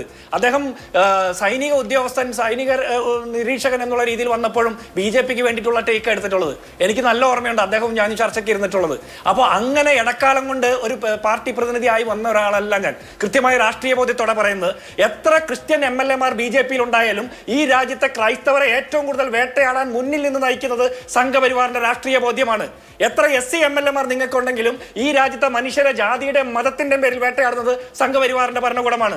ഈ രാജ്യത്തിന്റെ പ്രസിഡന്റ് ദ്രൗപദി മുർമു ST വിഭാഗത്തിൽ പട്ടികവർഗ വിഭാഗത്തിൽപ്പെട്ട ആളാണെങ്കിൽ പോലും ഈ രാജ്യത്തെ ആദിവാസികൾ ഏറ്റവും കൂടുതൽ ദുരന്തങ്ങളും ദുര്യോഗങ്ങളും അനുഭവിക്കുന്നത് BJP-യുടെയും സംഘപരിവാറിന്റെ ഭരണകൂടങ്ങളിൽ നിന്നാണ്. അപ്പൊ എത്ര ഏതെങ്കിലും ജാതിയിലും മതത്തിലും പെട്ട ആളുകൾ എത്ര പേര് നിങ്ങളുടെ ഇന്ന് ജനപ്രതിനിധിയായി എന്നുള്ളതല്ല, നിങ്ങളുടെ സർക്കാരിന്റെ നയപരിപാടി എന്താണെന്നുള്ളതാണ്. കേരളത്തിലെ മനുഷ്യർക്ക് അത് മനസ്സിലാകുന്നുണ്ട്. കോൺഗ്രസിന്റെ വ്യക്താവ് എന്നുള്ളതിൽ ഞാൻ ആരുടെയും മനസ്സിൽ വിഷമുത്തി വെച്ചു എന്ന് നിങ്ങൾക്ക് പറയാൻ പറ്റുമോ? എന്റെ രാഷ്ട്രീയ ബോധ്യം, എന്റെ മതബോധ്യം, എന്റെ വിശ്വാസ ബോധ്യമാണ് ഞാൻ പറഞ്ഞത്. ഈ രാജ്യത്തെ ക്രൈസ്തവരെ ആസൂത്രിതമായി വേട്ടയാടി കൊല്ലുന്നവർ ഏറ്റവും മുൻപന്തിയിൽ നിൽക്കുന്നത് സംഘപരിവാറിന്റെ സംഘടനകളാണ്. അത് നിങ്ങൾക്ക് അഡ്രസ് ചെയ്യാൻ പറ്റുന്നില്ല. എന്നിട്ട് ക്രൈസ്തവരെ ഞങ്ങൾ തെറ്റിദ്ധരിപ്പിച്ചു എന്നോ? അതവിടെ നിൽക്കട്ടെ. ഇനി അഭിലാഷ് പറഞ്ഞ ചോദ്യത്തിലേക്ക്, ഞങ്ങൾക്ക് ജനങ്ങൾ മാൻഡേറ്റ് തന്നിരിക്കുകയാണ്. കേരളത്തിന്റെ പിണറായി 3.0 എന്നെഴുതിയ ആളുകൾ ആ 3 കഴിഞ്ഞിട്ടുള്ള കുത്തിന് ശേഷമുള്ള 0 പിണറായിയെ വീട്ടിലോട്ട് വിട്ടപ്പോ, 6 റൗണ്ടിൽ പിന്നിൽ പോയ പിണറായി വിജയനെ വീട്ടിലേക്ക് വിട്ടപ്പോ പിണറായി വിജയൻ രാജിക്കത്ത് കൊടുത്തു എന്നാണ് മാതൃഭൂമിയിൽ അടക്കം എഴുതി കാണിക്കുന്നത്. അങ്ങനെ പിണറായി രാജിക്കത്ത് കൊടുക്കുമ്പോൾ കേരളത്തിൽ ഇനി മുഖ്യമന്ത്രിയായി സത്യപ്രതിജ്ഞ ചെയ്യാൻ പോകുന്നത് കോൺഗ്രസിന്റെ ഒരു മുഖ്യമന്ത്രിയാണ്. ഉമ്മൻചാണ്ടിക്ക് ശേഷം 10 വർഷത്തിന് ശേഷം കോൺഗ്രസിന്റെ ഒരു മുഖ്യമന്ത്രി സത്യപ്രതിജ്ഞ ചെയ്യും. ആ മുഖ്യമന്ത്രിയെ തെരഞ്ഞെടുക്കാൻ ജനങ്ങൾ ഞങ്ങൾക്ക് തെരഞ്ഞെടുത്ത് തന്നിട്ടുള്ള ഞങ്ങളുടെ MLA-മാരുടെ അഭിപ്രായങ്ങൾക്കും ഞങ്ങളുടെ ഹൈക്കമാൻഡിന്റെ അഭിപ്രായങ്ങൾക്കും കൂടി ആലോചനകൾ ഉണ്ടാവും. ഘടകകക്ഷികളുമായിട്ടും ആലോചിക്കും. അതിൽ ഏറ്റവും ഈ 5 വർഷക്കാലത്തെ UDF-ന്റെ മുന്നണിയെ നയിക്കാൻ, ഭരണ സംവിധാനത്തെ നയിക്കാൻ ഏറ്റവും ആപ്റ്റായിട്ടുള്ള ഒരു സ്ഥാനാർത്ഥിയെ ഞങ്ങൾ തെരഞ്ഞെടുക്കും. ഞങ്ങളുടെ മുഖ്യമന്ത്രിയെ കാത്തിരുന്ന് കാണാം. അപ്പുറത്ത് ആര് പ്രതിപക്ഷ നേതാവാകും എന്നുള്ള ചോദ്യമാണ് ഇന്ന് ഏറ്റവും പ്രസക്തം. മുഖ്യമന്ത്രിയാണോ, മുഖ്യമന്ത്രിയുടെ മരുമോനാണോ കേരളത്തിന്റെ പ്രതിപക്ഷ നേതാവാകാൻ പോകുന്നത് എന്നുള്ള ചോദ്യമാണ് ഞാൻ കേൾക്കാൻ ആഗ്രഹിക്കുന്നത്. കേരളത്തിന്റെ മുഖ്യമന്ത്രി എന്തായാലും കോൺഗ്രസിന്റെ നേതാവായിരിക്കും. അതാരായാലും പിണറായി വിജയനെ പോലെ ഒരു മുഖ്യമന്ത്രി ആയിരിക്കില്ല എന്നുള്ള കാര്യത്തിൽ 100% ഗ്യാരണ്ടിയാണ് ഞങ്ങൾക്ക് നൽകാൻ കഴിയുന്നത്. ശരി, എന്തായാലും മുഖ്യമന്ത്രി ആര് എന്നുള്ളത് അറിയാൻ നമ്മൾ കുറച്ച് ദിവസം കൂടി കാത്തിരിക്കണം. ശ്രീ ജയേന്ദ്രൻ, ഞാൻ നേരത്തെ ചോദിച്ച ചോദ്യം താങ്കൾ കേട്ടോ എന്നറിയില്ല. ഈ തിരുത്താൻ തീരുമാനിക്കണമെങ്കിൽ ആദ്യം തെറ്റുപറ്റി, കുഴപ്പങ്ങൾ ഉണ്ടായി എന്ന് ബോധ്യപ്പെടണമല്ലോ. വോട്ട് ചെയ്ത ആളുകൾക്കാണ് കുഴപ്പം പറ്റിയത്, തെറ്റ് പറ്റിയത്, ഞങ്ങൾക്കല്ല എന്ന് ശഠിച്ചാൽ തിരുത്തൽ നടക്കൂ? അങ്ങനെ ഒരു ശാഠ്യം അല്ലെങ്കിൽ ദുശാഠ്യം ഒക്കെ ഉണ്ടോ എന്നുള്ളതൊക്കെ ഇനി പരിശോധിക്കപ്പെടുമല്ലോ അഭിലാഷെ. പ്രശ്നം എന്ന് പറഞ്ഞാൽ, ഞാൻ മുമ്പേ ആദ്യഘട്ടത്തിൽ സംസാരിച്ചപ്പോൾ ഇടയ്ക്ക് വെച്ച് നിർത്തിപ്പോയ ഒരു സംഗതിയുണ്ട്, അതോടൊന്ന് പൂർത്തിയാക്കിക്കോട്ടെ. അതായത് ഞാൻ കണ്ടത് ഇങ്ങനെ തിരുത്താൻ തീരുമാനിക്കുമ്പോൾ തന്നെ അങ്ങനെ തിരുത്തപ്പെടാതെ വരുന്നു. അങ്ങനെ വരുമ്പോഴത്തേക്കുണ്ടാവുന്ന ഒരു അതൃപ്തിയും വിയോജിപ്പും ഒക്കെ ഉണ്ടാവുന്നത് പാർട്ടി CPM-ന്റെ അനുഭാവികളിലും അണികളിലും മാത്രമല്ല CPM പ്രവർത്തകരിൽ തന്നെ ഉണ്ടാവുന്ന ഒരു സാഹചര്യം അവസ്ഥയാണ് ഉണ്ടാകുന്നത്. അങ്ങനെ വരുമ്പോഴെന്താണ് ആ വിയോജിപ്പ് കാസർഗോഡ് മുതൽ തിരുവനന്തപുരം വരെ UDF സ്ഥാനാർത്ഥികൾക്ക് വോട്ട് ചെയ്യുന്ന നിലയിലേക്ക് മാറിയിട്ടുണ്ട് എന്നിപ്പോൾ പറയുന്നത് പാർട്ടിയിൽപ്പെട്ട ചില നേതാക്കൾ തന്നെ. അങ്ങനെ ചിലരുടെ പോസ്റ്റ് പോലും ഞാൻ കണ്ടു. അത് ആ ഒരു രീതിയിലേക്ക് വരെ വന്നിട്ടുണ്ട്. പിന്നെ ഒരു കാര്യം, പ്രധാനപ്പെട്ട ഒരു കാര്യം ജിൻഡോ താങ്കളോട് അടക്കം ചോദിക്കാനുള്ളത്, ഈ 10 വർഷം ഭരിച്ചതിന്റെ വെളിച്ചത്തിൽ തന്നെ ഇപ്പോ രണ്ടാമത്തെ 5 വർഷം 21, 26 5 വർഷം എടുത്താൽ 140 മണ്ഡലങ്ങളിലും അഭിലാഷ് 2000 കോടിയുടെയെങ്കിലും കുറഞ്ഞത് ശരാശരി വികസന പ്രവർത്തനം നടന്നിട്ടുണ്ട് ഈ 140 മണ്ഡലങ്ങളിലും. അപ്പൊ ഒന്നും ചെയ്യാതാണ് 140 മണ്ഡലങ്ങളിൽ 2000 കോടി രൂപയുടെ വീതം വികസന പ്രവർത്തനം നടക്കുന്നത്. അതില് ഈ ജനങ്ങൾ എത്രത്തോളം താതാത്മ്യം പ്രാപിച്ചുള്ള ജനങ്ങൾക്ക് വേണ്ടിയിട്ടാണെന്നുള്ള ചോദ്യമൊന്നും അവിടെ ഒരു പ്രതിപക്ഷ MLA ചോദിച്ചിട്ടില്ല. തങ്ങളുടെ മണ്ഡലത്തിൽ എന്തെങ്കിലും ചെയ്യുന്നില്ല എന്ന് ആക്ഷേപം ഉന്നയിച്ചിട്ടില്ല. പ്രശ്നം ഭരണപരമായ മികവിന്റെ പോരായ്മയാണോ അല്ലെങ്കിൽ വികസന പ്രവർത്തനങ്ങളിൽ മുരടിപ്പ് വരുത്തിയതാണോ? അത്തരത്തിലുള്ള ചർച്ചകളൊന്നും ഉണ്ടായിരുന്നില്ലല്ലോ. ഇലക്ഷന് മുൻപോ ഇലക്ഷൻ കാലത്തോ ഒന്നും ഉണ്ടായില്ല. പകരം വരുന്ന എന്താണ്? പിണറായിയുടെ ധാർഷ്ട്യം, മറ്റു ചില ഘടകങ്ങൾ, ഇതൊക്കെയാണ് ചർച്ചയിൽ വരുന്നത്. വികസന പ്രവർത്തനങ്ങൾ ഉണ്ടായില്ല എന്നൊരു രൂപത്തിലല്ലോ ചർച്ചകൾ അവിടെ വന്ന് ഒരു ഘട്ടത്തിലും വന്നിട്ടുള്ളത്. അപ്പൊ അത് മൈൻഡ് ചെയ്യണം എന്നല്ല ഞാനിപ്പോ ഇവിടെ അഭ്യർത്ഥിക്കുന്നത്. അത്തരത്തിലുള്ള അപ്പീലിനും വരികയല്ല. പക്ഷെ പറയുമ്പോ 5 വർഷത്തെ അല്ലെങ്കിൽ 10 വർഷത്തെ LDF ഭരണത്തിന്റെ നരകയാതന അത് മാറ്റാനാണ് ജനങ്ങൾ ഇങ്ങനെ തീരുമാനിച്ചത് എന്നൊക്കെയുള്ള ആ ഒരു കുഞ്ചൻ നമ്പ്യാർ പണ്ട് പറഞ്ഞിട്ടുള്ള കിഞ്ചന വർത്തമാനം മാത്രം പറഞ്ഞങ്ങ് പോകരുത്. അതിൻ്റെതായിട്ടുള്ള ഒരു ഇന്നർ പൊളിറ്റിക്സ് ഉണ്ട്.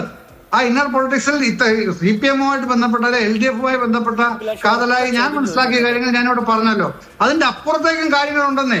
അത് കുറെ ഡീറ്റെയിൽ ആയിട്ടുള്ള ഒരു ഡിസ്ട്രക്ഷന് ആവശ്യപ്പെടുന്നതാണത്. ആ ഡിസ്ട്രക്ട് ചെയ്യാൻ നമുക്ക് ചെയ്യാതെ പോകാനും കഴിയില്ല. നമ്മൾ ഈ സമൂഹത്തിൽ ജീവിക്കുന്ന ആൾക്കാർ ചെയ്യണമല്ലോ സ്വാഭാവികമായിട്ടും. അല്ല, അതിപ്പോ നമ്മൾ ഈ എത്രയോ കാലം മുമ്പ് ശ്രീനിവാസൻ എഴുതി വെച്ചതുപോലെ നമ്മൾ നാട്ടുകാർക്ക് വേണ്ടി എത്രയോ നല്ല കാര്യങ്ങൾ ചെയ്തു, എന്നിട്ടും അവന്മാർ നമ്മളെ തോൽപ്പിച്ചല്ലോ എന്ന മട്ടിലാണോ ഡിസക്ട് ചെയ്യുന്നത് എന്നതാണ് പ്രശ്നം. എല്ലാ ഉത്തമമാരും പാർട്ടി ക്ലാസ്സിൽ പോകുന്നവരല്ലോ. അല്ല, അത് പറഞ്ഞില്ലേ, അത് ഇപ്പോ താങ്കൾ ചോദിച്ചല്ലോ, സ്വരാജിന്റെ കാര്യമാണല്ലോ ചോദിച്ചത് മുമ്പേ. അതൊരു പെർസെപ്ഷന്റെ പ്രശ്നമാണ്. നമ്മള് ഒരു പൊതുവെ ഉള്ളൊരു പ്രശ്നം എന്ന് പറഞ്ഞാല് ജനങ്ങളെ പഠിപ്പിക്കാൻ വേണ്ടിയാണ് രാഷ്ട്രീയ നേതാക്കന്മാരും എന്നൊരു തെറ്റിദ്ധാരണ പലർക്കും ഉണ്ട്. അത് പറയാതിരിക്കാൻ കഴിയില്ല. ജനങ്ങളിൽ നിന്നാണ് നമ്മൾ പഠിക്കേണ്ടത്. അല്ലാതെ നമ്മൾ ജനങ്ങളെ പഠിപ്പിക്കാൻ ഇറങ്ങിയിരിക്കുന്നവരാണ് എന്ന് കരുതുന്ന രാഷ്ട്രീയ നേതാക്കന്മാർ ആരെങ്കിലും ഉണ്ടെങ്കിൽ അവർ എത്രയും വേഗം തിരുത്തുന്നതാണ് അവർക്ക് നല്ലത് എന്ന് ഞാൻ പറയും. അത് ആരാണെങ്കിലും ശരി, അതങ്ങനെയാണ് വേണ്ടത്. ജനങ്ങളിൽ നിന്നാണ് തിരുത്തേണ്ടത്. അല്ല ജനങ്ങളെ അങ്ങോട്ട് പഠിപ്പിക്കാൻ ചെന്ന് തിരുത്തുന്ന ആ ഒരു നടപടിയോട് ഒരു നിലയ്ക്കും യോജിക്കാൻ കഴിയില്ല. അവര് അധികാരത്തിൽ ഉള്ളവരാണെങ്കിലും ശരി, ഇല്ലാത്തവരാണെങ്കിലും ശരി, അതങ്ങനെ തന്നെയാണ് വേണ്ടത്. അപ്പൊ മറ്റു കാര്യങ്ങൾ ഇപ്പൊ കേണൽ ജിന്നി പറഞ്ഞ ഒരു പ്രശ്നം, അതോടൊപ്പം പറഞ്ഞ 1 മിനിറ്റ് ഞാൻ നിർത്തിയേക്കാം അഭിലാഷേ. ഈ ക്രൈസ്തവരുടെ പ്രശ്നം പറഞ്ഞല്ലോ. എന്താണെന്ന് അറിയാമോ കേണൽ ജിന്നോ പറഞ്ഞതിൽ ചില യാഥാർത്ഥ്യങ്ങളുണ്ട്. നിങ്ങളുടെ DNA, അതായത് BJP-യുടെ RSSന്റെ DNA-യിലുള്ള ഒരു ബേസിക് കോസ് ഉണ്ട്.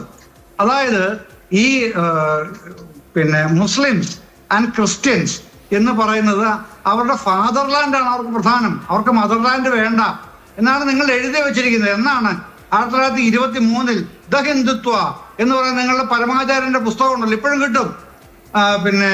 അല്ല അത്യാവശ്യം വേണമെങ്കിൽ ഞാൻ എൻ്റെ ഉണ്ട്, ഞാൻ തരാം. കോപ്പി വളരെ ചുരുക്കം പേജസേ ഉള്ളൂ.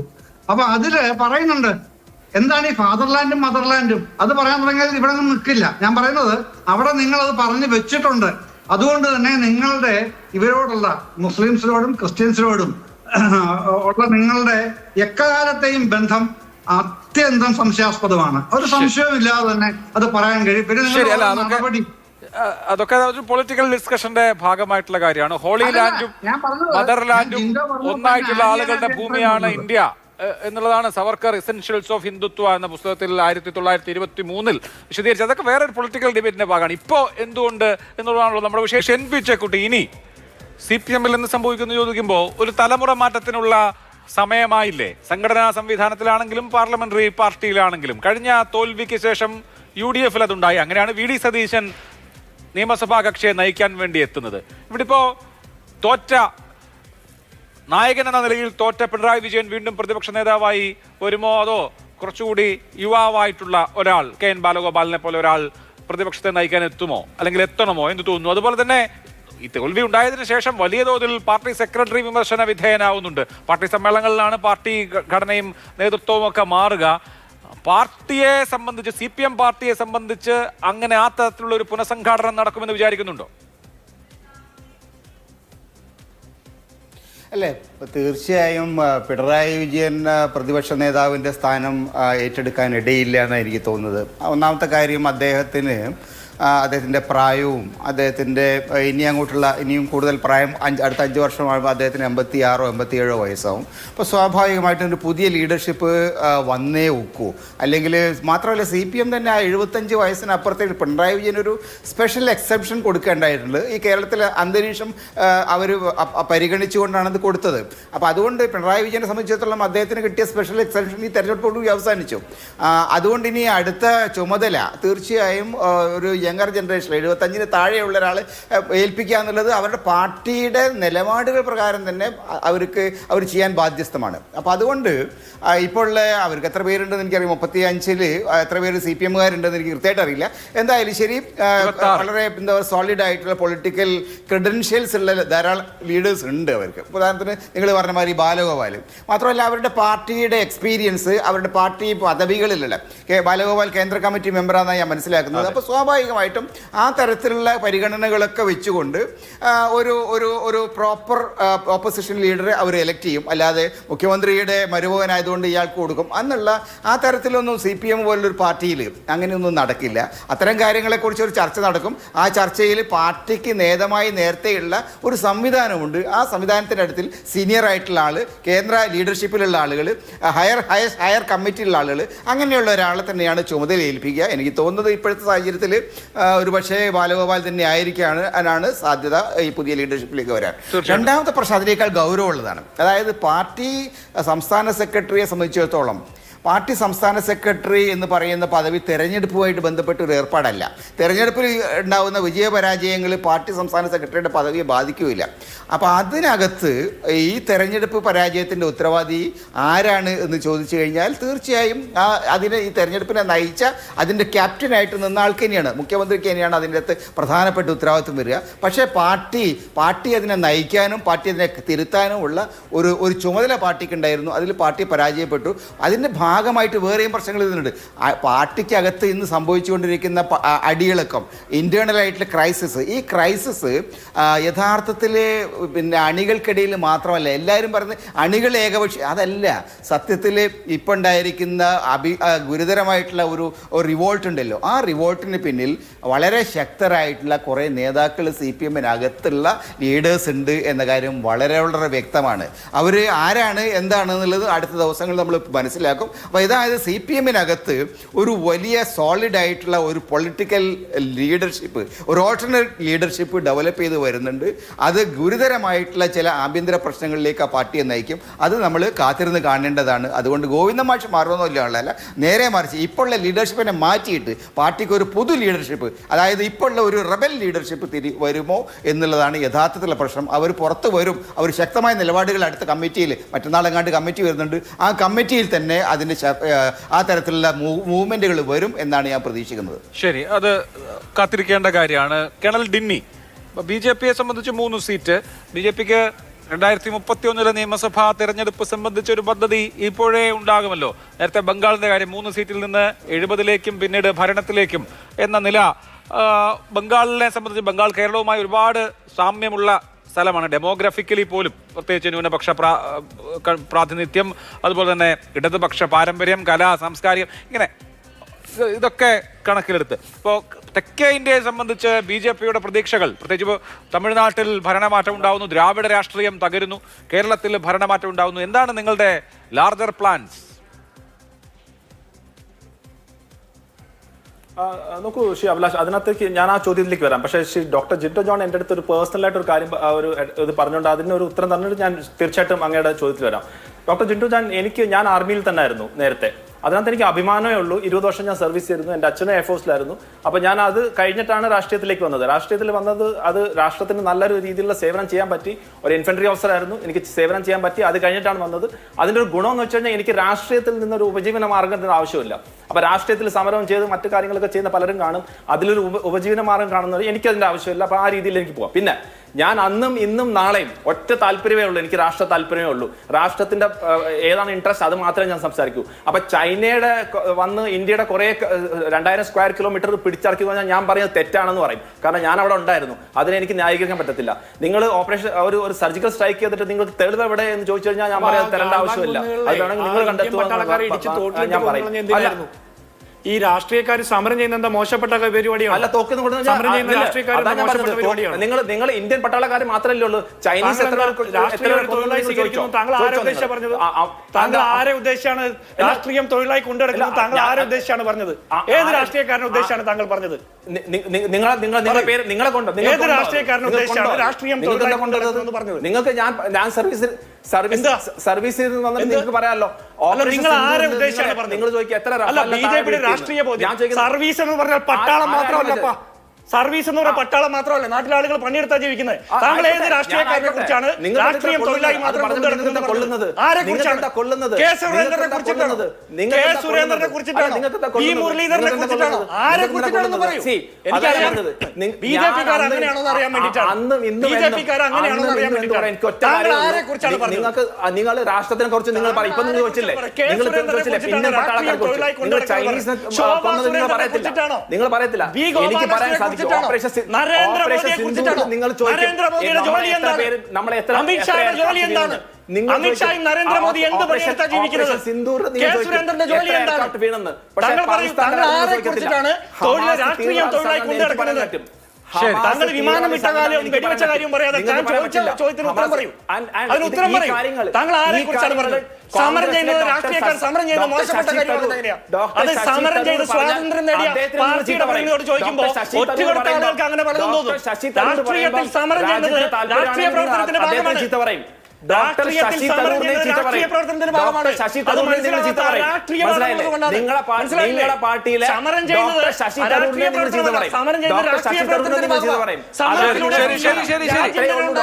അത് മനസ്സിലാകാത്ത രാജ്യത്തിന്റെ താല്പര്യം ആര് പറഞ്ഞാൽ നിങ്ങൾ ചീത്ത പറയും. നിങ്ങളുടെ രാജ്യത്തിന്റെ താല്പര്യത്തെ കുറിച്ച് ആര് പറഞ്ഞാൽ നിങ്ങൾ ചീത്ത പറയും. നിങ്ങൾക്ക് കുറെ പേരെ സൂചിപ്പിക്കാനുണ്ട്. നിങ്ങൾക്ക് കുറെ പേരെ സൂചിപ്പിക്കാനുണ്ട്. നിങ്ങൾക്ക് കുറെ പേരെ സൂചിപ്പിക്കാനുണ്ട്. അത് വേണ്ട. അത് വേണ്ട. ആ രീതിയിലുള്ളത് വേണ്ട. അത് വേണ്ട. നിങ്ങൾക്ക് അല്ല, അതാ പറഞ്ഞത്. ഡോക്ടർ ജിൻഡോ ജോണിന് കൊണ്ടു. ഡോക്ടർ ജിൻഡോ ജോണിന് കൊണ്ടു. അതുകൊണ്ട് അടുത്ത പ്രാവശ്യം അങ്ങനെ സംസാരിക്കരുത്. പേഴ്സണൽ ആവശ്യമൊന്നുമില്ല. നിങ്ങളല്ലല്ല. അത് ശശി തരൂരിനെ പോലും നിങ്ങൾ എന്താ പറഞ്ഞിട്ടുള്ളത്? ശശി തരൂർ ഡോക്ടർ ജിൻഡോ ജോൺ ശശി തരൂരിനെ കുറിച്ച് എന്താ നിങ്ങൾ പറഞ്ഞിട്ടുള്ളത്? രാജ്യത്തിന്റെ താല്പര്യം പറഞ്ഞ ശശി തരൂരിനെ പോലും നിങ്ങൾ വിട്ടിട്ടില്ല. നിങ്ങളുടെ ഭാഷ എന്തായിരുന്നു? നിങ്ങളുടെ ഭാഷ? ശശി തരൂരിനെ കുറിച്ച് അത് നിങ്ങൾ നരേന്ദ്രമോദിയുടെ താല്പര്യമല്ല. ഈ രാജ്യത്തെ 140 മനുഷ്യരുടെ താല്പര്യമായിരിക്കണം. BJPയുടെ മാത്രം താല്പര്യമല്ലെന്നേ. ഗൽവാൻ കുന്നുകളിൽ ചൈനീസ് പട്ടാളത്തിന്റെ ഇടികൊണ്ട് മരിച്ച, തോട്ടിൽ വീണ് മരിച്ച ഇന്ത്യൻ പട്ടാളക്കാരുടെ ജീവന് ഉത്തരവാദിത്തം നിങ്ങൾക്കുണ്ടോ? നിങ്ങൾ അവിടെ ഉണ്ടായിരുന്നതല്ലേ പറഞ്ഞു? പുൽവാമയിൽ മരിച്ച പട്ടാളക്കാരുടെ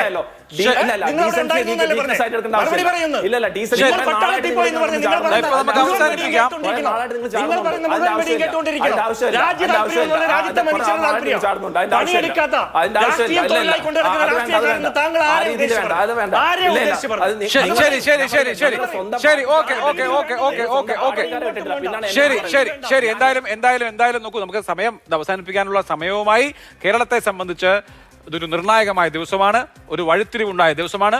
102 സീറ്റോടുകൂടി ഐക്യജനാധിപത്യ മുന്നണി കേരളം ഭരിക്കാൻ വരുന്നു. 35 സീറ്റോടുകൂടി വലിയ പരാജയം LDF ഏറ്റുവാങ്ങുന്നു. 3 സീറ്റോടുകൂടി NDA ചരിത്രത്തിലെ ഏറ്റവും മികച്ച പ്രകടനം കാഴ്ചവെക്കുന്നു. ഇനി ഇതിന്റെ രാഷ്ട്രീയ അന്തരാർത്ഥങ്ങൾ എന്തൊക്കെ പ്രതിഫലനങ്ങൾ ഉണ്ടാക്കും തുടങ്ങിയവ അടുത്ത ദിവസങ്ങളിൽ മാത്രമേ വ്യക്തമാവുകയുള്ളൂ. ഇന്നത്തെ ദിവസത്തിന്റെ സവിശേഷത ഇതൊരു വഴിത്തിരിവ് കേരള രാഷ്ട്രീയത്തിൽ ഉണ്ടാക്കുന്ന ദിവസമാണ് എന്നുള്ളത് തന്നെയാണ്. നമുക്ക് ഇനിയും ചർച്ച ചെയ്യാം ഇതേ വിഷയങ്ങളെക്കുറിച്ച്. ഇതിന്റെ ആഴങ്ങൾ അറിഞ്ഞതിന് ശേഷം വളരെ നന്ദി എല്ലാവർക്കും. സൂപ്പർ പ്രൈം ടൈം അവസാനിച്ചു. നമസ്കാരം.